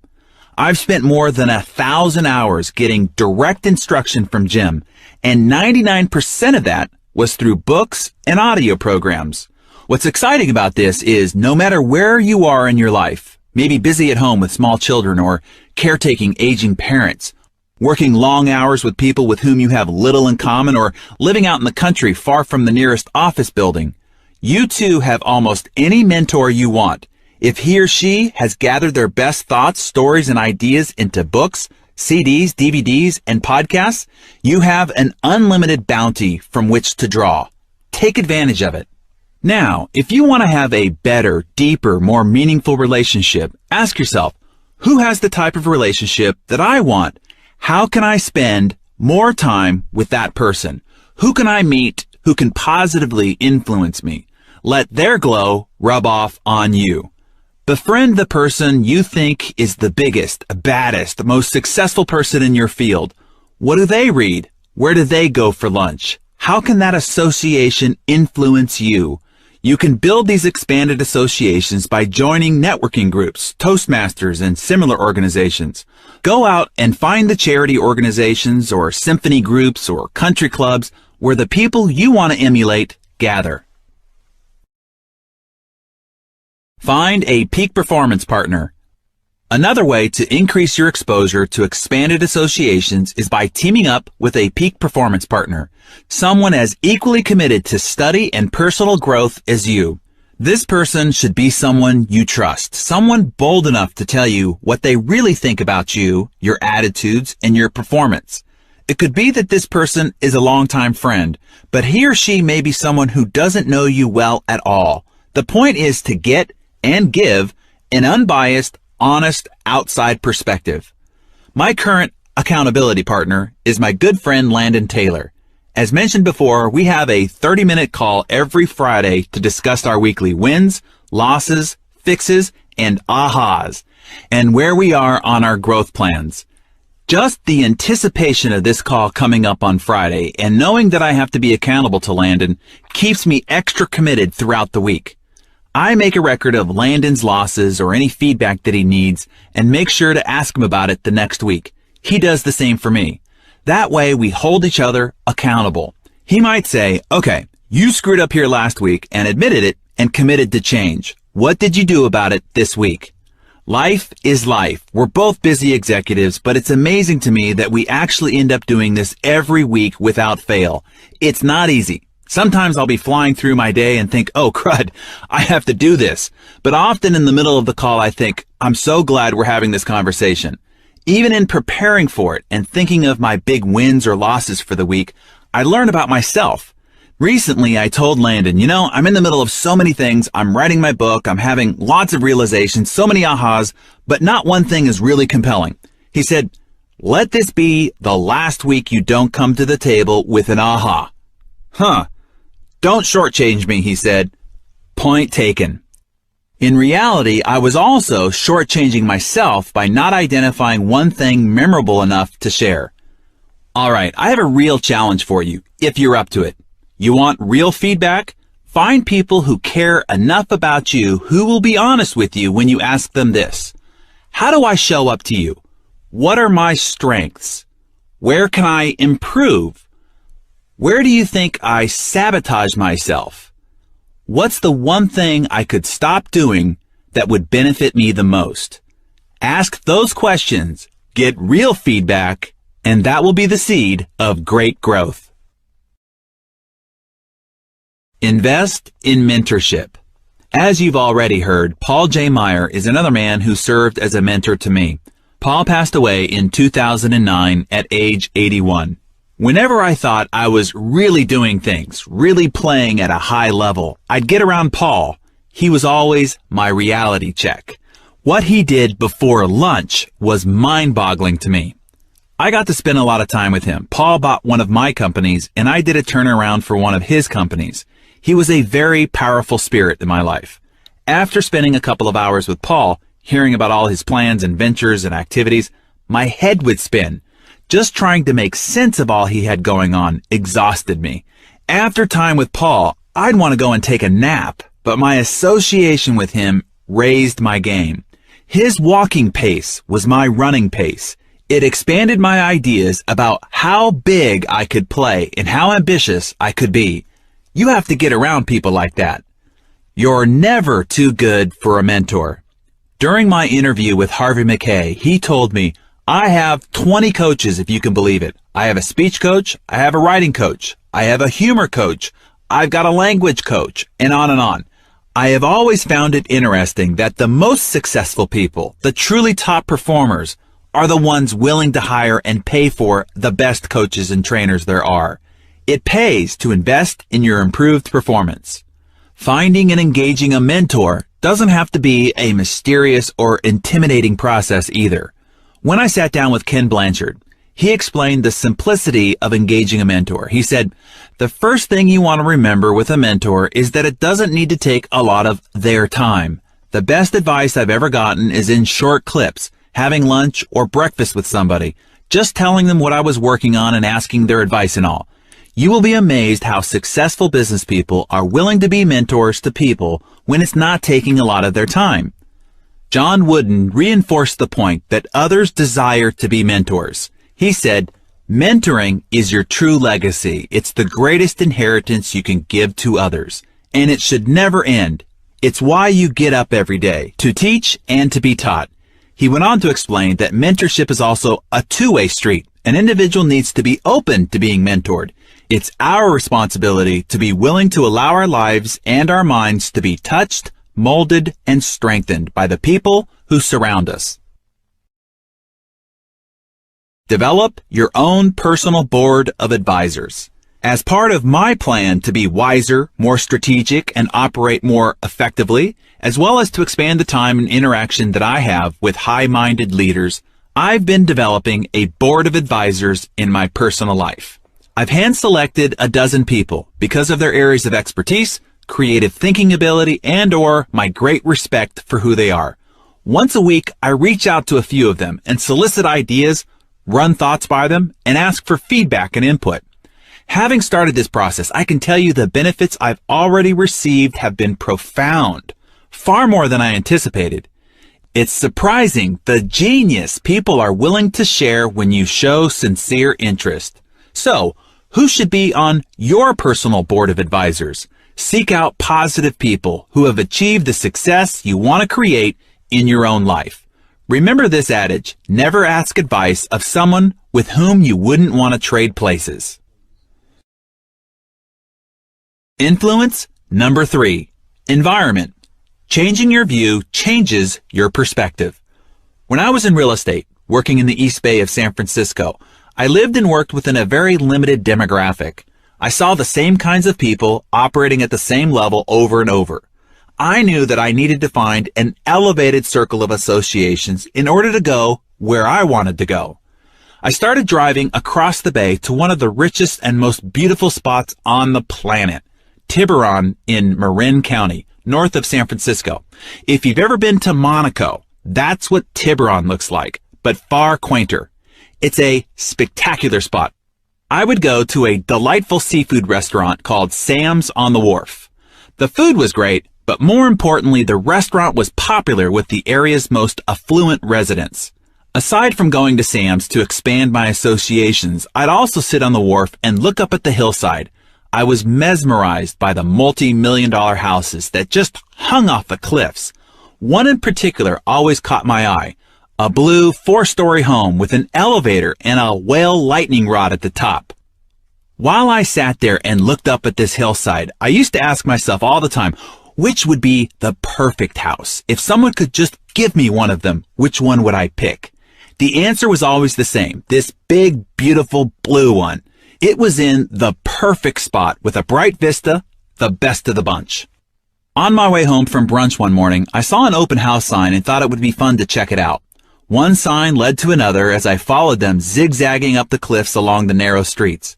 I finally reached the top of the hill and found the advertised home.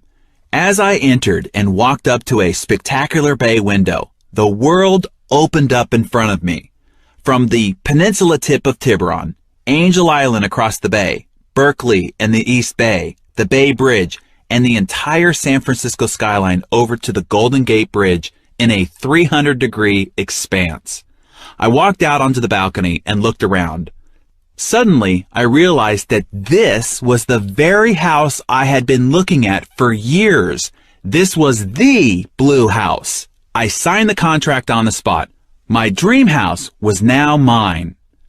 I can't really say that I met anybody at Sam's who changed my life. However, that environment had a powerful effect on me. Seeing those homes on the cliffs fueled my ambition and expanded my dreams. I ended up working harder than I ever thought possible to make those dreams come true. And they did. The dream in your heart may be bigger than the environment in which you find yourself. Sometimes you have to get out of that environment to see that dream fulfilled. It's like planting an oak sapling in a pot. Once it becomes root-bound, its growth is limited. It needs a great space to become a mighty oak. So do you. When I talk about your environment, I'm not just referring to where you live. I'm referring to whatever surrounds you. Creating a positive environment to support your success means clearing out all the clutter in your life.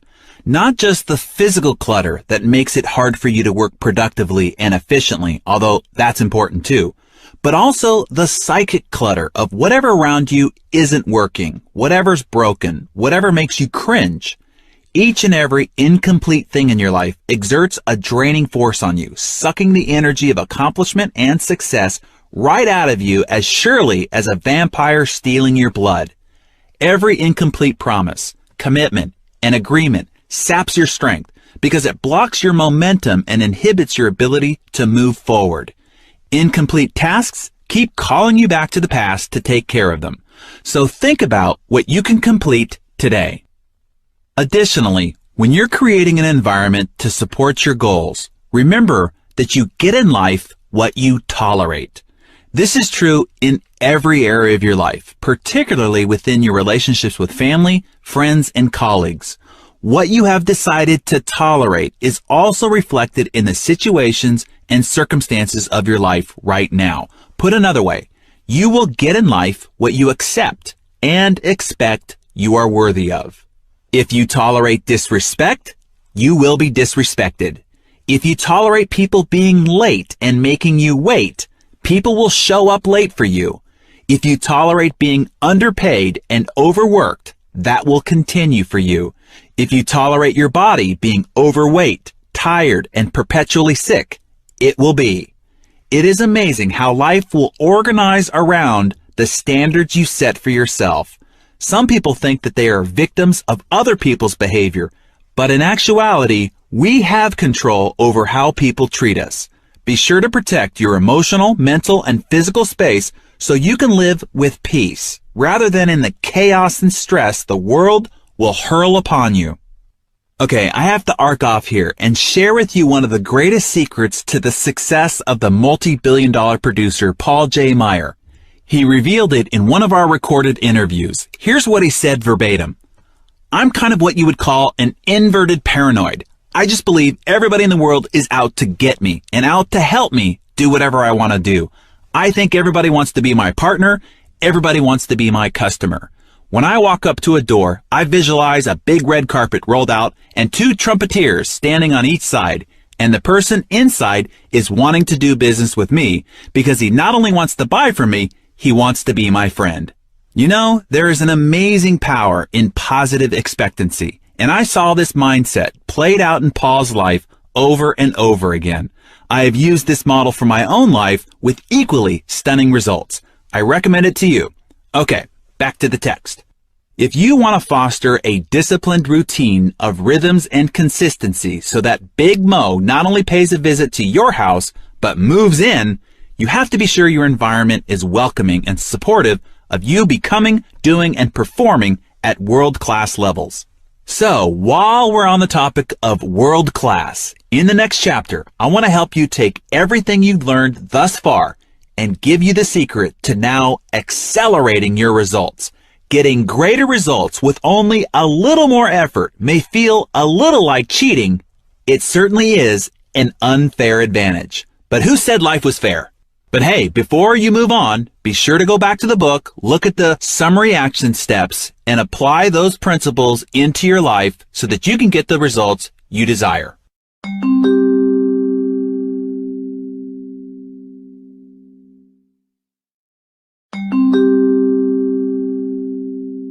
Chapter 6. Acceleration.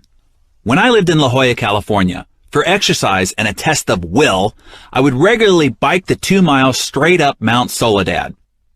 There are very few things you can do voluntarily that cause more pain and suffering than riding a bike up a steep mountain without stopping.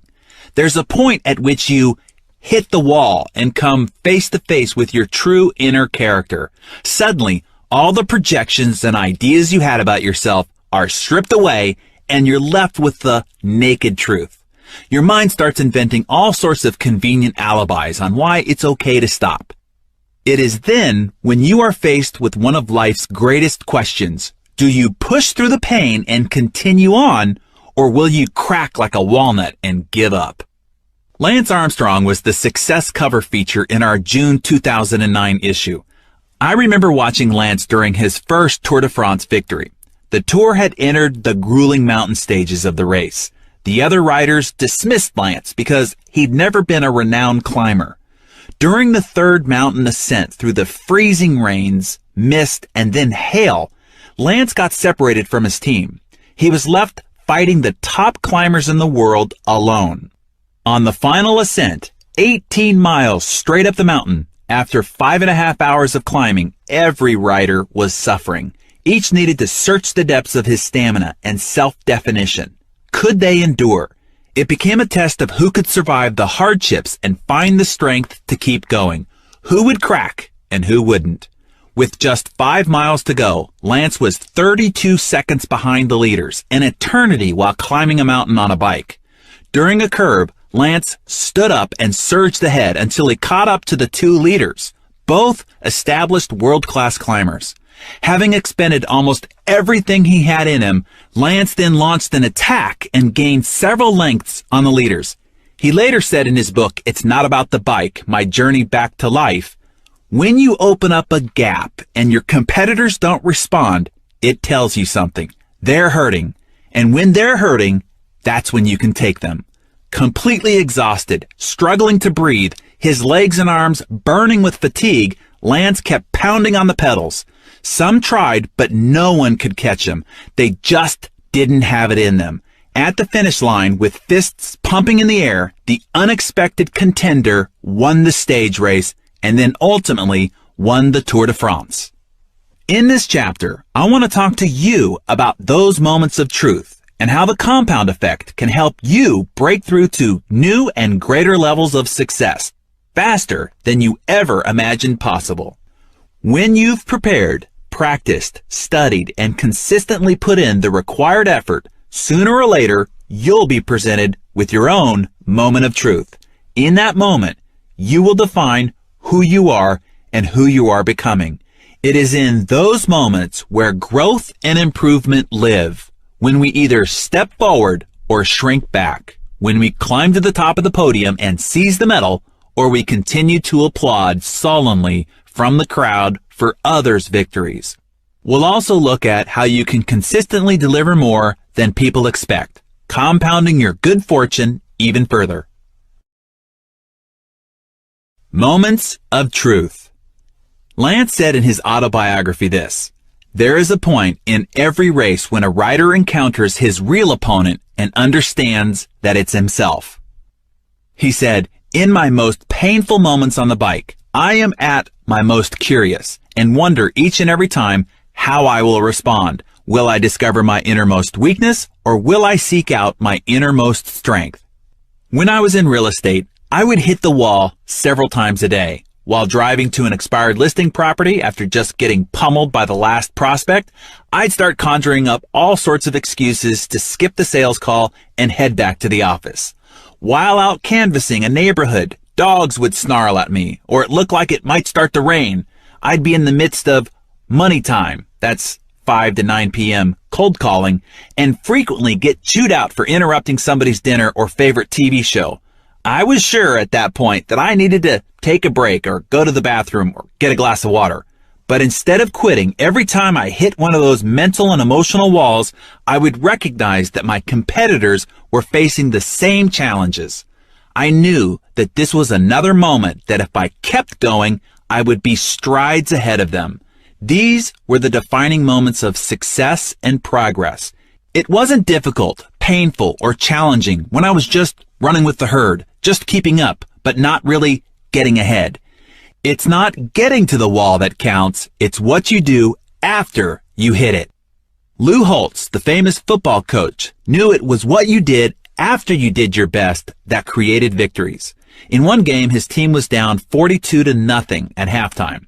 During the halftime break, Lou showed his team a dramatic highlight reel of second efforts to block, tackle, and recover the ball. He then told the players that they were not on his team because they could give their all on every play. Every player on every team does that. He said they were on his team because of their ability to make that critical extra effort on each play. It's the extra effort after you've done your best that is the difference maker. His team went on to win that game in the second half. That is how you win. Muhammad Ali was one of the greatest fighters of all time, not only because of his speed and agility, but because of his strategy. On October 30th, 1974, Ali regained his heavyweight championship, beating George Foreman in one of the biggest upsets in boxing history in the Rumble in the Jungle. Almost no one, not even Ali's longtime supporter Howard Cosell, believed the former champion had a chance of winning. Both Joe Frazier and Ken Norton had beaten Ali previously, and George Foreman had knocked both of them out only in the second round. Ali's strategy? To take advantage of the younger champion's weakness, his lack of staying power. Ali knew that if he could get Foreman to his wall, he could then take the advantage. This is when Ali came up with the tactic later termed rope-a-dope.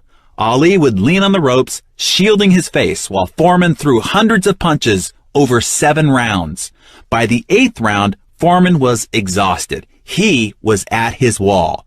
It was then that Ali dropped Foreman with a combination at center ring. Hitting the wall isn't an obstacle, it's an opportunity. During Lance Armstrong's second attempt at winning the Tour de France, it was once again time to head into the mountains. The first big climb would be where Lance had experienced a devastating crash earlier that same year, giving him a concussion and breaking his 7th lumbar vertebra during a wet day in the spring. Now during race time, it was raining yet again. Instead of being concerned or hesitant, here's what Lance said: "This is perfect attacking weather, mainly because I know the other riders don't like it. I believe that nobody in the world is better at suffering than me. It's a good day for me." And he was right. Lance brought home his second victory. When conditions are great, and things are easy, and there aren't any distractions, no one's interrupting, temptations aren't luring, and nothing is disturbing your stride, that too is when most everyone else does great. It's not until situations are difficult, when problems come up and temptation is great, that you get to prove your worthiness for progress. As Jim Rohn would say, don't wish it were easier, wish you were better.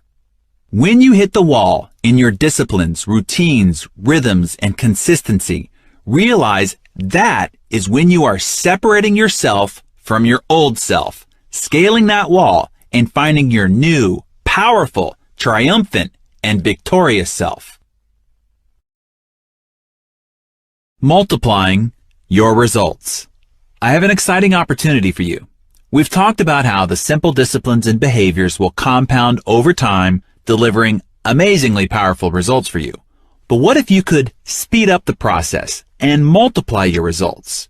Would you be interested? I want to show you how just a little bit more effort can add exponentially to your outcomes. Let's say that you're weight training and your program calls for you to do 12 repetitions of a certain weight. Now, if you do the 12, you're fulfilling the expectations of your program. Great job. Stay consistent and ultimately you will see this discipline compound into powerful results for you. Yet, if you get to 12, and even if you've hit your max and you push out another 3 to 5 reps, the impact on that set will be multiplied several times. You won't just add a few reps to the aggregate of your workout. No, those reps done after you hit your max will multiply your results. You've just pushed through the wall of your maximum. The previous reps just got you there. The real growth happens with what you do after you hit the wall. Arnold Schwarzenegger made famous a weight training method called the cheating principle.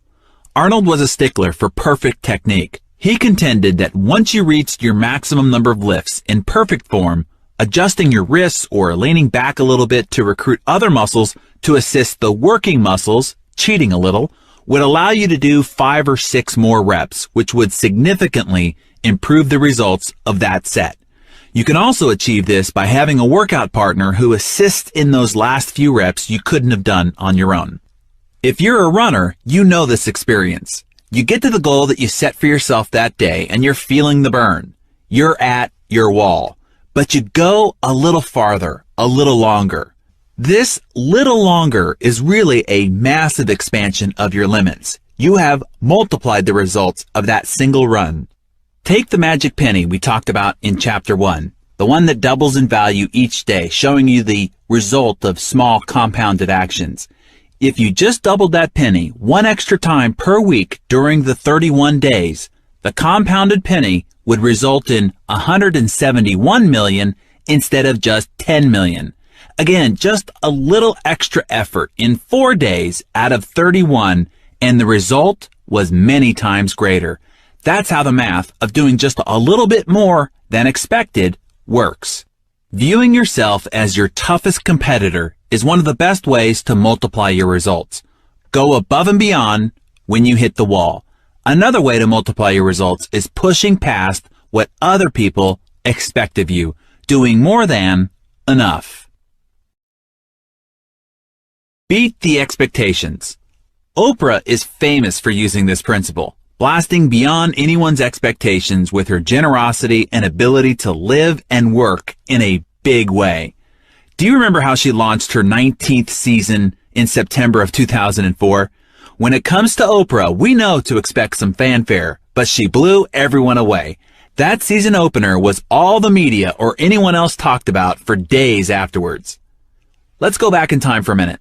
The audience members were selected because their friends and family members had written in saying how each of them desperately needed a new car. Oprah opened the show by calling 11 people to the stage. She gave every one of them a car, a 2005 Pontiac G6. Then, the real surprise. She surpassed everyone's expectations when she distributed gift boxes to the rest of the audience, saying one of the boxes contained a key to the 12th car. But when the audience members opened their boxes, every one of them had a set of keys, and she screamed, "Everybody gets a car! Everybody gets a car!" While this might be her most famous example, Oprah continues to go beyond her expectations in most everything she does. In other segments of that same season opener, Oprah surprised a 21-year-old girl who had spent years in foster care and homeless shelters with a 4-year college scholarship, a makeover, and $10,000 in clothes. And she gave a family with 8 foster children who were going to be kicked out of their house $130,000 to pay for and repair their home. Now, you might be saying, yeah, but she's Oprah. Of course she can do those things. But the truth is, there are plenty of others in Oprah's position with the finances and the fame who could do those things, but never venture out into the realm of extraordinary. Oprah does. And that's what makes her Oprah. Take a lesson from her. You can do more than expected in every aspect of your life. Now, this is a small example, but when it was time to propose to my wife, Georgia, I could have done what was expected and met with her father to ask for his daughter's hand in marriage. Instead, I decided to pay great respect to her father by preparing my speech in Portuguese. I got George's sister to translate what I wanted to say. He understood English well enough, but wasn't entirely comfortable with it. All the way up to Los Angeles from San Diego, I was rehearsing the words. I walked through the door, carrying flowers and treats, and asked for her dad to join us in the living room. I then delivered my prepared speech, and thankfully, he said yes. But I didn't stop there. On the way back and over the next couple of days, I called each of her 5 brothers and asked for their blessing to join the family. Some were easy to convince, others proceeded to have me earn it. The point is, she told me later that one of the most special aspects about how I proposed was how I had honored her dad and how I had called every one of her brothers and had her sister teach me Portuguese. That made the act extra special. The result of that extra effort paid off exponentially. Stuart Johnson owns the parent company to Success, Video Plus. Stuart put a lot of money and a 22-year reputation on the line when he decided to acquire Success Magazine, Success.com, and the other properties of Success Media. During one of the most challenging economies in recent history, and as print publishing was being seen as unfavorable, the move in itself was bold and audacious. But then he did even more than what could be expected. While the new business enterprise was still finding its legs, translation, still operating in the red, and his primary business was taking a couple of steps backwards like the rest of the world during the economic tsunami of 2008 and 2009, Stuart launched a nonprofit foundation dedicated to kids. If he was going to make a commitment to helping teach the fundamentals of personal development to the world, he wanted to be especially sure the information would reach teenagers. So he launched the Success Foundation. He had the fundamental principles of personal achievement compiled into a book called Success for Teens and is distributing it for free through responsible distribution partners and nonprofit organizations to help nurture young minds. Stuart personally funded the administration and management of the Success Foundation, and for the first year, with the help of a few good friends, he funded the distribution of more than 1 million books. Today, that number is far greater and growing. Now, Stuart was already in for a heavy investment and big risk without the burdens of funding the new foundation. But the additional contribution and dedication to the foundation multiplied the statement of his commitment several-fold to his partners, to the press, to peers, and to his own staff. He was doing far more than expected, and it spoke volumes. So, where in life can you do more than expected when you hit the wall? Or when can you go for wow? It really doesn't take a lot more effort, but the little extra multiplies your results many times over. Whether you're making calls or serving customers, recognizing your team, acknowledging your spouse, going for a run, bench pressing, planning a date night, sharing time with your kids, whatever. What's the little extra that you can add that exceeds expectations and accelerates your results? Do the unexpected. I'm a contrarian by nature, I know. Tell me what everyone else does, what's the consensus, and what's popular, and I will typically do the opposite. If everyone is zigging, I'm going to zag. To me, what's popular is average. It's what's common. Common things deliver common results. Let's keep in mind, the most popular restaurant in America is McDonald's. The most popular drink, Coca-Cola. The most popular beer, Budweiser. The most popular wine, Franzia. Yeah, that's stuff that comes in a box. Consume those popular things and you'll now be part of the common, average pack.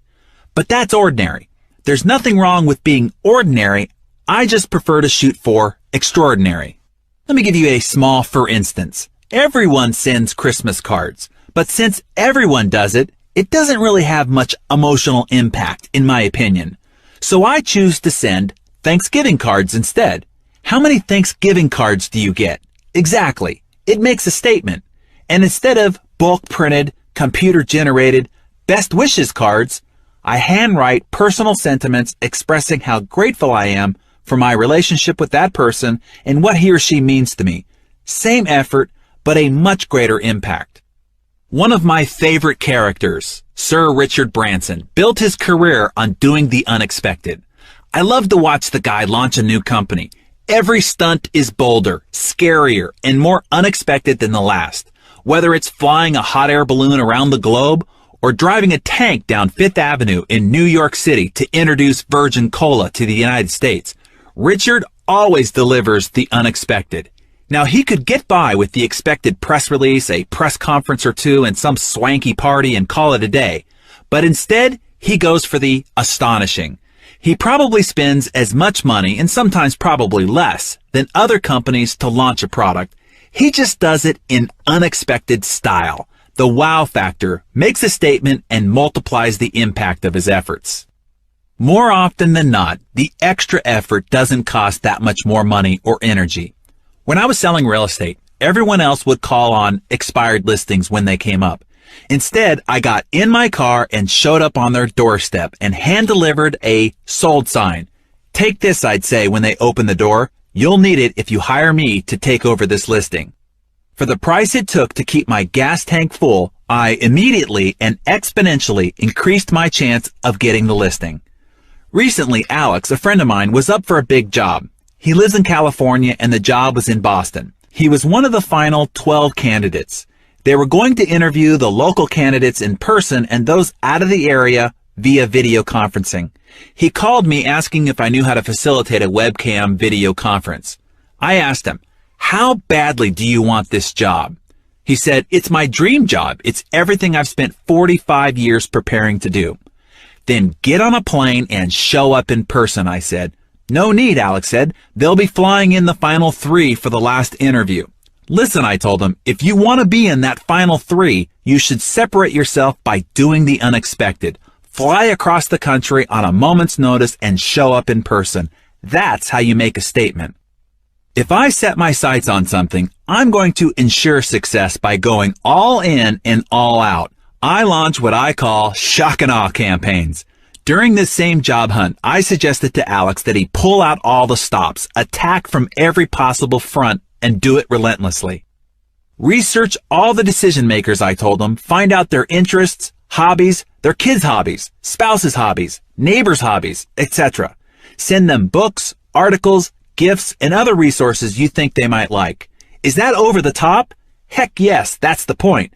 They'll know you're trying to butter them up, but they'll appreciate your gumption and creativity. You'll certainly get their attention and most likely their respect. Then I continued, research all the people in the organization. Take that list and run it by your entire network to see if they know anyone who might know someone in this organization. Search every name against your LinkedIn database. Find a few people to connect with. Talk with them and ask them to put in a good word for you. Send them gifts, notes, and other things, and ask them to hand deliver these things to the decision makers. Phone, email, fax, text, tweet, Facebook them during the process. Could this be overly aggressive? Again, heck yes, but I have found that you may lose 1 out of 5 for being too aggressive, but guess what? You get the other 4. By the way, Alex did not take my advice, and he did not get the job. He didn't even get into the final 3. I can unequivocally say he was a far better choice than the person the organization ultimately hired. But Alex failed to make an impression, and it cost him his dream job. I sit on the board of a company that needed a congressman to sign off on a piece of legislation that affected whether this company could move forward on an important project.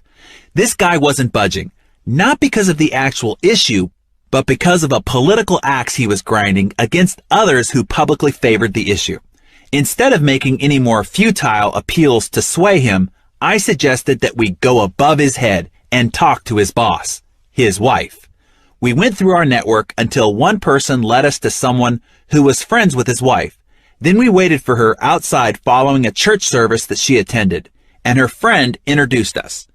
We explained our important case and cause, which was to build an after-school facility in an impoverished neighborhood that would affect the lives of hundreds of children if her husband would just support it. Needless to say, he signed on by Tuesday that following week, and the company got its project. In our attention deficit, propaganda-saturated society, sometimes doing the unexpected is required to get your voice heard. If you have a cause or ideal worthy of attention, do what it takes, even the unexpected, to make your case heard. Add a little audacity to your repertoire. Doing better than expected. Invisible Children, another nonprofit for which I'm a board member, helps rescue and recuperate children who have been abducted and made soldiers in northern Uganda and the Congo. To gain awareness for their cause, they staged a 100-city event called The Rescue, where more than 800,000 young people camped outside until prominent leaders of the community came to rescue them, thus gaining their attention and support. After 4 days, all but one city had been rescued, having people like U.S. Senator Ted Kennedy and John Kerry, Val Kilmer, Kristen Bell, and many others show up in 99 other cities. The last city to get rescued was Chicago, and it required Oprah. After 6 days, Oprah was a no-show. On the 4th day, they organized a march and went round and round her studio. The next day, they put up a singing and dancing presentation that went on all day, all night. Then on the 6th day, having endured harsh weather and sleeping in the rain, the more than 500 participants surrounded her studio and stood in silence, holding signs starting at 3:30 a.m. That morning, Oprah walked out the doors of Harpo Studios and spoke with the organization's founders and invited the entire group to participate in a live broadcast segment that morning to her more than 20 million viewers. That attention got Invisible Children on Larry King Live and 232 other news outlets to reach a total of more than 65 million people. A bill is currently moving through Congress supporting Invisible Children's effort to save these children. The organization had already pulled off more than expected with the rescue event, but the little extra gumption and steadfastness to capture that last city and the attention of Oprah gained Invisible Children its biggest advocate to date, multiplying its results many times over. So here's the lesson for you. Find the line of expectation and then exceed it, even when it comes to the small stuff, or maybe especially then. Whatever I think the dress standard is going to be for any event, for example, I always choose to go at least one step above it. When I am unsure of the attire, I always err on the side of dressing better than I suppose the occasion calls for. Simple, I know, but just one way I try to meet my standard to always do and be better than expected. When I do keynotes for large companies, I spend a considerable amount of time preparing, learning about their organization, products, markets, and their expectations for my talk. My goal is to always significantly surpass what they expect, and I do this through tireless preparation. Doing better than expected becomes a big part of your reputation. Your reputation for excellence multiplies your results in the marketplace many times over. I did some work with a CEO once whose philosophy was to pay people, including his vendors and suppliers, a few days in advance of the contract commitment. I was always blown away when I received a check on the 27th of the month from him for next month's payment. When I asked him about it, he said, "It's obvious. It's the same money, but the surprise and goodwill it will buy is immeasurable. Why wouldn't you?" This is also one of the reasons why I admire Steve Jobs so much. Of all the sensational people we've featured on the cover of Success, Jobs is one of my favorites.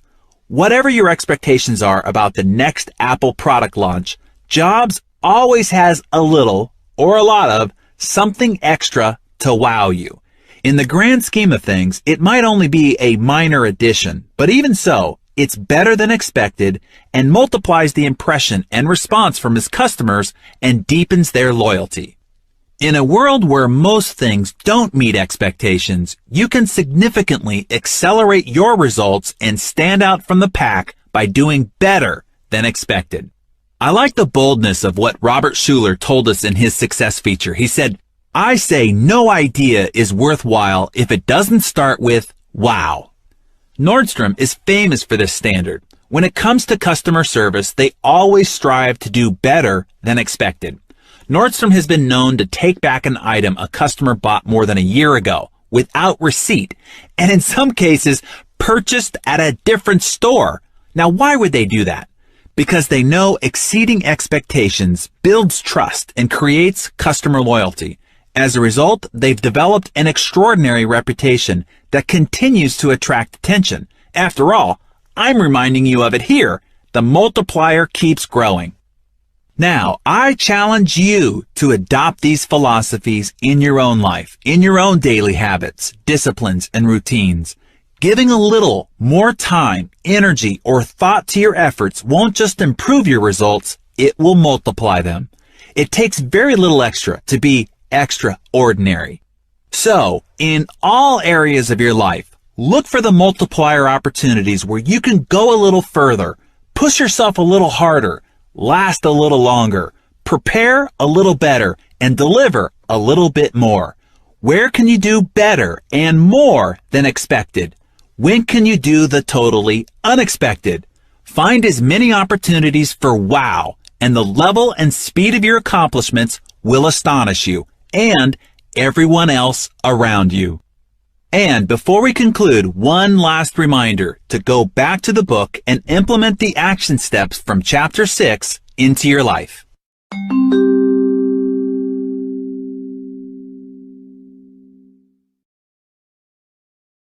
And in conclusion, as we talked about before, learning without execution is useless. I didn't write this book for my own amusement. Hey, this is hard work. Or even simply to just motivate you. Motivation without action leads to self-delusion. As I said in the introduction, the compound effect and the results it will manifest in your life are the real deal. Never again will you wish and hope that success will find you. The compound effect is a tool that, when combined with consistent, positive action, will make a real and lasting difference in your life. Let this book and the audio and its philosophy become your guide. Let the ideas and strategies sink in and produce genuine, tangible, and measurable outcomes for you. Whenever you realize small, seemingly innocuous, poor habits have crept back into your life, take out this book. Whenever you fall off the wagon of consistency, take out this book. Whenever you want to reignite your motivation and bolster your why power, take out this book. Every time you read this book or listen to this audio, it entices Big Mo to pay a visit to your life. Let me jump off the text here for just a moment as we go through the concluding information. I wrote a blog post last year that stated how we needed to learn less, but study more. The conundrum I think we find ourselves in, especially if you have found your way to this book, Read Success, or my blog, or personal development materials, is learning is not what we lack. In fact, it might be what's bottlenecking us. Beyond CDs, DVDs, and books, we also live in an age of e-zines, blogs, RSS feeds, personalized readers, Dig, Facebook, Twitter. We have a never-ending flow of ideas, tips, quotes, suggestions, and advice being continually pumped at us. We are swimming in a sea of infinite information. We paddle like crazy just to keep our nose above water, and it can be exhausting, right? We read an article and then we move on to the next. We listen to an audio and then seek out the next one. We finish a book and then start the next. Therein lies the problem. We are always reading a lot, seemingly learning a lot, but never really stopping long enough to digest, contemplate, act, review, and improve on anything we've just learned. As you know, knowledge is not power. It is the potential of power. What you do with knowledge is where the power lies. Never before have we had a society filled with so many knowledgeable failures. We do not lack for knowledge. It is everywhere, and most of it is entirely free. The problem is we expect to use all the ideas and get overwhelmed, thus becoming mentally paralyzed and are unable to act on anything. What we lack is real growth, improvement, and development. You can mistake reading and keeping up with the action as improvement. So learning is not the problem. The lack of study and implementation is. Please don't just read this book and put it down, or listen to this audio and move on. Read it, listen to this, summarize the key ideas, and then write out how you're going to implement those ideas into your life. Now act, review, and improve. Act again, review, and improve, until those ideas have affected results in your life. I suggest a study and growth plan under these time parameters. First is 21 days. Pick a new discipline, behavior, or habit you want to form, and then commit to it for a minimum of 21 days. 21 days is a short enough period of time to give you hope of completion and long enough to form a new habit. I also suggest that you only work on 1 or 2 new habits and disciplines at a time. That's a minimum of 17 new disciplines and habits that you can form over a period of an entire year. That will revolutionize your life. Think about it. 17 new disciplines and habits by next year. It has been said that we are 1 or 2 habits away from a major transformation. Imagine 17 of them. Second, 90 days. Pick a theme of growth to work on and then commit to it for 90 days. In Mastering the Rockefeller Habits, Vern Harnish talks about having a quarterly theme for your business. I think you should do that for your life as well. This could be a get fit theme, or magical marriage, or servant leader, or dinner time dad. Whatever significant improvement you'd like to make in your life, focus on it for a 90-day stretch. The next time chunk, 3 years. With focused and concerted study, I have found that it takes about 3 years to get good at anything you set out to improve. Our microwave instant results expectation falsifies what it really takes for true transformational growth and improvement. One of the most important skills and attitudes you can develop is patience. Give yourself a break. Don't expect to be an overnight sensation. There's no such thing. Stick with your growth plan. It will pay huge dividends in the end. And lastly, 5 to 7 years. This is the time that it takes to develop mastery. You can master most any skill, quality, or attribute if you study, practice, review, and improve over a 5 to 7 year period of time. You could become world class at most anything, but it takes focused study. All right, back to the book. Let me share with you what motivates me. My core value in life is significance. My desire is to make a positive difference in other people's lives. So to accomplish my goals, I need you to accomplish your goals. It's your testimony of life-changing results that I'm after. I want to receive your email or letter, or have you stop me in the airport next year or 5 or 10 years from now to tell me about the incredible results you've realized because of the ideas you've gained from this book. Only then will I have accomplished my goals, my objectives, that I'm living up to my core values in life. Now, for you to get those results and me my testimonial, I know you have to take immediate action on your new insights and knowledge. Ideas uninvested are wasted. I don't want that to happen. It's now time to act on your new convictions. You now have the power, and I expect you to seize it. You are ready to make dramatic improvements, right? Of course, the obvious answer is yes. But you know by now that saying you're ready to make the necessary changes and actually making them isn't the same thing. To get different results, you're going to have to do things differently. No matter where you are or what year it is when you find this book, if I could, I'd ask you these simple questions. Look back on your life 5 years ago. Are you now where you thought you'd be 5 years later? Have you kicked the bad habits you vowed to kick? Are you in the shape you wanted to be? Do you have the cushy income, the enviable lifestyle, and the personal freedom you expected? Do you have the vibrant health, abundant loving relationships, and world-class skills you intended to have by this point in your life? If not, why? It's simple. Choices. It's time to make a new choice. Choose not to let the next 5 years be a continuum of the last. Choose to change your life once and for all. Let's make the next 5 years of your life fantastically different than the last 5. My hope is that you've now removed your blinders. You know the truth about what it takes to earn success. You've got no more excuses. Like me, you too will refuse to be fooled by the latest gimmick or become distracted by quick fix enticements. You will stay focused on the simple but profound disciplines that will lead you in the direction of your desires. You know that success isn't easy or overnight. You understand that when you're committed to making moment-to-moment positive choices, despite the lack of visible or instant results, the compound effect will catapult you to new heights that will astound you, bewilder your friends, family, and your competition. When you hold true to your why power and stay consistent with your new behaviors and habits, momentum will carry you swiftly forward. And then, together with that momentum and consistent positive action, it will be impossible for the next 5 years to be more of the same. On the contrary, when you put the compound effect to work for you, you will experience a success I'm willing to bet you currently can't even imagine. It will be incredible. I have one more valuable success principle to pass along to you. Whatever I want in life, I found the best way to get it is to focus my energy on giving it to others. If I want to boost my confidence, I look for ways to help someone else feel more confident.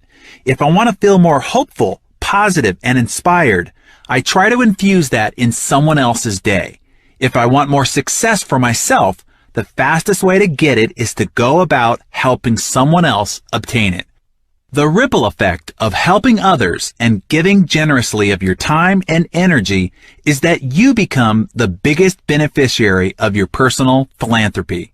As the first simple and small step I'd like you to take in improving the trajectory of your life, I ask you to try this philosophy in your own life. If you've found value in this book, if it's helped you in any way, consider giving a copy to 5 people whom you care about and want greater success for. The recipients could be relatives, friends, team members, vendors, your favorite local small business owner, or someone you just met that you'd like to make a marked difference in their life.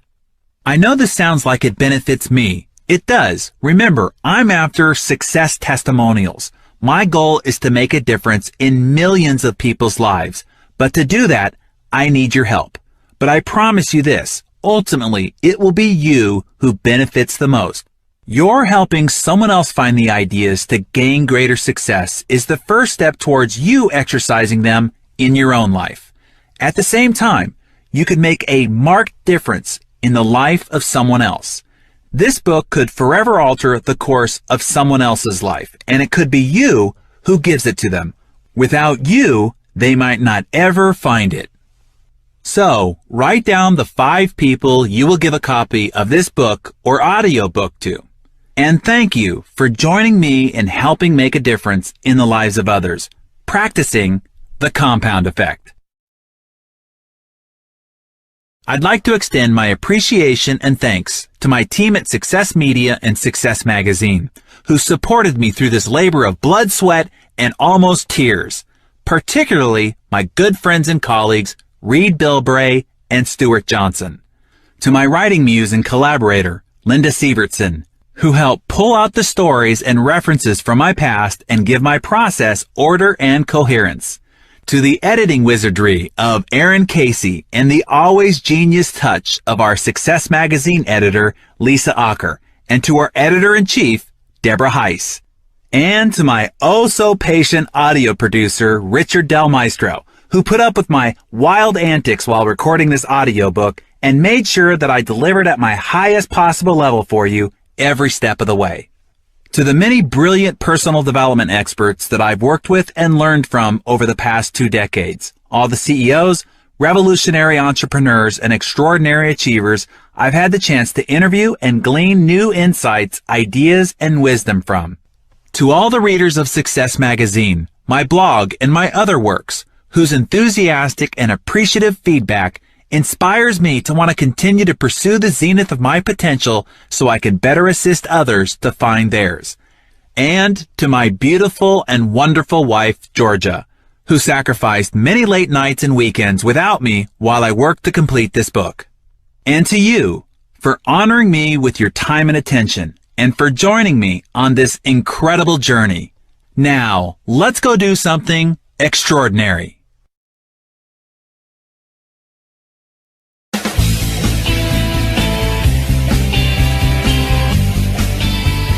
I hope you've enjoyed this audiobook and that you'll commit to using the ideas you've heard here to dramatically improve your life.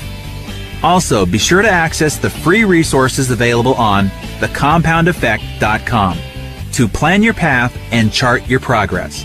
Remember, the compound effect isn't about taking huge strides or unimaginable leaps. It's about consistently completing the right actions time and time again. Do that, and I know you'll create the life of your dreams. And remember, when you achieve that success, send me your letter. Maybe soon we'll be sharing your success story.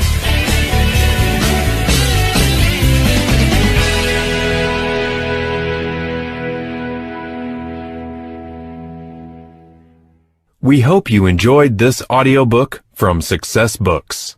Thank you for listening. To learn more about Darren Hardy and to access free resources available with this program, visit thecompoundeffect.com/free. This recording of The Compound Effect, Multiplying Your Success One Simple Step at a Time, was read by Darren Hardy. It is published by Success Books.